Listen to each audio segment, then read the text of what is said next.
In a packed arena, this noob Patrick challenges the reigning champion, Kim Jin-ho, a living legend with a flawless 100% KO record. Patrick's confidence stems from speculation swirling around Kim's recent fights. Observers have noticed that he hasn't been using his legs, leading Patrick to suspect an injury. So tonight, he plans to be crowned as the new champion. As the fight begins, Patrick immediately feels the immense pressure of standing before the greatest fighter alive. But this is exactly what he expected. His plan is simple: target the leg. If Kim is arrogant enough to step into the ring despite an injury, Patrick will make sure he never gets to use that leg again. Patrick quickly rushes in for a tackle, fully committing to his strategy. But just when he thinks he's gained the upper hand, his world turns upside down, literally. In an instant, Kim unleashes a flawless spinning kick, striking with the precision of a master. The impact is devastating. Before Patrick can even process what happened, he's on the ground. The match is over. A shocking first-round knockout. As the dust settles, Kim stands over his fallen opponent. There is no celebration, no taunting.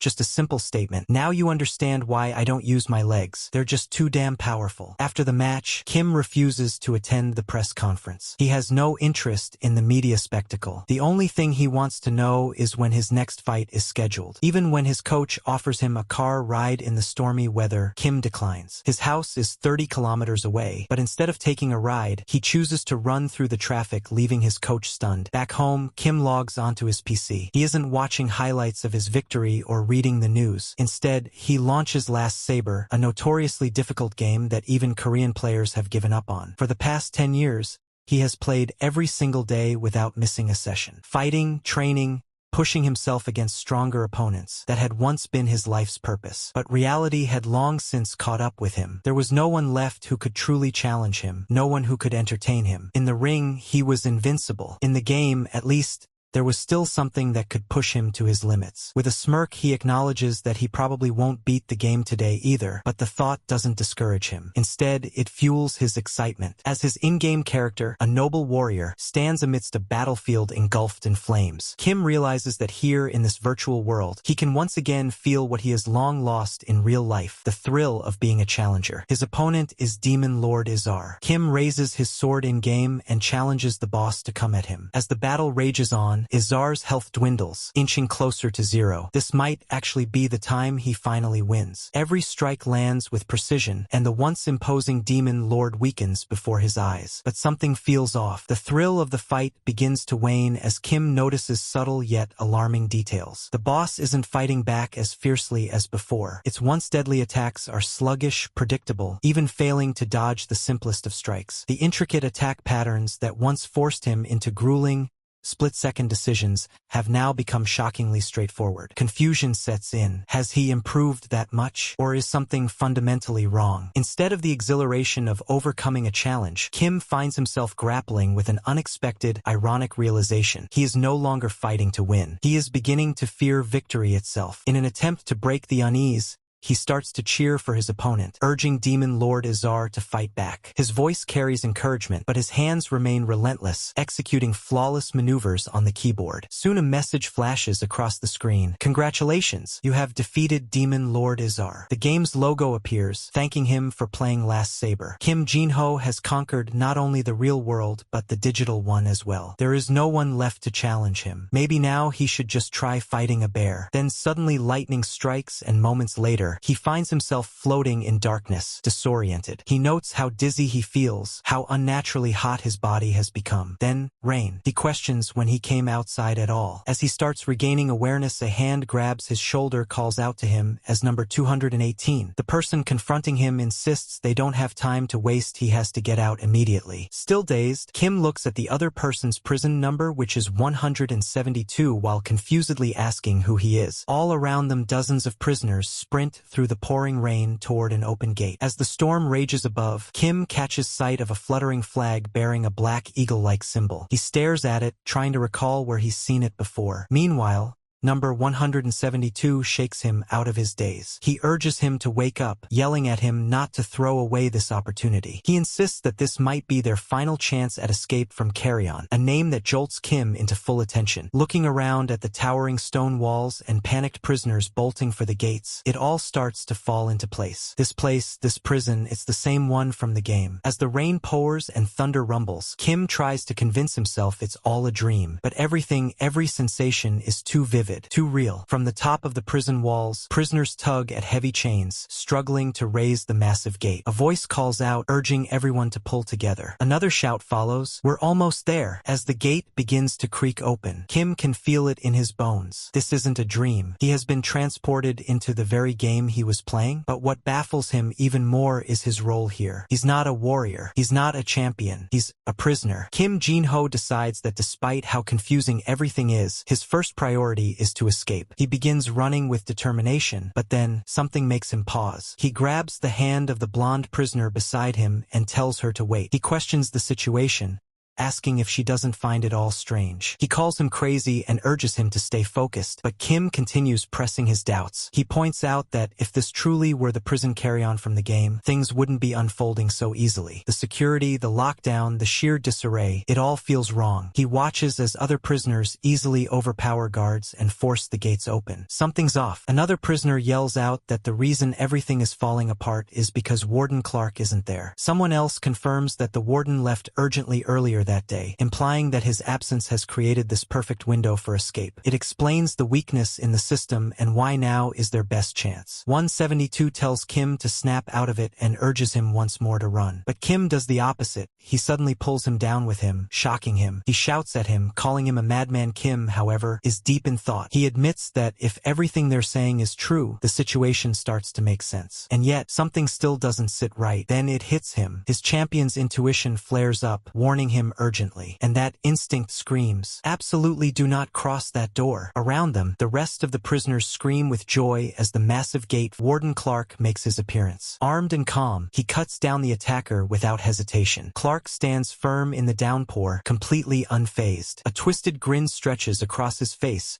as he calls the prisoners vermin and gives a chilling order, "Kill them all." Behind him, an entire squadron of guards stands ready, armed and armored. 172, stunned by the sight, asks aloud why that man is here. Kim, now certain, says it's a trap and yells at him to keep running. Panic replaces celebration as prisoners realize too late what they've walked into, and the so-called escape becomes a death trap. Warden Clark orders his men to line up the remaining prisoners. The guards respond quickly, forcing the exhausted and terrified inmates to stand in formation. Kim and number 172 stand silently, trying not to draw attention. He gets scolded for failing to manage his nausea. The prisoners, even children, are subjected to this ruthless display of power. Warden Clark approaches Kim and mocks him, saying he was lucky. Kim wonders if the others simply lacked the courage to run. Clark continues belittling mages, calling them cowards and claiming they aren't even worthy rivals. He leans in close to Kim and warns him that he'll regret surviving today. Then he calls him by the name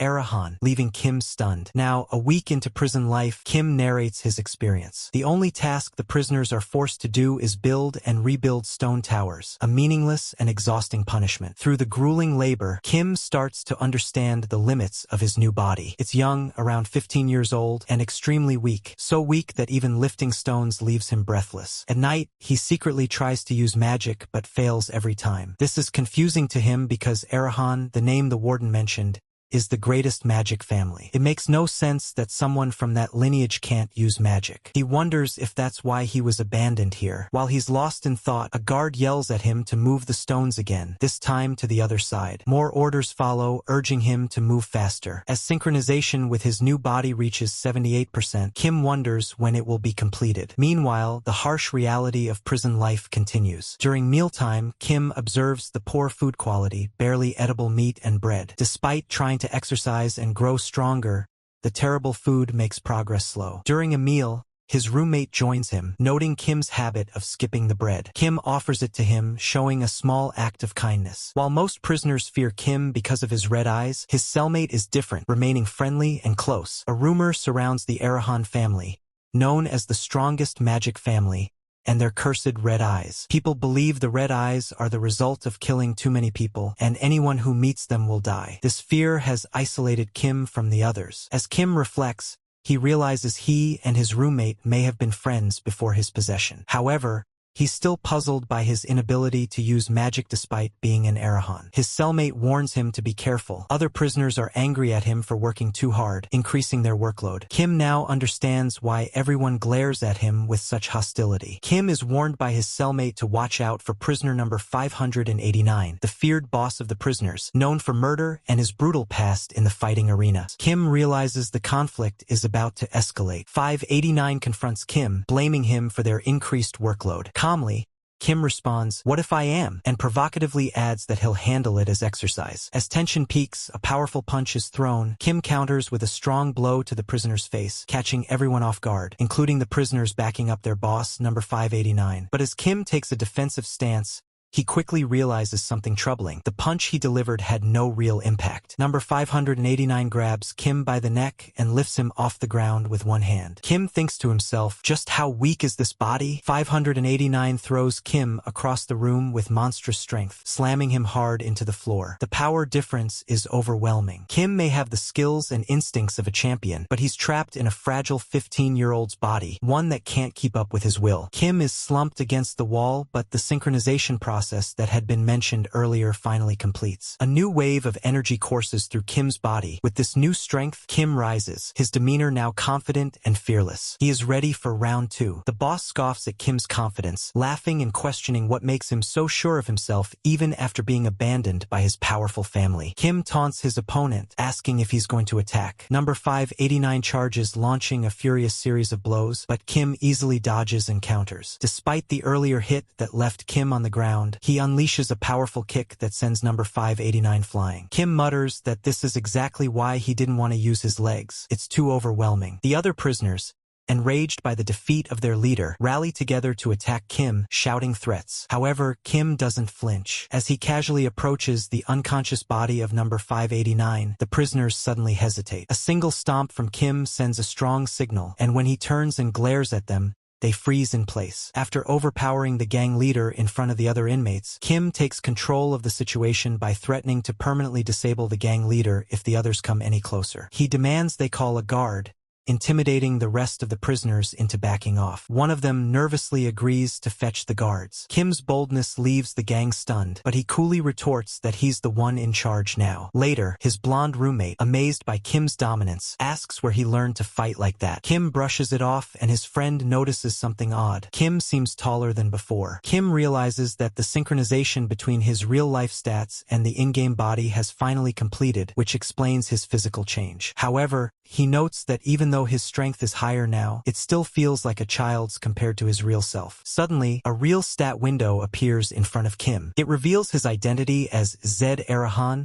class mage, with powerful characteristics like poison immunity and champion soul. However, the shocking twist is that his magic power stat is 0. Kim is stunned. How can a mage from the greatest magic family have no magic at all? Kim angrily questions how the system gave him such a trash build. He reflects on how the previous owner of the body was abandoned by his family, likely for being slow-witted. Trying to stay calm, Kim reviews the stats again. Although his magic is 0, the rest of his attributes, strength, agility, health, and perception, are all maxed out at 100, which he considers lucky in the bigger picture. However, due to a growth penalty, his weak body can't fully utilize the benefits of those high stats. Kim concludes he'll need to build up his physical condition through training to unlock the full potential. He notes the poor diet in prison, but is intrigued by the unique S-rank characteristics he possesses, many of which he's never encountered in the game before. The only familiar ones are immunity to all poisons and immortal fighter. He laments how the character could have been overpowered,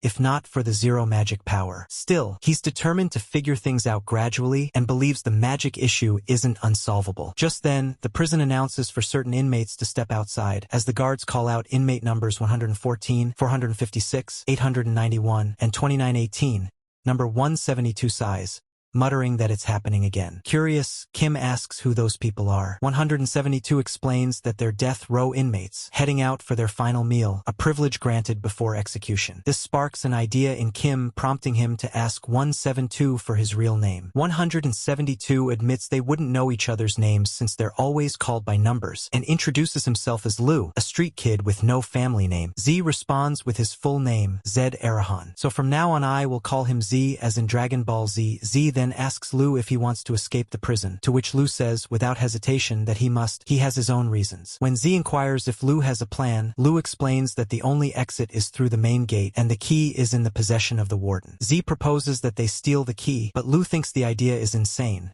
The warden, Clark, may be retired, but he's a Fifth Circle knight, notoriously powerful and known for his hatred of mages. In the world of Burst Sane, knights and mages are natural enemies. Even Z doubts he could take on someone like that, at least for now. Still, Z insists there's another way. Theft. Lu, having grown up on the streets, understands immediately. Pickpocketing is second nature to him, but with so many eyes always on the warden, he never got a chance. Z, however, begins forming a plan. It's still rough, but he now has a clear idea of how they might just escape this place. As the prisoners are gathered under the blazing sky, a loud command signals the start of the day's labor. The guard announces that, by the warden's orders, the workload is being increased from that day forward. Prisoners are ordered to run instead of walk, sparking outrage among them. They protest, demanding reasonable conditions and expressing frustration at the constant escalation. In response, the guard coldly brandishes his blade and warns them against questioning the warden's orders, stating that complaints should be taken up with the warden himself. Tensions rise as the guard chillingly hints at who's to blame for their situation, his gaze landing squarely on Z. The atmosphere thickens as Z steps forward, surrounded by murmurs and watchful eyes. The guard, feigning indifference, excuses himself to go smoke, making it clear that whatever happens next is being allowed to unfold. Lu nervously comments on the uneasy tension, but Z calmly tells him to stay far away. Internally, Z realizes that Warden Clark is intentionally trying to provoke the prisoners into starting a riot. Since Clark can't eliminate Z directly, he's using the inmates as pawns. Z, who knows full well the extent of the knight's hatred for mages, sees through the scheme and is disgusted that a man once considered honorable would stoop to such tactics. Lu rushes across the yard, fully aware that this time the guards are involved in whatever scheme is unfolding. Unlike before, they can't afford to sit back and let things happen. He's determined Z must not die. Meanwhile, a group of inmates decide they must kill Z to protect themselves. As they move in, Z calmly addresses them, acknowledging that they're acting out of necessity. But their response is hostile, mocking his lineage and charging at him with full intent to kill. Z doesn't back down. Instead, he dives into the fight, launching a clean kick to the face of one of the attackers. Z uses the brawl as a way to vent his own frustrations, calling for everyone to attack him at once. As the crowd charges, Z reflects on his days in the octagon,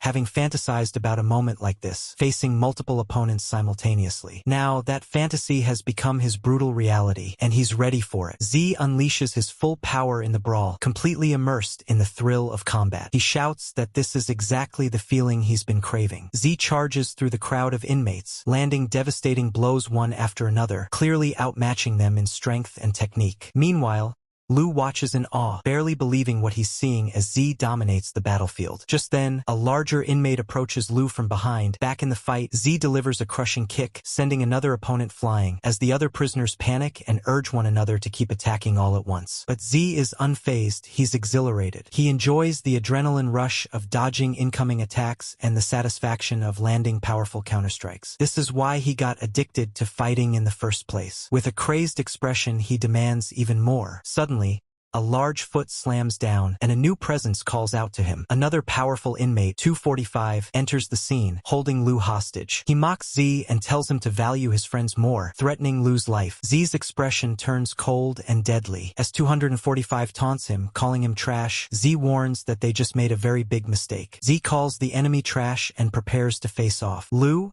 meanwhile, is being choked and taunted by one of the attackers, who reveals himself as a second circle knight and mocks Z's lack of magic. The knight lunges at Z, convinced he's defenseless, but Z suddenly vanishes with a burst of speed, leaving everyone confused. Moments later, Z reappears beside Lu, having already dealt with some of the enemies. The other inmates are shocked and demand to know how Z used magic despite having zero magic power. With a confident smile, Z clarifies it wasn't magic, just raw speed and strength. He launches into a fierce, acrobatic assault, flipping over enemies and delivering devastating blows one after another until the warden arrives. The prison chief confronts Z, demanding an explanation for the chaos. Lu, 172, immediately jumps to Z's defense, explaining that Z was the victim. He was attacked and only acted in self-defense. The chief coldly assesses the scene, calling the other prisoners idiots as he surveys the bodies sprawled around Z. He then asks Z a single-pointed question: "Did you release your mana?" Z, with a nonchalant expression, simply replies, "Who knows?" The chief, unconvinced, releases his intimidating aura, an overwhelming force of a fifth circle knight. The aura floods the yard with oppressive pressure, instantly choking out the other prisoners, including Lu, who falls to his knees gasping for breath. Yet Z stands completely unaffected. The chief is visibly stunned. Normally, no ordinary person could stand under a fifth circle knight's aura. What he sees before him defies reason. Z's mysterious resistance is explained when the system screen reveals that his trait Champion's Noble Soul S grants immunity to suppression. The chief, witnessing this for the first time, is left in disbelief. Speculation arises that this may even be a mental immunity trait, further emphasizing the uniqueness and broken nature of Z's ability. Z internally acknowledges his peak strength from his previous world and remarks that being overpowered by a mere fifth circle knight would be ridiculous. The aura clash continues, but Z stands unshaken within his blue energy field, while everyone else struggles to breathe. The warden wonders how Z could remain unaffected. Meanwhile, his subordinates, overwhelmed by the aura as well, beg him to stop. Begrudgingly, the chief lets out a frustrated TCH, forced to accept that Z is unlike any prisoner he's dealt with before. After overpowering the fifth circle knight's aura, Z remains calm and casually reflects that it's a good thing the situation ended the way it did. Had he drawn his sword, things could have turned into a real disaster. As the guards begin to reassert control and order the prisoners back to work, Z interrupts, saying he has something to say. He expresses his boredom with the repetitive labor of stacking stones and the constant stress of being targeted by other inmates. Then, in a shocking turn, Z declares that he's decided to stop living, clarifying that he intends to become a death row inmate. This stuns both his companion and the prison chief. The chief warns Z about the gravity of such a decision, stating that if it's just a passing whim, there will be consequences. But Z remains unfazed, confidently offering to record his statement in a crystal orb for proof. The chief, smirking, admits that would indeed be sufficient evidence, acknowledging Z's boldness and determination. The warden, intrigued by Z's bold request to become a death row inmate, orders the guards to quickly bring a crystal orb to formally record the decision. Z smirks, remarking that the warden must be enjoying this spectacle. Then, as part of his final meal rites, Z expresses his desire to choose the menu himself, an innocent-sounding request until he names the dish. He shocks the surrounding guards by demanding the finest meat raised on the Berti Plains in the southern part of the empire, a legendary delicacy known throughout Last Saber. It's said to be so delicious that it reinvigorates those who eat it, giving warriors the strength to win upcoming battles. In the game, it was even a key item to bribe certain NPCs during quests. Z justifies his extravagant request by saying that since he has a major fight ahead, he wants to eat properly while he still can, and also because he's always wanted to try it at least once. He reasons that if this is the price of his life, then it's not an unreasonable demand. To make things clear, Z states he won't accept anything below S-grade quality. If they try to trick him with a lesser version, he'll cancel the entire thing. Lu is stunned by Z's decision to go through with the death penalty, but becomes even more shocked when Z casually adds that Lu will be joining him. Z requests enough food for both of them so they can eat their fill, leaving Lu completely blindsided by being roped into the situation. Still, the warden agrees to Z's terms, stating that taking an Arahan's life is no small matter and deserves at least this level of respect. Z, pleased by the warden's understanding, shares a moment of mutual acknowledgement, but Lu, still in disbelief, wonders why no one is asking for his opinion in all this. While the rare Berti mountain beef took a week to arrive, Z didn't waste a moment. Exempt from prison labor during this time, he focused solely on training, receiving meals from the guards. Lu, confused, watched as Z trained rigorously despite supposedly being on death row. Z internally revealed the reason. Since all his stats, strength, agility, endurance, and perception, were already maxed out at 100, any new experience points he earned would automatically be redirected into his only lacking stat, mana, which was currently at 0. This was his hidden plan all along. Finally, the day arrived. A guard summoned both Lu and Z, signaling that their final meal was ready. Z enthusiastically exclaimed that this was it,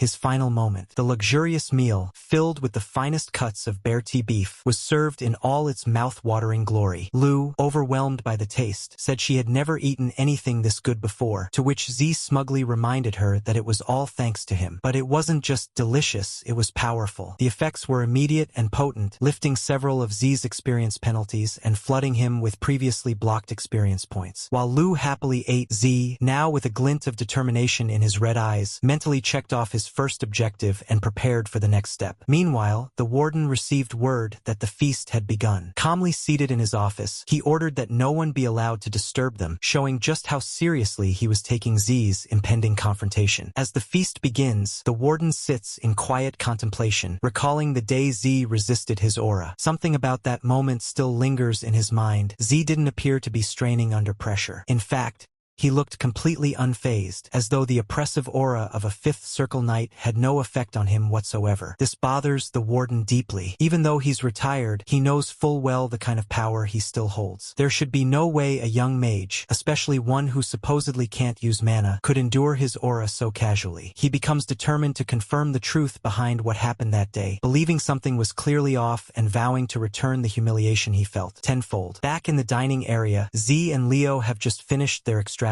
meal. Leo, stuffed and amazed, praises the food as the best he's ever had, while Z, smiling slyly, reminds him it was all thanks to him. With the Bertie Mountain beef completely devoured, Z remarks that now he could die without regrets. But then he changes tone, saying he feels more alive and energetic than ever, ready to punch a sandbag all day. The meat's effects weren't just taste-based. It removed some of the stat penalties holding Z back, flooding him with stored-up experience points. With that rush of power, he declares his first objective complete and sets his sights on the next. As the door creaks open dramatically, Z turns to Leo, eyes burning with excitement, saying he wants to test his strength right away. And just then, the warden appears in the doorway, finally arriving for what is surely the next phase of Z's plan. As Z and Lou finish their extravagant meal, the warden finally arrives. Z casually informs him that there's no food left, jokingly asking if he's mad for not saving any. This blatant disregard only fuels the warden's irritation. Internally, he scoffs at Z's arrogance, chalking it up to a superiority complex from his bloodline. But beneath the surface, the warden is seething and activates a magic tool embedded in his wrist. With a glowing light, he reaches out and grabs Z by the shoulder, intending to make him suffer for humiliating him previously. He sneers, calling Z's face annoying, vowing to crush him with pain. The warden reflects on Z's bloodline, realizing he may be a member of the elite Arahant family, known for its magical prowess. Even a sliver of information about them could be a ticket out of this lowly post. Driven by ambition, he unleashes the full power of his tool, thinking it'll be enough this time. Purple lightning crackles around him as he boasts, asking Z what he thinks of the overwhelming power and declaring confidently that no matter what Z tries, this time, he won't be able to win. Unfazed by the warden's magic tool and overwhelming aura, Z stares down the warden, shocking him once again. The warden reacts in rage and confusion, demanding to know what kind of power Z possesses. As his magic wraps around the room in intense waves, Z calmly blocks an incoming strike meant for Lou, shielding him from the warden's wrath. The warden, furious, calls Z an insolent fool and attacks him with full force using his magical tool. But Z remains steady. With a sigh, he taps the warden's glowing wrist device and tells him off, demanding that if he's going to be executed, it should be done legally, not in a fit of madness. The warden is left stunned, unable to comprehend how Z is still standing after all that force, especially with a magic tool in play. He starts to realize that if his magic has absolutely no effect on Z, then Z must be at least one circle above him. The thought sends chills down his spine as he begins to question, could Z be a sixth circle mage? Doubt gnaws at the warden until a terrifying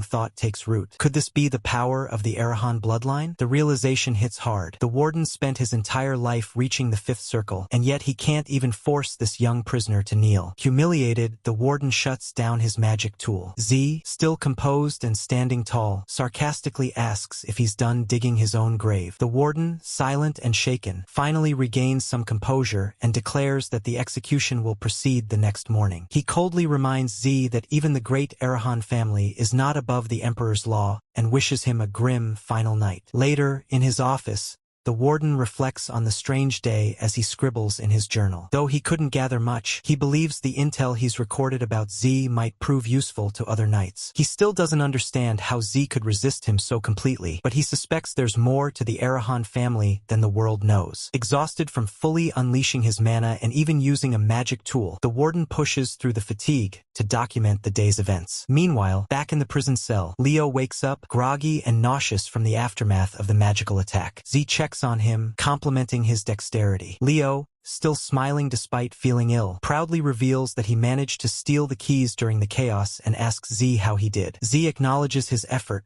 noting that for an ordinary person, what Leo did was quite dangerous. But he also silently recognizes that Leo is stronger than he looks. Leo admits it was only possible because the warden was distracted by Z and asks again if Z is truly okay. Z assures him he's fine, although Leo remains skeptical, feeling like there's something he's missing. Z, brushing off the concern, sarcastically suggests that Leo try lifting more stones to figure it out. Then, Z shifts the topic. Zed Arahant's stats and traits are displayed, revealing powerful S-rank attributes like Poison Immunity, Immortal Gambler, and Archmage's Blessing. Despite having all physical stats maxed at 100, growth penalties reduce their effective values by 40 points each. Still, Z has managed to improve his strength, agility, and endurance by 10 points. He notes that the food was not only delicious but also highly nutritious, complementing his consistent training. Z can feel the difference. His senses have sharpened, and he reflects on the challenge of removing the remaining penalties. Later, Z tells Ryu that they'll escape tonight and to rest until then, though Ryu expresses concern that the warden may catch on. Z confidently replies that the warden should already be knocked out. When asked how he can be so certain, Z explains that the bracelet the warden used is a low-tier trinket that temporarily boosts magic,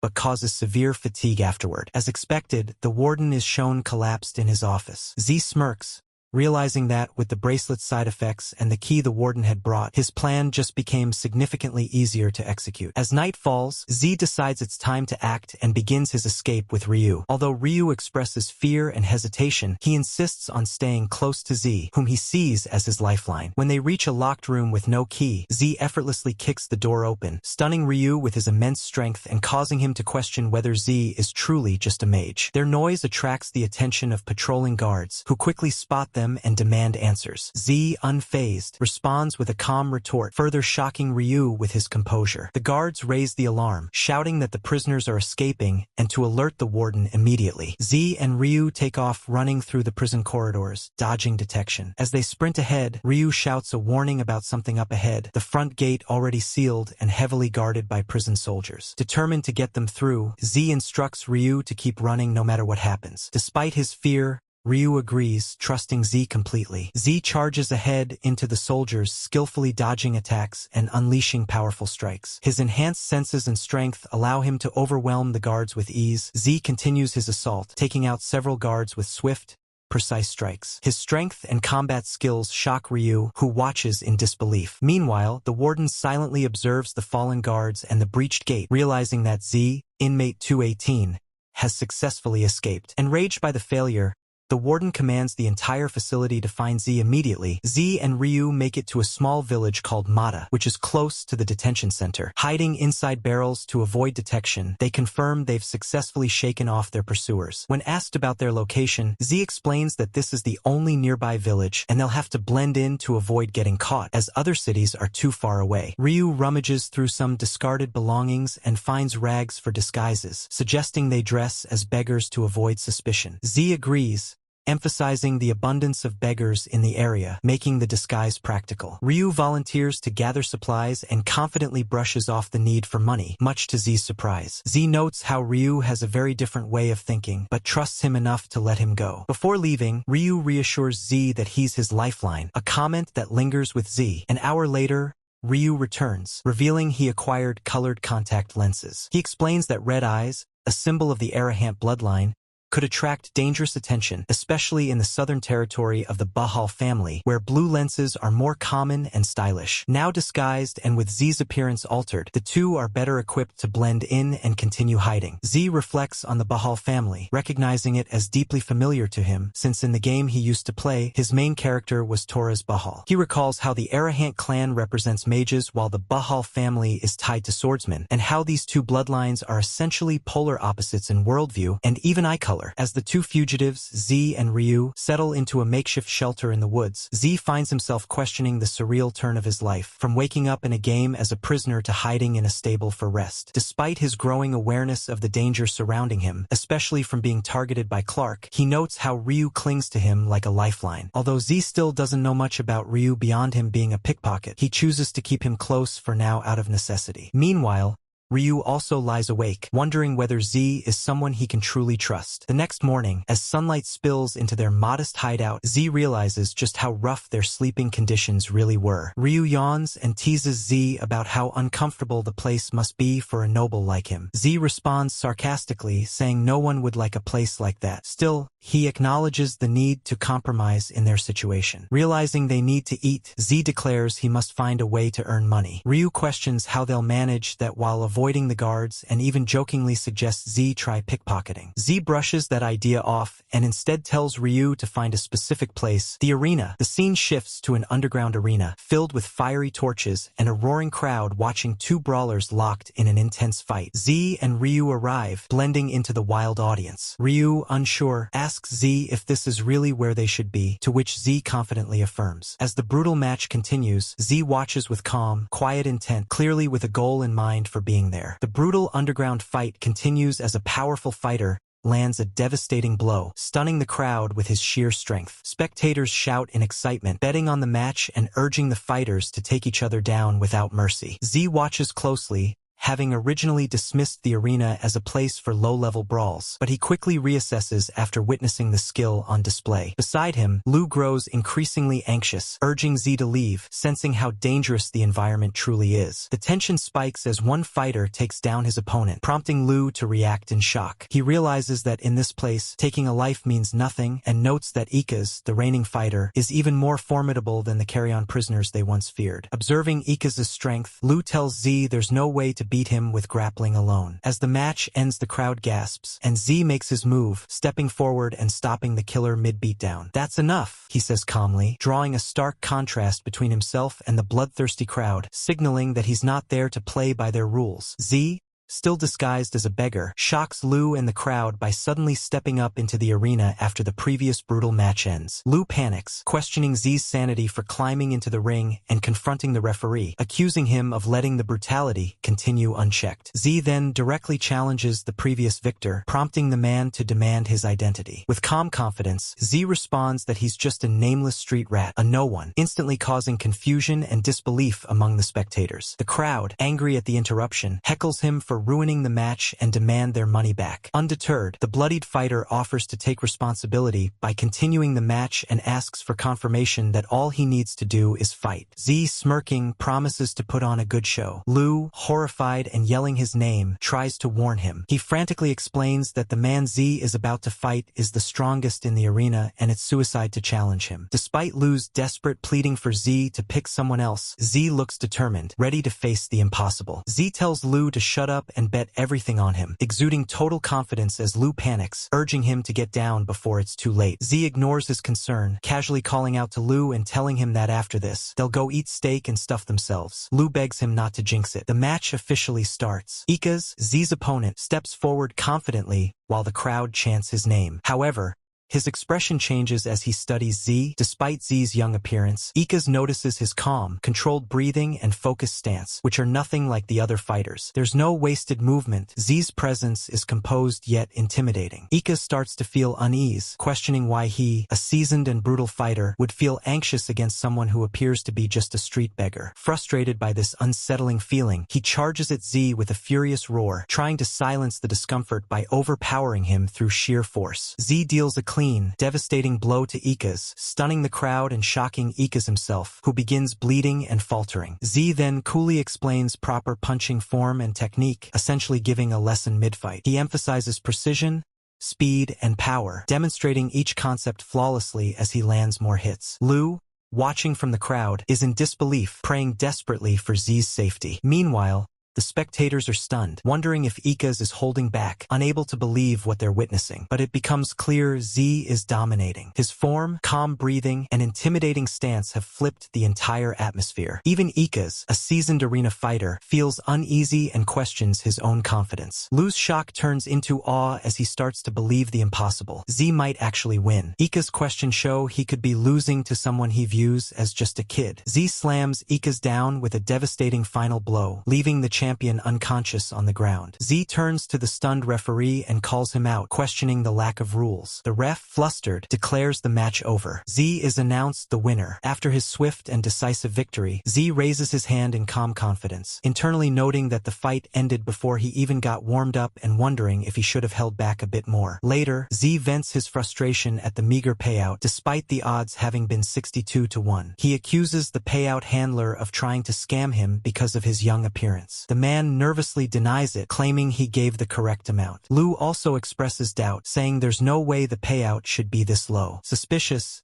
Z questions Lu about how much he bet. Lu sweats nervously, clearly not having bet everything despite Z's instruction. Lu sheepishly confesses that he hates gambling and needed to save some money for dinner. As they're discussing this, a mysterious woman in a red dress accompanied by 2 bodyguards approaches them. She greets them flirtatiously and proposes a little chat. Z and Lu immediately get a strange feeling. Z recognizes her as someone the earlier referee seemed to acknowledge with respect. When Z asks who she is, she confidently introduces herself as Herna, the manager of the arena. After Z shuts down Herna's offer for a conversation, he walks away with Lu, who's stunned to realize the woman they encountered is Herna, the arena manager. They are soon blocked by 2 towering bodyguards, but Z fearlessly warns them they could end up like Ikaz if they try anything. Despite their silence, Z senses their loyalty or fear holds them back. Herna, observing from behind, calmly reminds Z that Ikaz was a powerful champion she scouted from the big cities, subtly threatening the weight of his actions.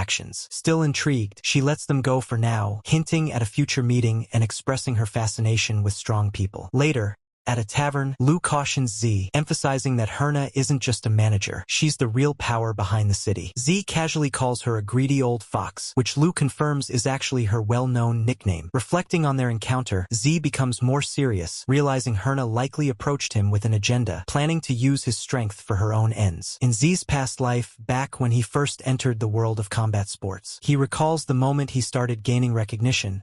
Numerous management agencies tried to recruit him, though most only saw his potential as a way to profit, often conning him in the process. Young and full of dreams, Z was just a naive country boy at the time. Fortunately, he eventually met a good manager by sheer luck, someone who believed in him and helped him rise to the status of champion. Z acknowledges that he's no longer that same vulnerable kid. He's battled through hardship and earned the title of champion with his own fists. Back in the present, Z silently challenges Herna's subtle manipulation, inwardly calling her an old fox and vowing to see who really knows how to play the game. Their conversation is cut short by the arrival of food, specifically a dish that Lu Ril is excited about, high-grade Verdi beef. However, Z immediately grows suspicious, halting Lu from eating. On closer inspection, Z points out that the beef's color and marbling are off. It's a fake. Lu is shocked, unable to even grasp what marbling is. Z continues analyzing the situation, pointing out how verdigrade beef is a rare luxury. He notes that even someone as high-ranking as the warden in the detention center had to wait a week to get some. It makes no sense for a random restaurant to serve it so casually to so many customers. Z suspects that it's actually wagey-grade beef, just 1 tier below, but with a significant difference. He suggests checking the price to confirm the scam. Lu, clearly starving,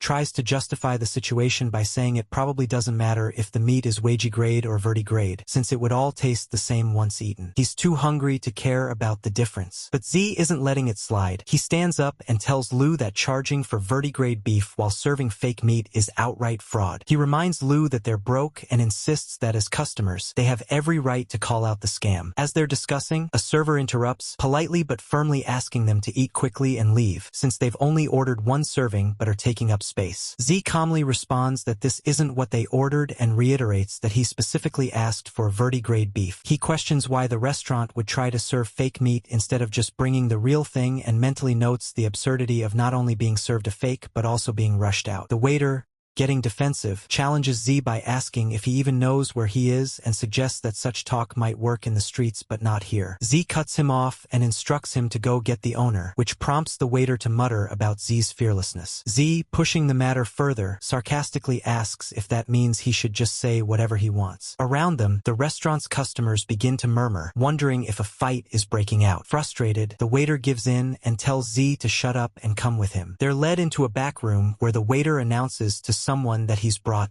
them. Suddenly, a group of intimidating men storms in, brandishing cleavers. One of them asks if Z is the brat causing all the trouble. Z replies with biting sarcasm, pointing out that the real brat is the one selling fake meat. The boss of the establishment laughs and says he admires Z's confidence but warns him that he really ought to learn how to read the room. Suddenly, the henchmen charge at Z and Lu, but Z leaps into action. In a flurry of powerful, precise strikes, Z dismantles the attackers one by one. The boss, watching with growing horror, flinches and trembles as the sounds of the fight echo. Soon, Z is seen standing amid the battered bodies of the thugs, victorious and unfazed. Lu proudly declares that the attackers deserved it and questions if they even know who Z is. He reminds them this is the guy who defeated Ikas barehanded. The boss, shaken, thinks to himself that he'd heard rumors of someone beating Ikas, but dismissed them as a joke. Now he realizes they were true. He gives in and asks Z what he wants. Z smirks and says they're finally getting somewhere. He insists he's a fair man and offers two conditions. First, he demands the money that was scammed from them be returned. Second, he states that from now on, all their beef meals should be covered, at vertigrade prices, of course. The boss is stunned, wondering just what kind of shakedown is this? Late at night, under a quiet crescent moon, Lu throws himself onto a soft bed with a loud cheer, marveling at how it's the softest thing he's ever slept on. He stretches out gleefully and calls the experience heaven. From the other bed, he excitedly tells Zed that what he did back there was amazing, mentioning consumer rights,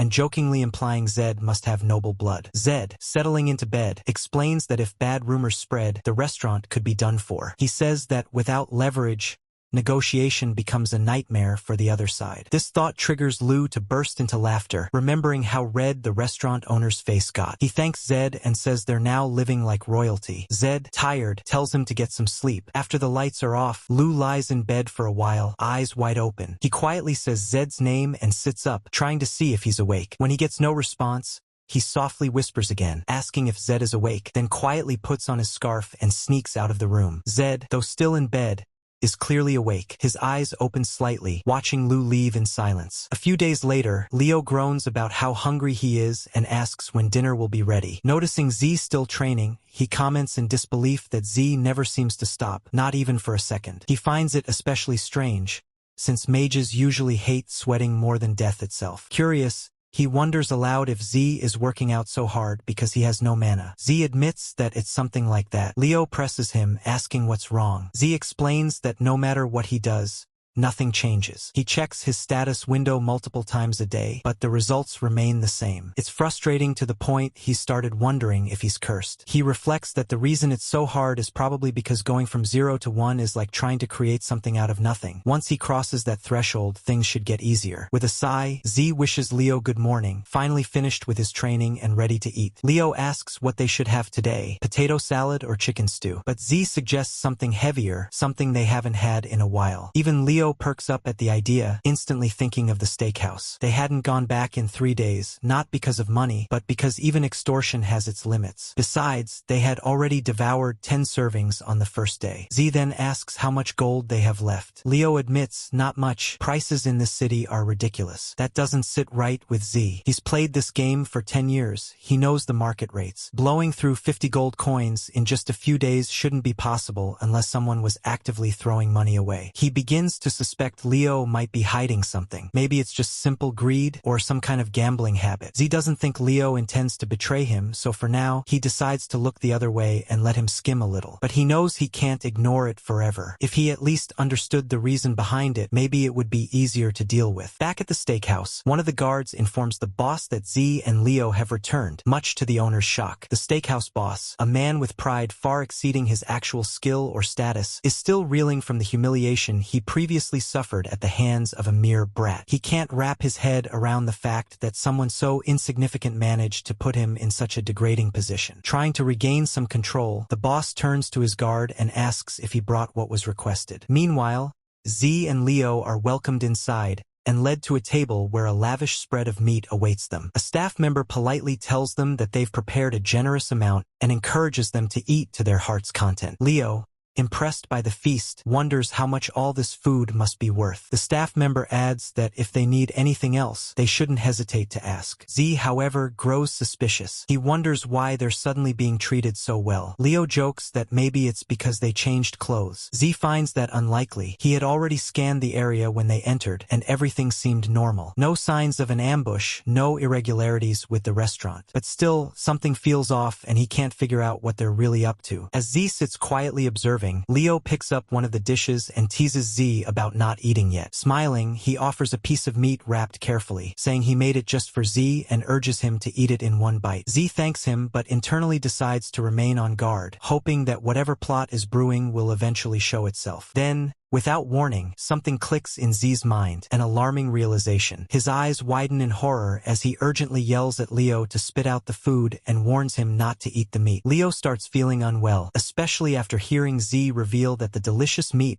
he'd been devouring moments ago was laced with poison. Panic creeps in as Leo wonders aloud if he's going to die. Z reassures him, saying the amount consumed is too small to be fatal. Still, Z hadn't expected the steakhouse to go so far as to poison their food. He had already been wary of their overly generous treatment, but the use of poison caught even him off guard. Fortunately, Z immediately recognized the substance as frog's poison through his status window and wasn't affected due to his poison immunity trait. Without it, he admits, he would have been done for without ever realizing it. That immunity hadn't come easy either. It was earned through extreme effort, having risked death multiple times. The trait could only be acquired by consuming every known poison in the Empire in ranked order and surviving each by repeatedly using antidotes. Leo, meanwhile, is in disbelief. He says the meat had no strange taste or smell, so he still isn't sure if it was truly poisoned. He then asks how Z could even tell, guessing that it must be because he's an Arahant, an elite noble who, in Leo's eyes, are on a whole different level. With that thought in mind, Leo nervously asks what their next move is. Since it seems like someone is trying to kill them,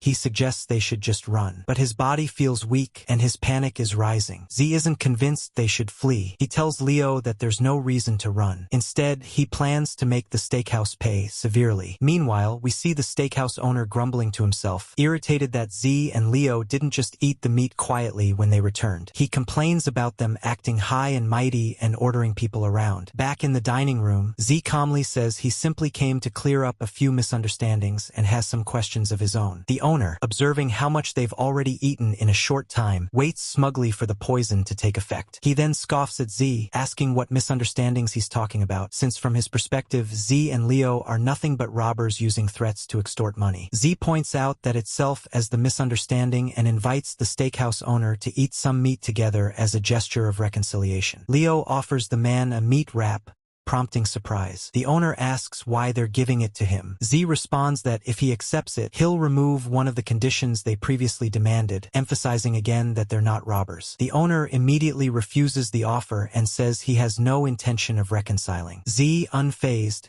remarks that it's odd he would pass up the opportunity, unless there's another reason he can't eat the meat. Z then stares him down and suggests maybe it's because there's poison in it. The owner reacts with shock and tries to deny the accusation, but Z calls him out, asking if he's enjoying this charade. Suddenly, Z launches the meat across the room, startling the owner. Meat splatters on the floor. The owner panics, realizing Z didn't eat it.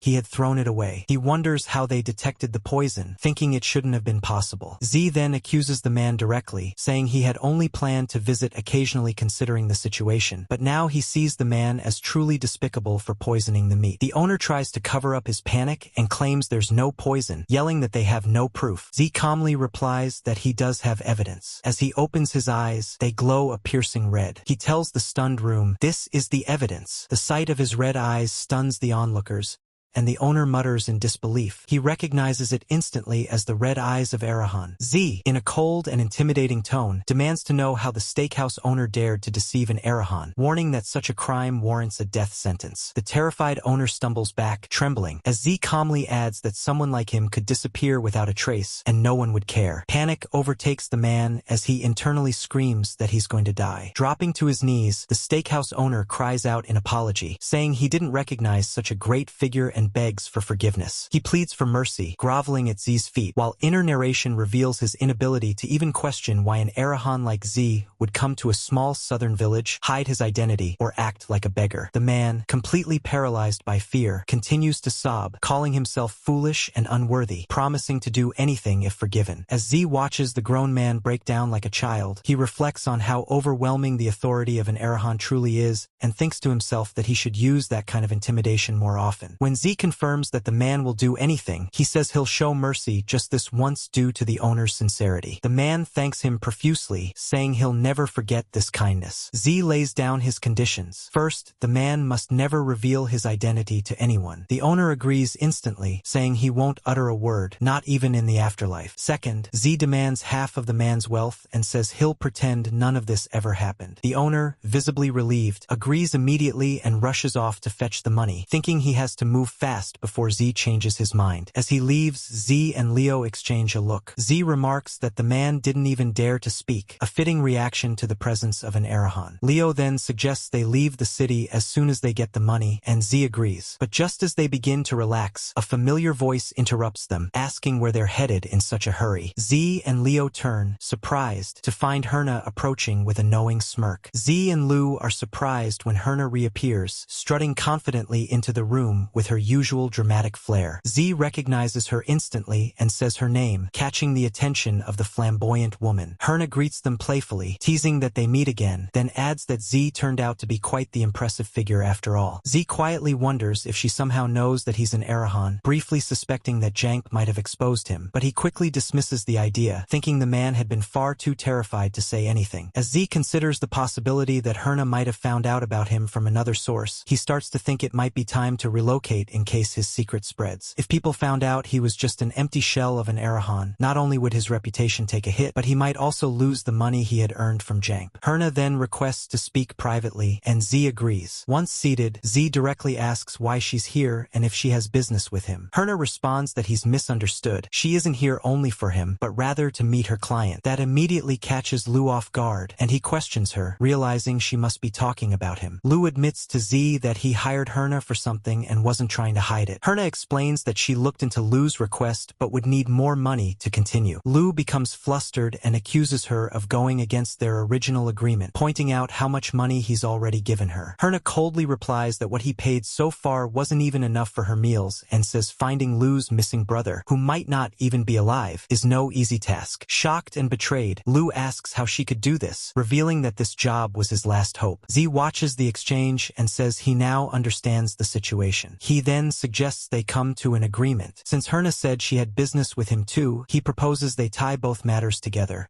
If she helps Lu, she'll also gain his cooperation. Herna, intrigued, agrees and says her request is simple. She wants Z to fight Ikaz again. Lu immediately protests, warning Z that it's obviously a trap. But Z calmly accepts the rematch. Herna, with a sly smile, says she'll keep her promise. Later, as they walk through the dim alleys of the city, Lu is carrying a chest full of gold. Despite their success, he looks downcast. Z asks him why he looks gloomy since they just made a lot of money. Lu apologizes, saying he didn't mean to deceive Z, and that he only contacted Herna because he was desperate. Z says he already knew about the money and the request made behind his back. Lu is surprised, asking why Z pretended not to know. Z replies that he didn't mind because he believed Lu's actions came from genuine need. Lu, eyes wide and emotional, says that he thought Z's help was worth that much. Z then warns him not to hide things anymore, insisting that trust should never be repaid with betrayal. As Lu clutches the gold chest, Z tells him not to be trash, no matter where he came from. Lu, holding back tears, promises to remember that. Lu hesitantly stops Z, pleading with him not to go. Lu suggests they take the money and escape while they still can, following the plan they discussed earlier. Z, however, calmly brings up Lu's brother and asks what they're going to do about his request. Z reminds him that Herna can't be trusted, that she's going to betray them again, and Lu knows it. Despite that, Z knows Lu isn't naive enough to fall for someone like Herna, but the fact that he still went to her shows just how desperate he really is. Z reflects reflects on how desperation led Lu to grab onto a rotten rope even though he knew it was broken, and Herna was the adult who took advantage of that desperation and betrayed him. Lu admits that he had initially intended to flee as well, but says he's changed his mind. Z questions him, surprised by the decision. Lu warns Z that Herna will be fully prepared this time, but Z says that's exactly why he wants to go through with the rematch. When Lu asks why, Z simply tells him when he sees trash, he feels compelled to clean it up. Z then explains that defeating an opponent who gives it their all, even if they're fully prepared, is exhilarating. Something that brings him genuine thrill and satisfaction. Meanwhile, back at Carrion Prison, events are starting to unfold, suggesting that something important is happening behind the scenes. Guards are seen rushing somewhere with urgency. The prison director is informed that all personnel have been assembled. He orders the frontline team to mobilize immediately. The director clenches his hand, surrounded by a dark, ominous aura. He refers to Zed and his group as rat bastards who had been hiding right under their noses. Now filled with rage and determination, the director vows to end them for good this time. His aura intensifies, his body emanating dangerous energy. With a furious expression, he shouts Zed's name, revealing that Z has now become a clear and personal target for him. Comment now if you want more. 3 days later, the giant fighter is still laughing and full of energy, despite Jed having beaten him up so badly. Yet, he can still make that kind of face. It's almost as if he has something up his sleeve. Leo warns Zed that if he ever feels in danger, he must stop immediately. The audience is fired up for the second rematch between the giant and Jed. As the match begins,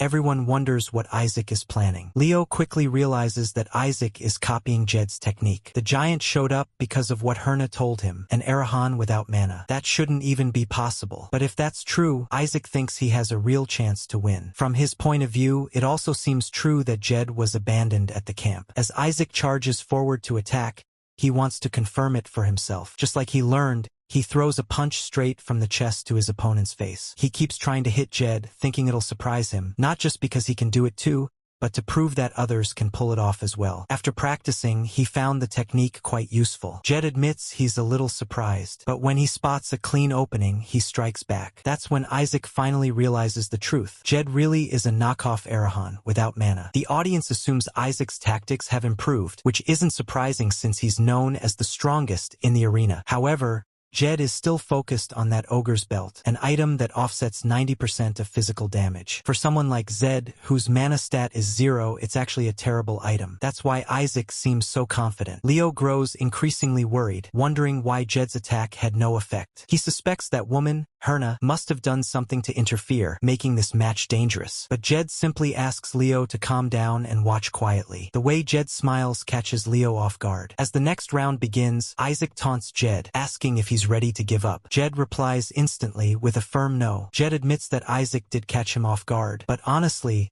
this is the moment he's been waiting for a very long time. Just for even thinking he'd give up, Jed surprises him by unleashing some incredible skills, this time using his kicks. Finally able to use his leg again, the strongest man on earth, Kim is truly happy. No one had lasted even a minute against him before, so he never had the chance to use the techniques he'd mastered. But the guy in front of him now is still standing, even after being hit with all kinds of kicks. Naturally, Jed is excited. There's a first time for everything, even for someone like him, also known as Kim. As he continues unleashing different types of kicks relentlessly, Isaac begins to worry. The attacks are too unpredictable. He can't defend against them. It's unbelievable that Jed is supposed to be a magician, but Jed doesn't want him collapsing just yet. He even hopes the kicks aren't hurting Isaac too much. However, after a few more, Isaac can't take it anymore. He gives up. Leo watches in disbelief. Meanwhile, Jed is still thrilled and eager to keep going. The ogre's belt finally breaks, making Isaac panic. Jed, now serious, tells him to stand up, but Isaac starts crying, admitting defeat and pointing out he doesn't even have the belt anymore. He asks the referee to end the match, only to be silenced mid-sentence by yet another kick to the face. For Jed, that still isn't enough. Feels like a waste to end it like this. Suddenly, Isaac sees the true power of an Arahan in Jed's eyes and finally passes out. Yet, something strange is happening. A powerful aura continues burning inside Jed. He wonders what this unfamiliar sensation is. It feels like an earthworm is crawling inside his body. Suddenly, a system panel appears. As Jed looks at it, his eyes widen. Finally, his mana stat has increased from 0 to 1. He feels energy surging through his body. It's even better than he imagined. This is exactly how things are supposed to be. A magician must definitely be able to control mana. Then, he notices something strange. It's been unusually quiet for a while. Just then, Leo comes running in and asks why Jed took out his contacts. But Jed is confused. He didn't remove them. He quickly asks if his eyes aren't blue anymore. Leo confirms that's exactly why he came to find him. Jed hadn't noticed when the lenses came off. Perhaps they melted due to the sudden surge of mana. Leo brings up something else. He says that maybe it's because he hasn't seen Jed's real eyes in a long time, but for some reason, their color now appears darker and brighter than before. Meanwhile, the entire audience is stunned after witnessing Jed's red eyes. They all shout that he's an Arahan. For them, those red eyes are undeniable proof. Panic spreads instantly. Everyone begins fleeing, terrified that just looking into his eyes might kill them. They simply want to get out of his path as fast as possible. Jed realizes they're in serious trouble. The guards will likely show up any minute. He tells Leo to run with him, but Leo is spiraling. He can't keep his emotions in check. He's losing it because this is exactly why he warned Jed earlier that they should run away. As for the woman involved, Jed says he'll deal with her later. For now, he wants her to focus on finding Leo's younger sibling. However, the woman is furious. She now regrets not listening to the warden from the beginning. But now that things haven't gone her way, she's out for blood. She vows that she'll tear Jed Arahan to pieces. The woman reflects on just how much she has lost. Isaac was a top-class player brought in from a major city for a hefty sum. The contract fee alone was 600 gold coins for 3 years. But because of this incident, all that money is now completely wasted. On top of that, the ogre's belt cost another 200 gold coins, and 1,200 gold coins were paid to the carry-on camp director, bringing the total loss to a staggering 2,000 gold coins. It's incredibly frustrating for her. Meanwhile, Jed quickly grabs his money and contact lenses and escapes. Since the village is already swarming with guards, he and Leo decide to hide for a while. After some time passes without any commotion, they cautiously climb out of the barrels to check if the coast is clear. Seeing that it's quiet, Leo suggests that Jed wait while he goes to borrow a carriage. Soon, a man with a carriage appears and says that Lady Herna sent him. She apparently has some information to share, and he's there to take both of them to her. He also mentions that it would be nearly impossible to find another carriage at this time. With no better option, they reluctantly decide to go with him. Inside the carriage, Leo begins to doubt their decision and asks Jed if this is really a good idea. Jed calmly says it's obviously a trap. They're likely being taken to a secluded place to be cornered. Leo is completely baffled and asks why they boarded it if Jed already knew it was a trap. Jed explains that this is a problem they were going to have to face eventually, and escaping right now would have been difficult anyway, so he decided to just go with the flow. Leo starts to feel like this might be the end for him. As expected, once they step out of the carriage, they are immediately surrounded by guards. Lady Herna is already there, smirking. The jailer demands to know how they managed to escape. Leo glances at Jed, hoping he has a plan. The jailer accuses them of trying to steal his key and calls Jed a magician rat. Meanwhile, Lady Herna laughs maniacally from the background, like a hyena enjoying the chaos. She says she actually feels bad for Jed. She reminds them that if only they had joined hands with her, things wouldn't have ended up like this. But Jed has no intention of teaming up with a fox, not in a million years. He refuses to die obediently. Suddenly, the jailer screams that this is the day Jed will meet his end. He warns everyone to stay back. Jed also tells Leo to stay behind. The jailer wasn't expecting Jed to be so eager to fight in this situation. He calls him brave for a magician, but Jed calculates his odds. He believes there's a 50-50 chance of victory. That's good enough for him. It's his mindset, a personal spell that keeps him from being intimidated, even when facing someone as powerful as a 5th Circle Knight. If the odds are still even, then there's no reason for fear. The jailer draws his sword, calling Jed arrogant to the very end. He plans to go all out from the start, channeling his full aura and enveloping his body in power. Jed, however, relies on his ever-trusty fists. As the jailer charges, eyes locked on his target, Jed thinks this isn't bad. This is what he wanted. He doesn't have grand ambitions. He just wants to relive that thrill, to become a challenger once again. Suddenly, the system notifies, Challenger of Strong will activate it. All his stats are temporarily boosted by +10. Once again, his lenses begin to melt, revealing Jed's true nature. A massive surge of aura follows, creating shockwaves and chaos in the area. Leo watches nervously, deeply worried for Jed. As the dust settles, The jailer is still standing, but he looks confused. There's now a huge crater in the ground beneath him. Suddenly, bright sparks begin to appear in the air. Everyone stares at the glowing light, wondering, could this be thunder? Jed has finally fully transformed. He now resembles a legendary Super Saiyan. The system labels this state as electrification. The jailer is stunned and demands to know how Jed achieved this. He didn't expect the battle to flip so dramatically, but before he can even process it, Jed charges straight at him, leading with a powerful kick. The jailer manages to block it with his sword, but the confidence he had earlier is now gone. The force before him is overwhelming. He can't believe what he's seeing. This is thunder, a unique power that ignores all four elemental forces: water, wind, earth,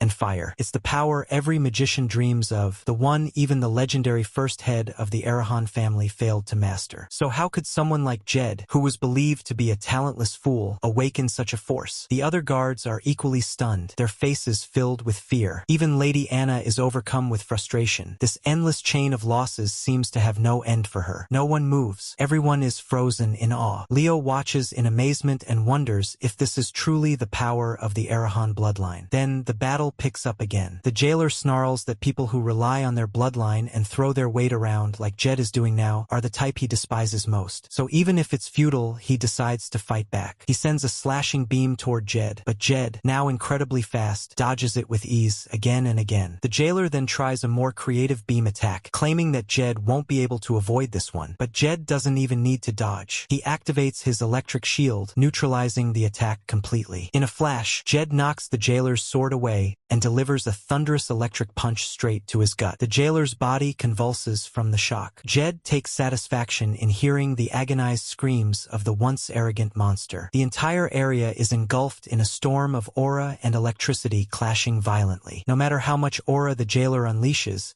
it's nothing compared to what Jed can do now. Still, the jailer is puzzled. Why is this man, who is supposed to be a wizard, relying so heavily on physical attacks like punches and kicks? And why is he so skilled at fighting? Typically, wizards cast spells to immobilize knights, while knights push through the magic to close the distance. That's how battles have always worked in this world. But in this fight, those tactics are completely useless. Jed is not only casting magic, he's using his fists just as effectively. Realizing the situation is unlike anything he's faced before, the jailer begins thinking of a new approach. He tries to create distance to gain room to swing his sword, but Jed closes the gap in an instant, striking him hard in the face with blinding speed. There's no opening, he can do nothing but take the hits. Sometimes it's to the face, sometimes to the stomach. His entire body is racked with pain. A single punch from Jed sends him flying. The surrounding guards, alarmed, ask if the director is all right and whether he needs assistance. But the jailer yells at them to stay back. This is his battle, and he still has his pride. As expected,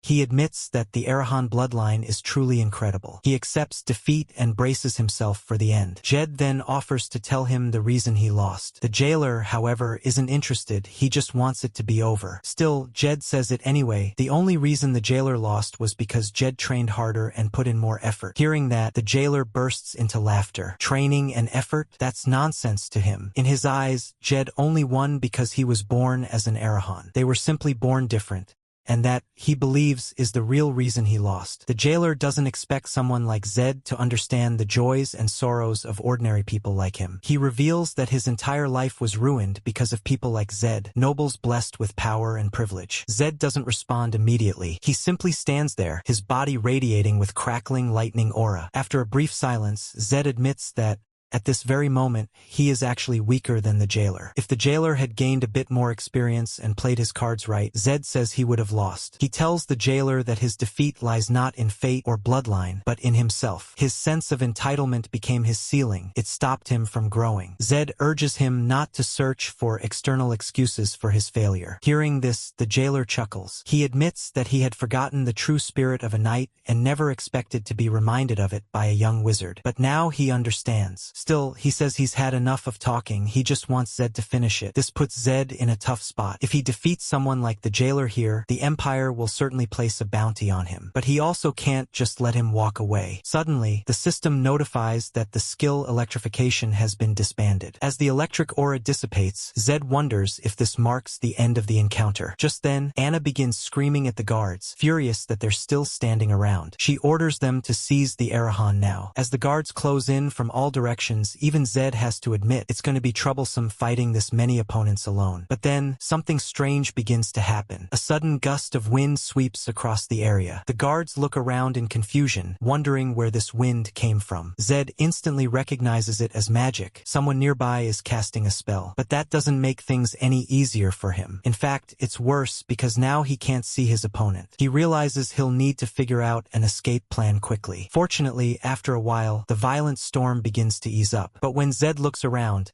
he's shocked to find that all the guards are already taken down. Even that woman, Anna, is unconscious. He can't understand how all of this happened without a single sound. Zed starts wondering if a wizard actually helped him, but he isn't sure. He knows he has to handle this situation carefully or things could go very wrong. Quickly, he scans the area and calls out for Leo, hoping he's still alive. For a few tense moments, there's no response, but then Leo finally replies. Seeing that he's safe, Zed feels a wave of relief. Leo asks if Zed was the one who did all this, but Zed says no. He suspects that a high-ranking wizard must be nearby and urges that they leave immediately. But before they go, Leo tells him to wait and shows him a strange card he found lying on the ground. It's spotless and looks like it was dropped recently. Something about it feels off. Meanwhile, from the shadows of a tree, a masked figure watches them silently, his focus entirely on the two. After traveling some distance, Zed and Leo stop and light a campfire. Zed examines the blank card again. When he spills a little mana on it, a hidden pattern is revealed. It's a magic card bearing the mark of the Black Flame, the symbol of the Arahan family. This isn't just any card. It belongs to the Arahan's Black Army, the largest secret organization in the Empire. They follow only the head of the Arahan family, and their numbers, purpose, and operations are kept completely hidden. Zed notices the number 4 on the card. If he remembers correctly, 1 stands for acceptance, 2 for rejection, 3 for deal or proposal, and 4 means monitoring or protection. That means the Arahan family might be protecting him. But if they had thrown him away before because he had no magic power, why would they protect him now? Suddenly, the answer clicks. It must be because of his magic stat. The skill is deactivated now, which likely means his magic stat is still too low. Zed guesses he might need a mana stat of 5 or maybe even 10 to activate it. He just hopes it's only 5. Meanwhile, Leo is also unable to sleep and asks Zed what they should do next. Zed replies that they don't have many options other than heading to Frilda, the place where Leo last saw his younger sibling. However, Leo reminds him of what Zed said earlier, that the coachman's body was missing. The rumors must have spread by now, and the Empire will probably issue a wanted notice soon. They can't go to Frilda without a carriage. It's just too far to travel on foot. But Zed already anticipated this and has adjusted their route. Instead, their next destination will be Tamaya. At the southern front outpost of Tamaya village, a large magic circle activates, and a man steps out alongside his horse. He isn't alone. Several people are with him, and they begin discussing their search immediately. This man, named Taurus Bahal, is determined to find the Arahan and execute him. Before beginning his search, this knight in shining armor, Taurus, first visited his lord, who had summoned him. The lord entrusted him with a mission, explaining that a few years ago, Arahan had been imprisoned at the Carrion Detention Center. Just a few days ago, however, he escaped the facility and is now on the run after killing the warden and several others in Mota City. The lord places complete trust in Taurus, giving him the freedom to make his own decisions while upholding the honor of their family. Taurus solemnly promises to stake his life on carrying out this command. The next day, Leo still isn't sure about Zed's plan. He thinks it's completely insane. Zed, however, replies that Leo has been saying the same thing for 5 days now, and he'd really appreciate it if he would stop. But Leo keeps shouting and complaining, saying they must be the only fools walking into the front lines on their own. At the Empire's outskirts lies the front line used to defend against beasts. Each noble house is responsible for a designated region, and the southern region belongs to the Bahal family. The village they're heading to, Tamaya, is located at the very edge of this front line, where beasts occasionally appear. The only reason they're risking a trip to this forward base is because it has a transport gate. However, the gate is so expensive that even most nobles can't afford to use it. Luckily, they have enough money. Since Zed refuses to change the plan, Leo mutters that Zed will only realize this is madness after getting ripped apart by a beast. But Zed laughs, saying Leo must know deep down that this is their best and only option. Later that night, they set up camp for dinner. Leo suggests they eat well, since they never know when their end might come. Suddenly, Zed feels a strange vibration in the air. He quickly warns Leo that something is approaching. This terrifies Leo. Just when they thought they were finally having a calm moment, trouble strikes again. However, Leo wonders if it really is a beast. Jed says he would actually prefer that. But whatever it is, it's not alone. He can feel vibrations from at least a dozen sources. For now, he doesn't believe the Bahal family would allow that many beasts to slip through the southern front undetected. After a short while, they see a large group of people approaching on horseback. Spotting a white horse with striking blue eyes confirms their suspicions. It's the Bahal Knights, and there are at least 50 of them. Jed hopes they'll just ride past, but then the Knights spot traces of their campsite. This is bad news for both Jed and Leo. The Bahal Knight Order only accepts members of 5th Circle or above. In other words, these are 50 high-level warriors. Hiding won't work for long. They'll be found eventually. Running doesn't seem like a good option either, considering the Knights are mounted. Leo suggests that Jed should try to escape on his own. Maybe he has a chance. Jed is confused, but Leo insists that the Knights will definitely kill Jed, while he might be spared. He tells Jed not to worry about him, because at least he won't be executed. But Jed can clearly see that even though Leo is trying to act brave, he's trembling all over. Jed calmly tells Leo not to worry. Leaving a comrade behind isn't something he can do. Meanwhile, the Bahal Knights are still searching the area. Their leader scolds them, demanding to know why it's taking so long to find just 2 people. Suddenly, out of the shadows, Jed Arahan steps forward. He recalls that the number 4 from the magic card meant either monitoring or protection, and he wants to see how this plays out. Standing still means death, so he might as well act. Jed asks to speak with their commander, but the Knights don't wait. One of them attacks immediately, faster than Jed anticipated. Another knight appears behind him, swinging his sword. As Jed looks back, a magical circle suddenly appears beneath him, and as the sword strikes, a magical shield activates to block the blow. Jed himself has no idea why the attack was blocked, and the knight who struck him is equally shocked. Suddenly, a voice commands all the knights to stand down. The Bahal Knights quickly regroup and demand to know who is speaking. Jed is also taken aback. He had suspected someone might be watching from a distance, but he didn't expect them to be this close. Even with his perception stat maxed at 100, he didn't sense anything.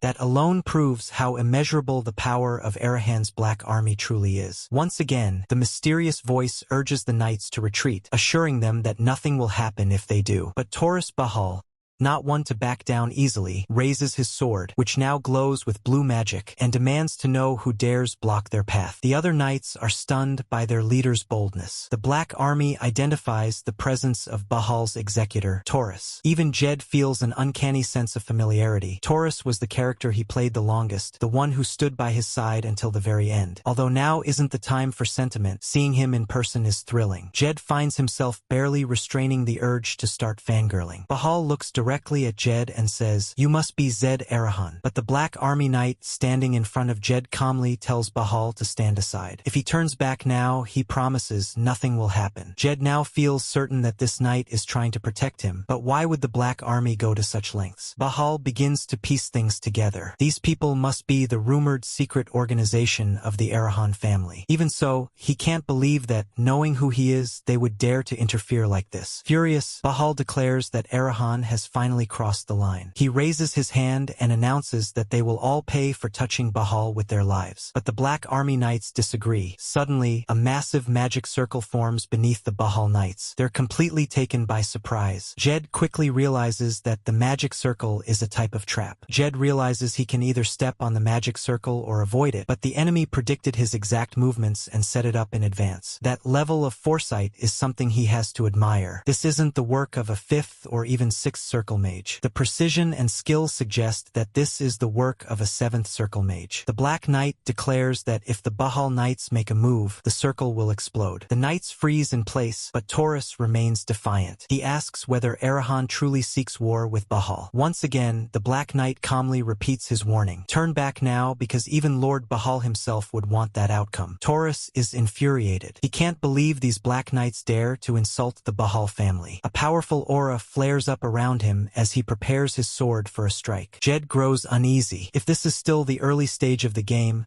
then Taurus is, at best, at the 6th circle level. If a full-scale battle breaks out here, Taurus and his knights will be completely annihilated. Yet Taurus shows no signs of retreating. His aura takes the form of a roaring lion. Jed instantly recognizes it as Bahal's first secret technique, Lion's Roar. But Jed doesn't want this to escalate. Taurus isn't strong enough yet. He needs to be at least 7th circle to properly wield that technique. Jed just wants him to back down or he'll get himself killed. Seeing that Taurus is unwilling to retreat, Jed pleads pleads with the Black Knight to disable the magic circle. At first, the knight ignores him, but Jed shouts again, demanding it be deactivated. The Black Knight replies that it's not possible. They only follow the former Lord Arahan's commands. His orders were to protect Jed, not to obey him. If that's the case, Jed asks, why is he trying to kill Bahal's executor? He argues that it's unnecessary. At the mage's current level, he could easily carry out the mission without resorting to killing Taurus. The Black Knight remains silent, offering no response. Jed insists again, demanding that he disable the magic circle immediately. At the same time, he shouts at Taurus to stop this madness. But Taurus refuses to listen to anything from an Arahan. He snaps at Jed to shut up. Taurus reminds him that he took down the warden and innocent citizens of the South, and there's no way he can let someone like that walk free. He wants to ensure that Jed pays for his crimes. Jed tries to reason with him, explaining that it's all just a misunderstanding, that if they could simply talk things through,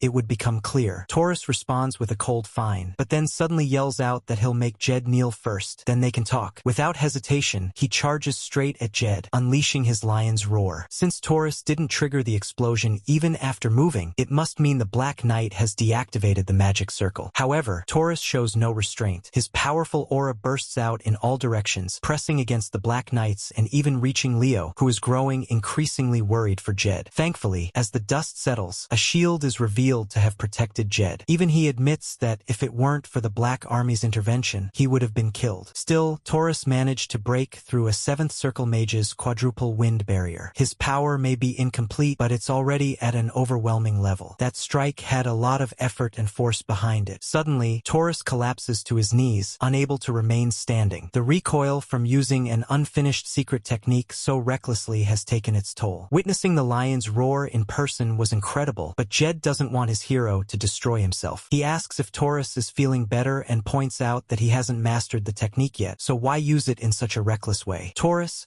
struggling, asks how Jed knows about his family's secret technique, but before he can get an answer, he loses consciousness and falls to the ground. His knights immediately rush to him in panic, calling out to their lord. Jed tells them it's mana backlash and warns that if they don't treat him immediately, it will be too late. The knights begin preparing healing magic, pleading with Taurus to hang in there, but Jed sees the problem clearly. They can't treat mana backlash when their magic circle is lower than the patient's. If only someone with a higher circle was here, and there is, standing right behind him. Jed turns to the Black Knight and tries to reason with him, asking him to treat Taurus himself. But this request frustrates the knight. He can't believe Jed is seriously asking him to save a knight. Jed insists, saying that Taurus is an old friend of his. But for the Black Army Knight, it's still ridiculous. A knight is an enemy, he says, never a friend. Jed tries to make the Black Army Knight understand that saving Taurus isn't about emotion, it's about prioritizing benefit. If Taurus dies here, Arahan won't be able to avoid an all-out war with the Bahal family, and that would do them no good. But for the Black Army Knight, Taurus's death might actually be advantageous for Arahan. Besides, he argues, this situation was caused by Taurus himself, and it has nothing to do with their mission. Jed realizes they're wasting time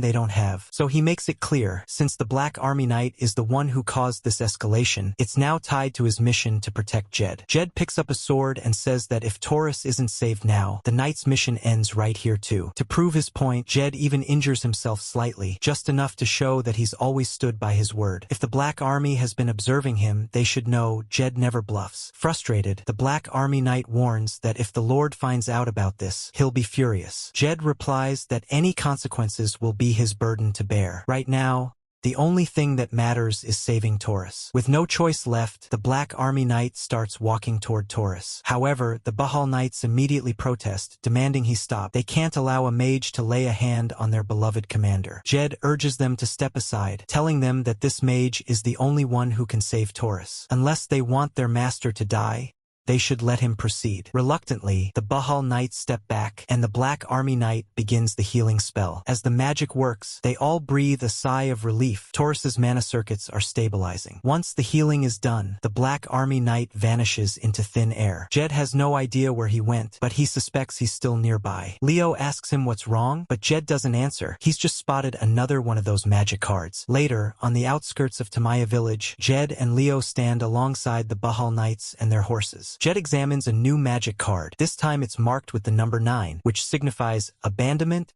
or survival. Leo also realizes that the Black Army mages must have been the ones who left the last card as well. Jed agrees, saying that the message is clear: they're being told to handle things on their own now. This makes sense to Leo, as Arahan is probably furious after losing their biggest support. Curious, Jed asks how Leo knows about the Black Army. Leo says they're simply too well known. Even toddlers know the name. They might not know exactly what the organization does, but the reputation alone is legendary. Either way, Leo insists they need to lay low for now. Just one look at the knights on high alert is enough to know that any wrong move could get them killed. But Jed points out that if the roles were reversed, if they were mages and he were a knight, he would have already been dead. Leo doesn't get it at first, so Jed explains, knights value honor above all. Even if you're a wanted criminal, killing someone who saved your life would be disgraceful. Knights die for honor, while mages are willing to kill their friends if it brings them gain. In Jed's view, both extremes are irrational but easier to manage. With knights, you appeal to honor. With mages, you just offer them a bigger benefit. Just then, a knight approaches and informs them that Lord Taurus wishes to see them. Jed and Leo are escorted and offered tea, which Taurus explains is called Minar tea, cultivated by the Bahal family itself. The aroma is exquisite. Both of them try it and are pleasantly surprised. It's fragrant and soothing. Taurus then asks how they're feeling. Jed replies that he's feeling much better, thanks to the generous hospitality they've received. They quietly sip their tea for a moment, enjoying the calm. Finally, Jed breaks the silence by saying he doesn't like stiff atmospheres and would prefer to drop the formal act. He notes that Taurus is turning 17 this year and suggests they keep things relaxed and speak informally. Taurus simply stares at Jed for a moment before asking how old he is. Jed replies that he's about 15, which makes Taurus roughly 2 years older. Jed jokes, wondering if Taurus expects him to call him Big Bro. Taurus, however, says he has no interest in having a mage call him that. It's not something he's comfortable with. Jed is fine with that too. He had no intention of doing it anyway. Leo, still enjoying his tea, can't help but notice how casually Arahan and Bahal are now talking, almost like friends. Before getting to the main point, Taurus begins by expressing his gratitude, saying he owes them his life. Jed is a bit surprised to hear someone from Bahal thanking a mage. It's rare to see such humility from a noble of his status, but Jed already knew Taurus was different, and he liked that about him. Taurus says enough small talk. It's time to get to the point. Since Jed claimed that the murder of Commander Clark was a misunderstanding, Taurus now wants to hear exactly what he meant by that. Jed agrees to explain everything, and not just what Taurus asked, but more. He recounts everything that happened from the detention camp to the present moment, though he leaves out certain details like unlocking his mana or gaining lightning energy. After finishing his account,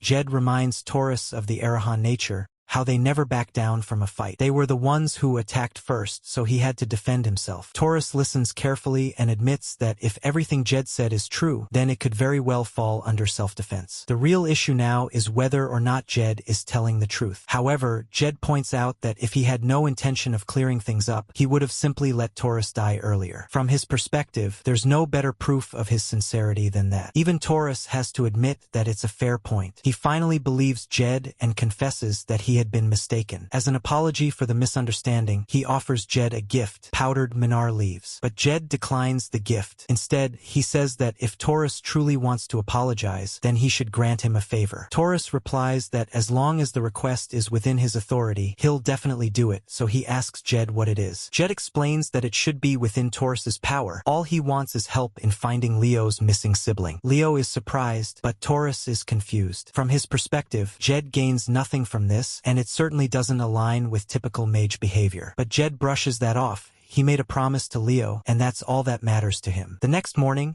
while Jed is working out, Leo reflects on how unusual it was that Jed used Bahal's goodwill just to ask for help finding some street rat's lost sibling. It's strange. Jed is a really strange guy. But still, Leo is happy and wants to do whatever he can to help. He asks Jed if he's hungry, saying he'll even go out and look for that special Bertisan variety of meat. Jed says he'll join him soon. He just wants to finish one last set. Meanwhile, Taurus is observing both of them from a distance. He's puzzled by Jed's behavior, wondering why a mage, who are typically said to view sweating as barbaric, is working out so intensely. He's also heard the rumors that Zed Arahan has no mana. For a mage, lacking mana is like a knight being unable to wield a sword. Yet Jed refuses to give up. He keeps pushing forward with everything he's got. It's such an honorable sight that even Taurus admits, if he were in Jed's position, he wouldn't have been able to act with the same integrity. After this, Taurus made up his mind to befriend the mage who was more knightly than any knight he had ever known. To show his appreciation, Taurus also brings out the rare Bertisan meat. Leo can't believe they actually prepared something this valuable for them. Taurus explains that they're doing their best,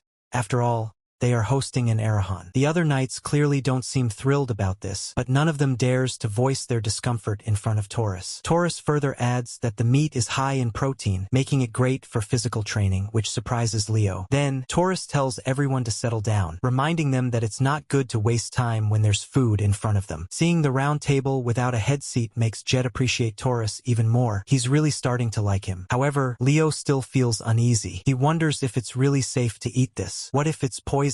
He glances at Jed for reassurance. Jed tells him it's fine, and that they can trust the food. It tastes far better than anything they had in the camp. Once Leo takes a bite, he agrees. The way the meat melts in the mouth is incredible. Taurus asks if they really liked it. Jed says it's amazing and jokes that if Taurus eats this kind of food every day, he's honestly jealous. But Jed also understands that nothing in this world comes free. Serving something this expensive must mean they want something in return. Kindness has its limits, after all. One of the knights finally can't take it anymore. He apologizes and says he's feeling too uncomfortable, deciding to leave. Once one leaves, the others soon follow. They can't bear to stay either. They tolerated Jed's presence at the outpost, but this is just too much. All they can do now is apologize and leave. The table is mostly empty now. Only Leo, Jed, and Taurus remain. Taurus apologizes on behalf of the others, but Jed tells him not to worry and adds that if he's considering punishing them, it won't be necessary. Since punishing them wouldn't do any good either, Jed tells Taurus to let it go. Taurus is genuinely surprised that Jed is still defending the knights even after being insulted by them. But Jed explains that those knights have likely hated mages since birth. It's only natural. Scolding them won't help. Instead, they should try to understand and comfort them. Taurus agrees and says he's learned another valuable lesson.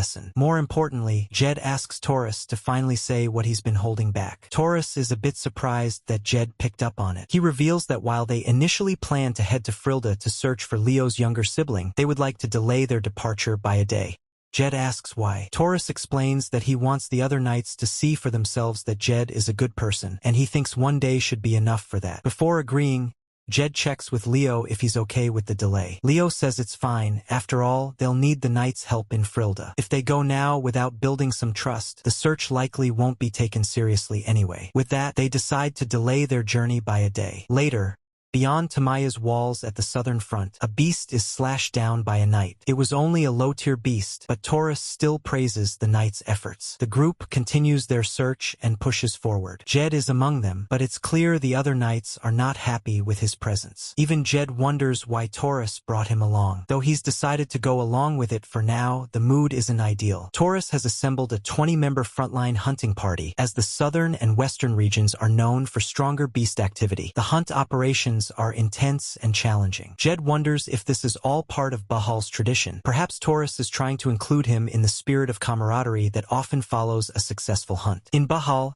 it's a tradition to hold a celebration after a safe return from research or a hunt. Taurus may be trying to ease Jed into that environment. Just then, one of the knights alerts Taurus that they've found unfamiliar tracks ahead. These tracks are unlike anything the knights are used to seeing. They've never encountered such footprints before. Since none of them can identify the creature, it seems to be an undiscovered beast not listed in the bestiary. According to protocol, they're supposed to report this to headquarters immediately. However, Taurus feels that heading back right away doesn't sit right. This is Area 1, after all, so even if it's an undiscovered beast, it's probably low level. Still, the knights argue that not knowing what they're dealing with makes it dangerous. Even Jed agrees it's safer to retreat if they truly have no idea what the enemy is. But that's only if they don't know. Jed then offers to help. Taurus is curious and asks if Jed actually knows what the creature is. Jed confidently replies that it's a basilisk. He explains that while the beast is only mid-level, Taurus is a 6th Circle Knight and has about 25th Circle Knights with him. They should be able to handle it. Taurus is surprised and asks if Jed is being serious. One of the knights clearly doesn't trust a mage's word and scoffs, saying there's no way someone from Arahan, in the west, would know about a southern beast if they've never encountered it before. Jed asks if they have proof that the basilisk appears only in the south. Maybe Arahan just did better research. The knight snaps back, calling Jed an insolent bastard without mana, and says they won't tolerate an Arahan insulting Bahal. But this time, time, Jed pushes back. He points out that it's they who are being disrespectful. A mere squad member dares to speak informally to the son of the Arahan family. Seeing the tension escalating, Taurus quickly shouts, "Enough!" and orders everyone to remain silent until he speaks. He then turns to Jed and apologizes on behalf of the knight, though it's clear the others don't like that one bit. Taurus admits that building goodwill is proving more difficult than he expected. But before anyone can respond further, a massive beast suddenly emerges right behind them. Taurus immediately orders everyone to get into battle positions and spread out. He himself barely manages to dodge the beast's initial attack. Glancing at Jed to check if he's safe, Jed quickly shouts for Taurus to dodge again. The monster is right behind him. Taurus evades another bite just in time and then notices even more monsters approaching. Without wasting a second, Taurus unleashes his aura, engulfing his entire sword in energy, and orders everyone to focus their attacks on the beast to the right. Following his lead, the knights ready their swords, and as Taurus charges, they all launch their attacks together. Despite their coordinated assault,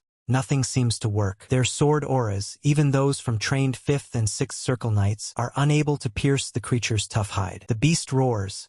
It's now its turn to strike back. The knights brace themselves, but Jed urgently yells for everyone to get down. Taurus immediately echoes the command, telling the others to follow Jed's instructions. All the knights hit the ground, but one of them standing beside Jed refuses to obey, unwilling to take orders from a mage. Jed yells at him, calling him a fool and ordering him to get down immediately. Just then, the monster lashes out with its tail, releasing a storm of needle-like projectiles across the area. Thanks to Jed's quick thinking and the knights lying low, most of the poisonous needles fly harmlessly past. Jed had even forced the disobedient knight down in time, saving his life. If those needles had hit, they would have caused serious harm. Taurus observes that the needles are coated with poison, but curiously, none of them actually embedded into the ground. Jed warns Taurus that the creature's next attack will likely strike lower, making it harder to dodge. Taurus instantly realizes that they need to finish the fight before that happens. Jed tells him to focus on the beast to the left with his knights. Taurus then asks if Jed plans to take one on by himself or if he knows of any weakness in the creature they can exploit. Jed says they don't have time to waste, so he needs confirmation right now. Can Taurus and his knights handle the beast or not? Taurus immediately understands the urgency and promises that they'll deal with it quickly, but he also tells Jed that he doesn't want him to die. Hearing that makes Jed feel genuinely good. At least now he's certain that Taurus is a really solid guy. Jed nods and tells Taurus that he's counting on him. Taurus turns to his knights and commands them to follow him as they move in to take down the monster on the left. He takes the lead in the charge. Just then, the system notifies Jed that the trait Stubborn Challenger has been activated. Now that his favorite character is fighting with everything he has, Jed can't just sit back. He prepares his fists and gathers his electricity. All his stats are temporarily boosted by 10, and his skill electrification activates, covering his entire body in golden electric aura. With lightning surging around him, he shouts at the monster to come at him, because now he's ready to fight. Without hesitation,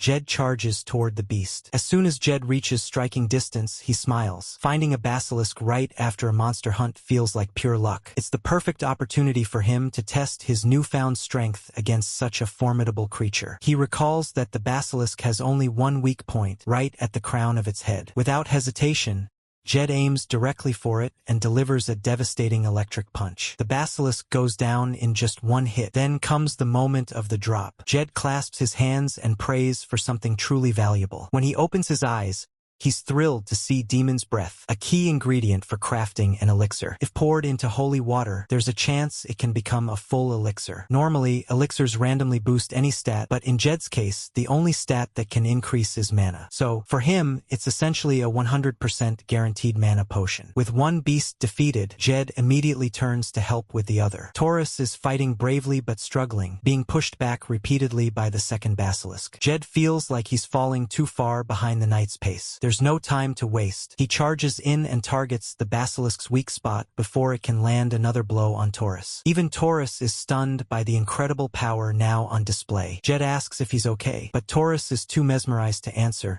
He can't believe what he just witnessed. The other knights rush over as well, shocked by Jed's sudden appearance and the intense aura around him. They begin to realize it's lightning chi. Taurus immediately asks if that's really lightning chi. Jed casually confirms, saying anyone could recognize it. But this revelation shocks Taurus even further. He thought Jed had no mana. Jed explains that he only recently acquired his mana. Taurus stares at him in disbelief. How could someone simply acquire mana like that? The mana ring that surrounds the heart is usually formed at birth. In some cases, the circuits take a bit longer to connect, but by the age of 6, all circuits must be fully connected. That means for someone like Jed, who's around 15 years old, not having a mana ring until now is like someone born with 9 fingers suddenly growing a 10th. In the Empire's 1,000-year history, something like this has never happened. Taurus concludes that even the heavens must have been moved by Jed's unwavering will. Another demon's breath drops from the second basilisk, and Jed asks Taurus if he can have it. Taurus immediately agrees. Since Jed took down the beast, the loot rightfully belongs to him. However, Jed says that this much is more than enough. Even if he were to sell the basilisk skin, it would fetch the price of a fine feast. Despite playing this game for over 10 years, he's never once received 2 demon's breaths in one go. Today, he truly hit the jackpot. He's so satisfied that he doesn't even feel the need to eat. His joy alone fills him. Meanwhile, news spreads like wildfire across the village. Everyone's talking about Arahan, the mage who joined the Knight's Hunt and defeated an undiscovered demon with his bare hands. Word also spreads that he has awakened lightning chi, an energy many believed was nothing more than a legend. While some remain skeptical, questioning how a mage who once had no mana could suddenly wield lightning chi, others confirm they saw it with their own eyes. Even Lord Taurus acknowledged it, so it must be true. What shocks people even more is that Arahan gave up the basilisk's valuable hide. They also hear that he trains and sweats during his breaks, something unheard of for a mage. A mage who rejects wealth, a mage who sweats. To the people, he is no longer just a mage. He's an idol. Many people in town even wish for the chance to talk to that Arahan. Some regret not volunteering for the mission, thinking they missed the opportunity to witness everything in action. One of the knights, previously skeptical, approaches Jed and thanks him for saving his life earlier. Jed simply hopes he wasn't hurt. The knight replies that he's fine, but still can't believe he hesitated on the battlefield. As a knight, that's unacceptable to him, and he vows to reflect deeply and improve himself. Leo, watching all this, wonders just what Jed did out there to cause such a complete turnaround in the knight's opinions. Jed guesses they probably like him now. He even bets they'll genuinely help Leo search for his sibling tomorrow. Suddenly, Taurus calls Jed and Leo aside. He praises Jed for the great job he did, noting how much the knight's attitudes have changed. Everyone who joined the mission has now volunteered to assist with the search in Frilda. Jed knows they must be exhausted, but still, it means a lot, and he expresses his gratitude. Taurus, however, says it's only natural. As knights, they are expected to act even when tired, especially since they now owe Jed a life debt as comrades. Then Taurus mentions that he'll be visiting his family tomorrow. Apparently, the head of the Bahal family was quite shocked to hear about today's events. Jed wonders if Taurus is going to get scolded for getting so close to an Arahan, but Taurus has already made peace with that. He plans to meet the family head and then head straight to Frilda. He also assures Leo that he'll give his all in helping find his younger sibling. He promises they will find her. Jed smiles and tells Leo that the heir of Bahal himself is going to help. Surely, that must feel reassuring. Overwhelmed with emotion, Leo can't hold back his tears and thanks them both from the bottom of his heart. But they tell him he doesn't need to thank them because they're friends. The next day, the group arrives at Frilda, the southern trade hub and port city. Leo reveals that her name is Lisa. She's a girl and is 13 years old this year. She has long blonde hair that goes down to her waist. He also mentions her height, but admits he's not exactly sure since she might have grown since they last saw each other. Jed asks if that's all, and then Leo adds that she's also really cute. Everyone just stares in silence, unsure of how to respond to that. Anyway, Jed then says that this is all the information they have. They don't know exactly where she went, but she's definitely somewhere in Frilda. So, he wants all the knights to begin by searching among the slaves belonging to small and medium-sized families in the city. He hopes they'll be able to investigate to that extent. The knights all affirm that they can. Meanwhile, Jed decides to start with the merchant group where Leo used to work. Leo agrees and says it's not far from here. Jed then asks if there's a clothing shop nearby. Leo wonders why he's suddenly asking about clothes. Soon, they reach a place called the Hamel Trading Firm, Leo's last workplace. Though they had falsely accused him of theft and kicked him out, that means they'll instantly recognize him if he goes in. So, Jed decides to buy some fancy clothes and go in alone. Leo apologizes but understands. He also compliments Jed, saying he really does look like a noble when dressed up. Even though he knows Jed actually is a noble, he couldn't help but make the comment. Inside, at the reception, Jed is instantly welcomed and thanked for visiting. The receptionist politely asks if there's something specific he's looking for. Jed first confirms if this is indeed the Hamel trading firm, while Leo keeps watch from a hidden spot. But to Jed's surprise, the receptionist laughs and says the young master must be mistaken. This place is a slave market. That catches Jed off guard. Suddenly, the receptionist's tone changes. He senses something is off and immediately accuses Jed of not being a noble. He warns Jed not to try pulling tricks like that, saying he doesn't appreciate imposters. Jed keeps up the act, insisting that the receptionist is making a mistake. What if he really is a noble? But the receptionist just laughs again, saying that kind of trick won't work on him. He tells Jed that merchants survive purely on sharp instinct, and to a noble,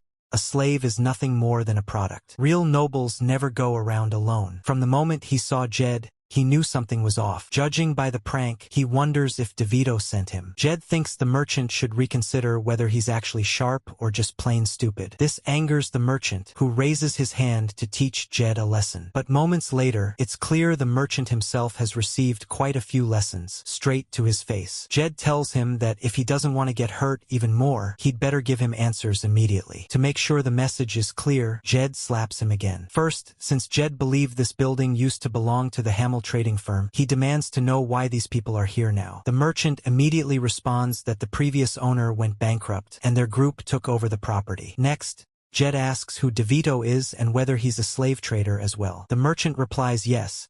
He's the owner of the largest slave market in the southern region. That makes DeVito Jed's next target. Jed then asks one more thing. Where is everyone in this place? The merchant confirms if Jed means products by everyone. Jed slaps him again for using that word. He does not appreciate people being referred to as products. The merchant starts to speak, but still refers to them as products. This triggers Jed into another round of continuous slapping, again and again. But the merchant stubbornly continues to say products, no matter how many times he gets slapped. Jed tells him that slaves are people too, and it's not okay to treat people like objects. At the very least, he expects this merchant to live with a shred of decency. It's not that hard, or at least he hopes so. The merchant promises to keep that in mind from now on. Finally, Jed tells him to show the way. The merchant immediately says he will guide him right away. Then he leads Jed toward a curtain, behind which Jed witnesses a sight that leaves him completely speechless. Seeing people locked up like this only makes Jed even angrier. He asks the merchant if there are any others still imprisoned. The merchant replies that these are the only ones.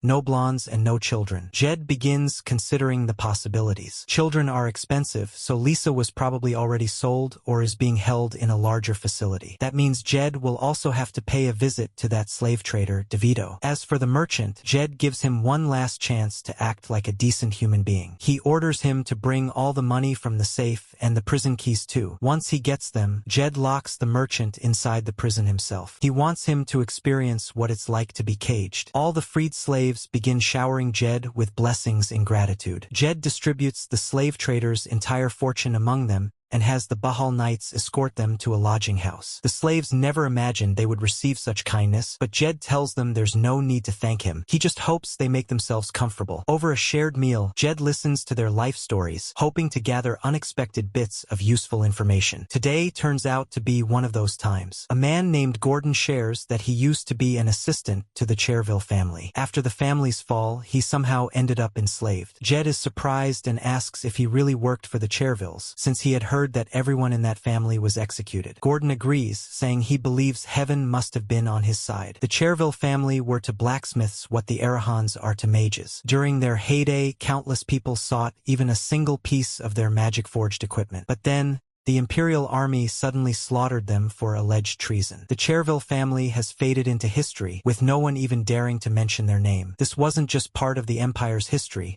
It was true even in the game storyline Jed knew. Now that no direct descendants remain to inherit their techniques, it's a huge loss for the Empire, especially as it continues to battle magical beasts. Gordon shows his hands, which are in rough shape, and laughs, calling it all just faded glory. Jed agrees it's a real shame. If Cherville's techniques had been passed down, they could have produced incredible magical tools. It's a personal loss for Jed as well. Then Gordon says he wants to share something, just in case it might help, but only with Jed. He prefers to keep it a secret secret. Jed understands and encourages him to go ahead, but Gordon is still hesitant because of the people around. So Jed suggests they talk somewhere more private. Gordon immediately agrees. Once in a secluded spot, Gordon reveals a bombshell. The true heir of the Cherville family, Mr. Lacto, is still alive. Jed, shocked, almost shouts in surprise, but Gordon quickly hushes him and urges him to lower his voice. Jed then asks where Lacto is. Gordon explains that the head assistant sacrificed himself in Mr. Lacto's place, switching clothes and disfiguring his own face with fire to avoid recognition. If all went according to plan, Mr. Lacto should be hiding in Myers by now. Jed is stunned. This is game-changing information. However, even if Lacto survived, he would still be hunted as a traitor for the rest of his life. Meeting him won't be easy. Still, Jed sincerely thanks Gordon for trusting him with this. Gordon says he only revealed the truth because Jed seemed trustworthy. He simply asks Jed to ensure that no harm comes to Mr. Lacto. Jed promises not to let anything bad happen and reassures Gordon. For now, they decide to head back. It's not good to stay away for too long. Gordon understands, and they head back inside. Later, we see Leo looking worried and sighing. Jed asks him why he isn't eating. Has he lost his appetite? Jed reassures him that there's no need to be so upset. The slave trader they met today was just a small fry. Once they visit DeVito's place tomorrow, he's confident they'll find something for sure. Leo still doesn't feel entirely at ease, but he knows there's not much else he can do. Suddenly, Gordon asks if Jed just mentioned the name DeVito. Jed confirms with a simple yes. Gordon immediately warns him that DeVito is absolutely off limits. He's on a completely different level compared to the other slave trader. Gordon asks if Jed knows who is backing DeVito. For Jed, it doesn't matter how powerful DeVito's backers are. He has the Bahal squad with him, so he doesn't see any reason to worry. But Gordon reveals that DeVito's connections span the entire empire. In fact, there's even a rumor that his biggest client is none other than the Arahan family. Hearing the name Arahan leaves Jed momentarily stunned. Still, he finds it hard to believe. Why would the Arahans from the west come all the way to the south just to do business? Gordon explains that there's a reason: guaranteed profits. The enemy's loss is their gain. If DeVito buys up all the slaves from the south, the noble families here, Bahal included, will be in serious trouble. After hearing all this, even Jed has to admit that it sounds exactly like something the Arahan family would do. He begins to wonder if the Black Army is actually protecting DeVito. If that's the case, then this is no longer just about shutting down a slave trader. It would be the same as silently declaring war between Bahal and Arahan. Jed then notices how Leo is starting to worry, clearly feeling guilty that his request might be causing too much trouble. So Jed tells him not to worry. This isn't just about Leo. It's also about doing the right thing. Leo is taken aback, surprised by the conviction in Jed's voice. Jed simply confirms it. Yes, he's just acting according to his beliefs. No matter what he has to do, Jed is determined to do everything in his power to deal with that slave trader. The next day, at DeVito's slave market, Jed arrives and walks straight ahead, ignoring all the guards standing around. He keeps moving forward, unfazed. One of the guards follows him, calling him a bastard and demanding to know where he thinks he's going. Jed calmly asks just one question: where is DeVito? The guards question him back. Just who the hell is he? Do they have any idea where they are right now? Since he looks like a young noble, they don't attack immediately, but they do warn him that this is the kind of place where even nobles can lose their lives if they act out of line. Jed says he's heard they're connected to Arahan, so he understands why they're so arrogant. But then he reveals his own Arahan eyes. The moment they see his red eyes, the guards immediately drop to their knees, begging for mercy. They apologize profusely, saying they didn't recognize him earlier and now just want to be forgiven. A hooded man is also present. Jed wonders if this could be DeVito, but judging by his outfit and behavior, he's likely just a subordinate. Still, based on the way he's reacting, Jed guesses he must be from the Black Army. He had suspected it already but didn't want it to be true. Then another figure appears and asks what brings such an esteemed guest to a shabby place like this. He mentions that he heard about yesterday how Jed robbed the slave shop in the harbor. This confirms something important for Jed. The Arahan name won't work on this guy. He's not going to kneel. The man says he didn't think Jed would actually come all the way here. He calls Jed either bolder than expected or just too naive to know better. Jed doesn't waste time. He declares that, as of today, Arahan is cutting off all ties with DeVito and that he's taking the slaves with him. He asks the man to cooperate, but instead of reacting with concern, the man bursts out laughing. He apologizes for laughing like that, but says he just couldn't help himself. Jed, now silently watching,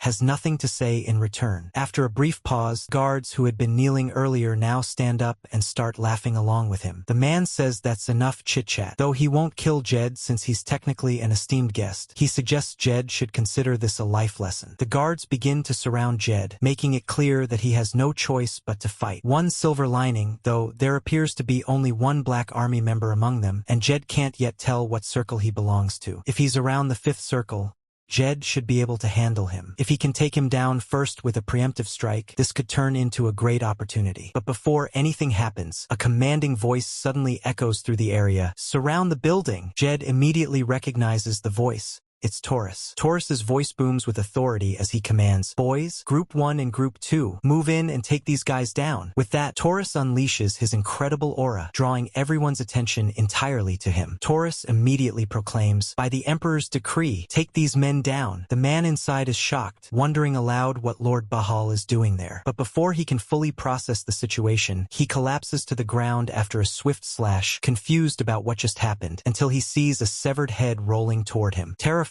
he realizes the gravity of the situation. Taurus then confronts the slave trader, DeVito, declaring that he is under arrest for the crimes of illegal kidnapping, unlawful detainment of the powerless, and tarnishing Bahal's honor by committing disgraceful acts in its southern territory. As the Lord of Bahal, Taurus announces that he will take DeVito's limbs as an example to others. Jed stands beside him. The two pairs of eyes, ones that were expected to direct malice toward each other, are now united, focused solely on DeVito. He's completely stunned, unable to make sense of what's happening. The absurdity is too much for him, and he drops to his knees, begging for mercy. He promises that if he's spared, he'll never commit such acts again. But in the next moment, one of his limbs is gone, and the next moment, another. Now he can't even bring his hands together to beg. Desperate, he pleads again, asking for mercy, but Taurus responds with another strike, ending it decisively. With that, the situation on the 1st floor is fully resolved. Jed calls it perfect timing, though he does ask about what Taurus said earlier,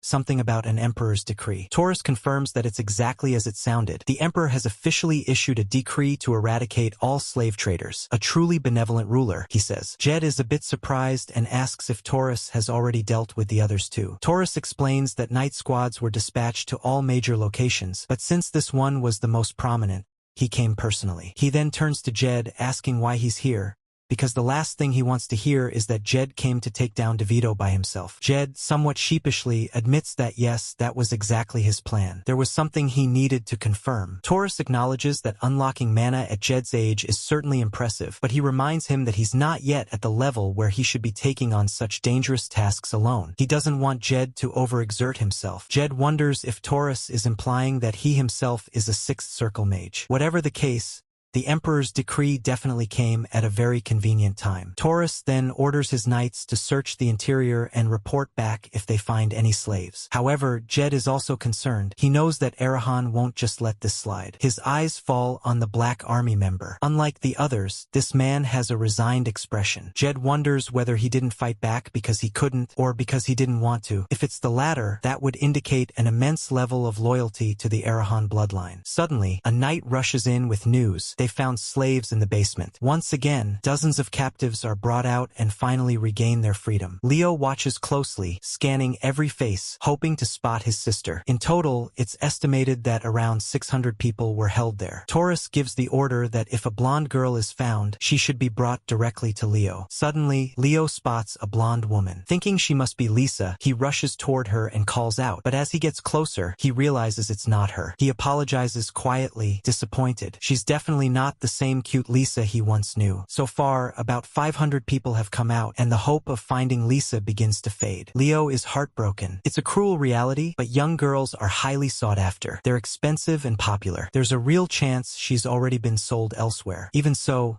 Jed urges Leo not to give up. They continue searching, but no matter how hard they look, nothing changes. Finally, a knight informs Lord Taurus that the group of slaves that just exited were the last ones. Leo's heart sinks, and even Jed is left with nothing more to say. As dusk falls, the horses are prepared, and the knights begin their departure. One knight informs Lord Taurus that, As per the Emperor's decree, they will now escort the rescued slaves to the Imperial Palace. Taurus praises both Leo and Jed, saying they worked hard today. He also promises that the crackdown on slave traders will continue tomorrow, and he hopes they'll be able to find Lisa soon. Jed is genuinely grateful for all the help Taurus is giving them. Suddenly, a nearby horse gets startled by someone, causing a girl to fall. Taurus scolds the horse, telling it not to get startled when someone is standing so close. Then he rushes to the girl's side and asks if she's alright, but something about her features catches his attention. She's a blonde girl and quite cute. Jed turns to Leo and asks if he saw a girl like this earlier. But Leo, still heartbroken and lost in thought, doesn't respond. He's barely registering what anyone says. However, he really should pay attention to this girl, because she's someone very special. Before Leo can react, the girl herself looks at him and immediately calls out, recognizing him as her brother. Her voice pulls Leo out of his sadness. He looks up, stunned, and instantly recognizes her. It's Lisa. He runs to her and embraces her tightly. Lisa bursts into tears, overjoyed to finally be reunited with her long-lost brother. Jed figures she must have gone unnoticed before because of her hood. Whatever the reason, it's not a comforting thought to realize how close they came to missing her. But thanks to the startled horse,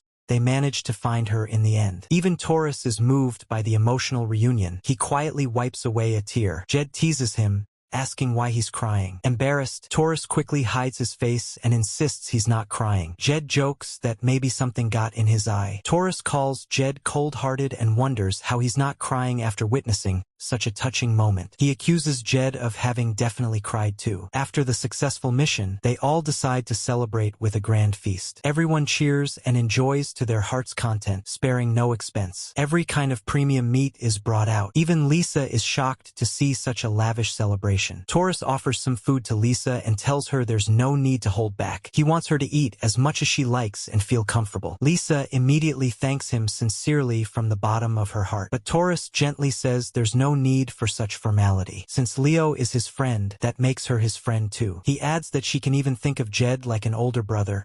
He may seem cold, but he's a good guy. What's amusing is that Taurus himself wants to be considered a friend, but he suggests Lisa see Jed as a brother. Internally, Jed can't help but think how odd it is to be 40 years old and hanging out with a 15-year-old friend and his 13-year-old sister. It feels a bit strange. They keep offering Lisa more and more food, teasing that no matter how much she wants, her brother will get it for her. After all, his friends are super rich. Lisa is amazed by it all. Leo even bets that he's probably the only one who can say he has both Bahal and Arahan as friends. The cheerful conversation between the young siblings lightens the mood more than ever. Perhaps this is the first truly peaceful day Jed has had since arriving in this world, and he's genuinely happy, not just for himself, but also for Leo. But then, suddenly, a knight barges in and urgently calls out for Lord Taurus. Jed instantly recognizes him. It's Bahal's vice-captain, Philip. Taurus asks why the vice-captain is here. Philip explains he came in a hurry because of a declaration from the Lord. But Taurus is confused. He hasn't been informed about any declaration or specific orders. Without warning, Philip draws his sword and points it straight at Jed's throat. Jed had really hoped this day would remain peaceful, but once again, something finds a way to mess it up. So much for his plan of a quiet,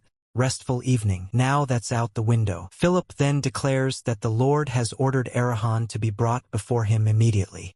While they were traveling in a carriage, the guy starts explaining the rules. He says the first rule is not to make eye contact with the Lord. The second is to kneel before him. The third, well, he doesn't get to finish because someone interrupts. Jed Arahan cuts him off, asking who he thinks he is to be giving orders like that. The man snaps back, reminding him that this is Bahal's land and warning that if he doesn't show proper manners, he'll just kill him. Jed calmly tells him that it's actually he who should be showing proper manners, and reminds him not to forget that he's from the Arahan family. Then the scene shifts to Bahal's territory, where Jed feels the real game has finally begun. He doesn't know what Lord Fernando Bahal is planning, but as a member of the Arahan family, he knows he has to act with dignity. Some instinct deep inside tells him that's the only way he'll survive. If he bows, they'll see him as weak, but if he stands tall, he risks angering them. Either way, it's dangerous. Later, when he reaches the gate, he's told to wait. Jed notices a reception room on the 5th floor, just like in the game. He figures that being called there instead of the 7th floor office means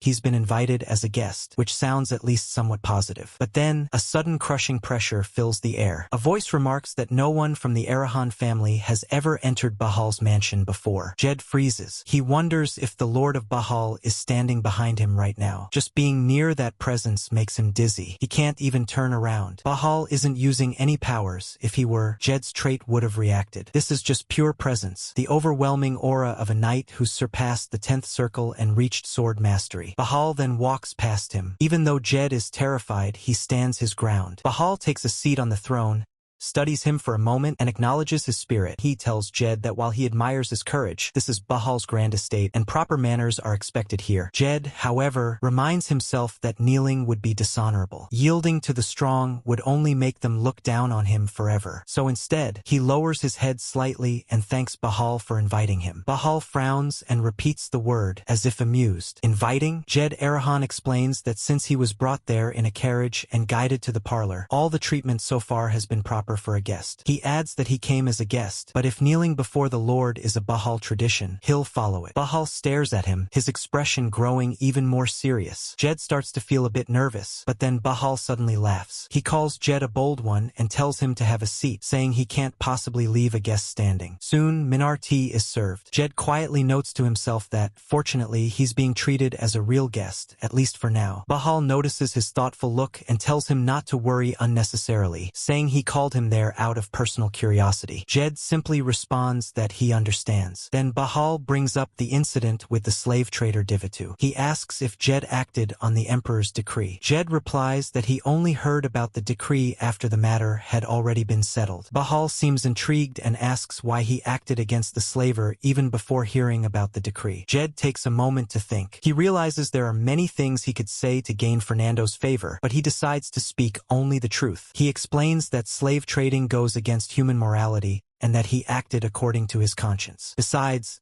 lying in front of a sword master wouldn't work anyway, he thinks to himself. Bahal then asks if Jed knew Divitu was working with his own family. Jed admits that he had thought it was just a rumor at first, but after meeting Divitu, he realized it was true. Bahal presses further, asking if Jed still chose to stop him despite knowing that connection. Jed answers that he simply judged what was right and wrong. It had nothing to do with family ties. Bahal warns that the Arahan family won't let this slide. Jed responds that he's fine with that, saying he did the right thing and has no regrets. Bahal studies him for a moment, impressed. He thinks to himself that Jed must understand the gravity of defying his own family, especially as a member of Arahan. And now, just because of Bahal's curiosity, Jed has placed himself in even greater danger. Bahal recalls what Taurus said and realizes it wasn't an exaggeration. Jed truly is a mage who understands honor. Finally, Bahal says it's getting late and tells Jed to stay for the night. He adds that if Jed is fine with it, he'll invite him to breakfast the next morning as well. Jed rises, expressing his appreciation for the hospitality, and offers Bahal a knight's salute, which Bahal notices. Bahal remarks that it's unusual to see a mage salute like a knight, adding that today truly feels special in many ways. Later that night, inside the guest room of the Grand Estate, Jed Arahan finally lets out a long sigh of relief. He admits to himself that he's just glad everything went smoothly. The whole situation has left him completely drained. He realizes that he only made it through because Fernando behaved exactly like his in-game personality.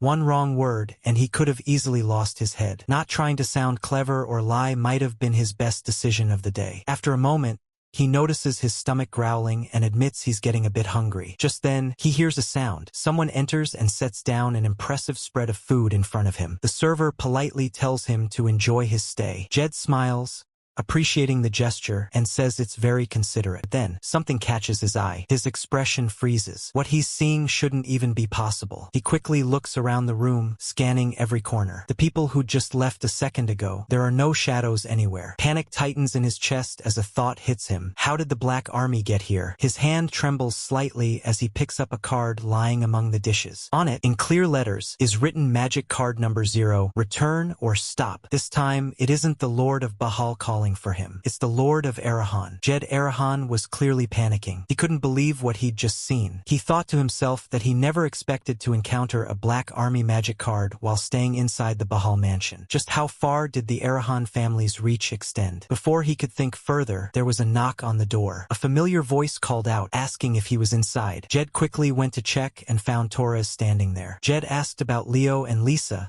wondering if Torres had come alone. Torres explained that he'd handled everything else but couldn't sit still out of concern for him. He said he'd heard what had happened and was relieved that Jed was safe, even mentioning that the Lord himself had invited Jed to breakfast. Jed gave a faint, tired smile and said that fortunate didn't really fit his situation. Torres then told him that the Lord had recognized what kind of person he truly was, and even decided to personally lift his wanted status. Jed was caught off guard. He repeated the words in disbelief, trying to process what he'd just heard. In his mind, he thought it was unexpected, almost too good to be true. If not for that magic card, the situation would have been perfect. But then reality settled in. If he couldn't escape the Arahan family's reach no matter where he went, maybe the only choice left was to face them head-on. After finishing the meal at the mansion, Torres decided to show him around. The two walked through the sprawling estate, visiting the knight's quarters and the training grounds. Jed tried to take it all in, but found himself oddly detached. Maybe he was just overwhelmed, but even seeing everything in real life, things he'd only known from the game, didn't excite him as much as he thought it would. Then something caught his eye. He pointed toward it and asked what it was. Torres explained that it was a special place, the stable where the white horse of Bahal chose its master. He said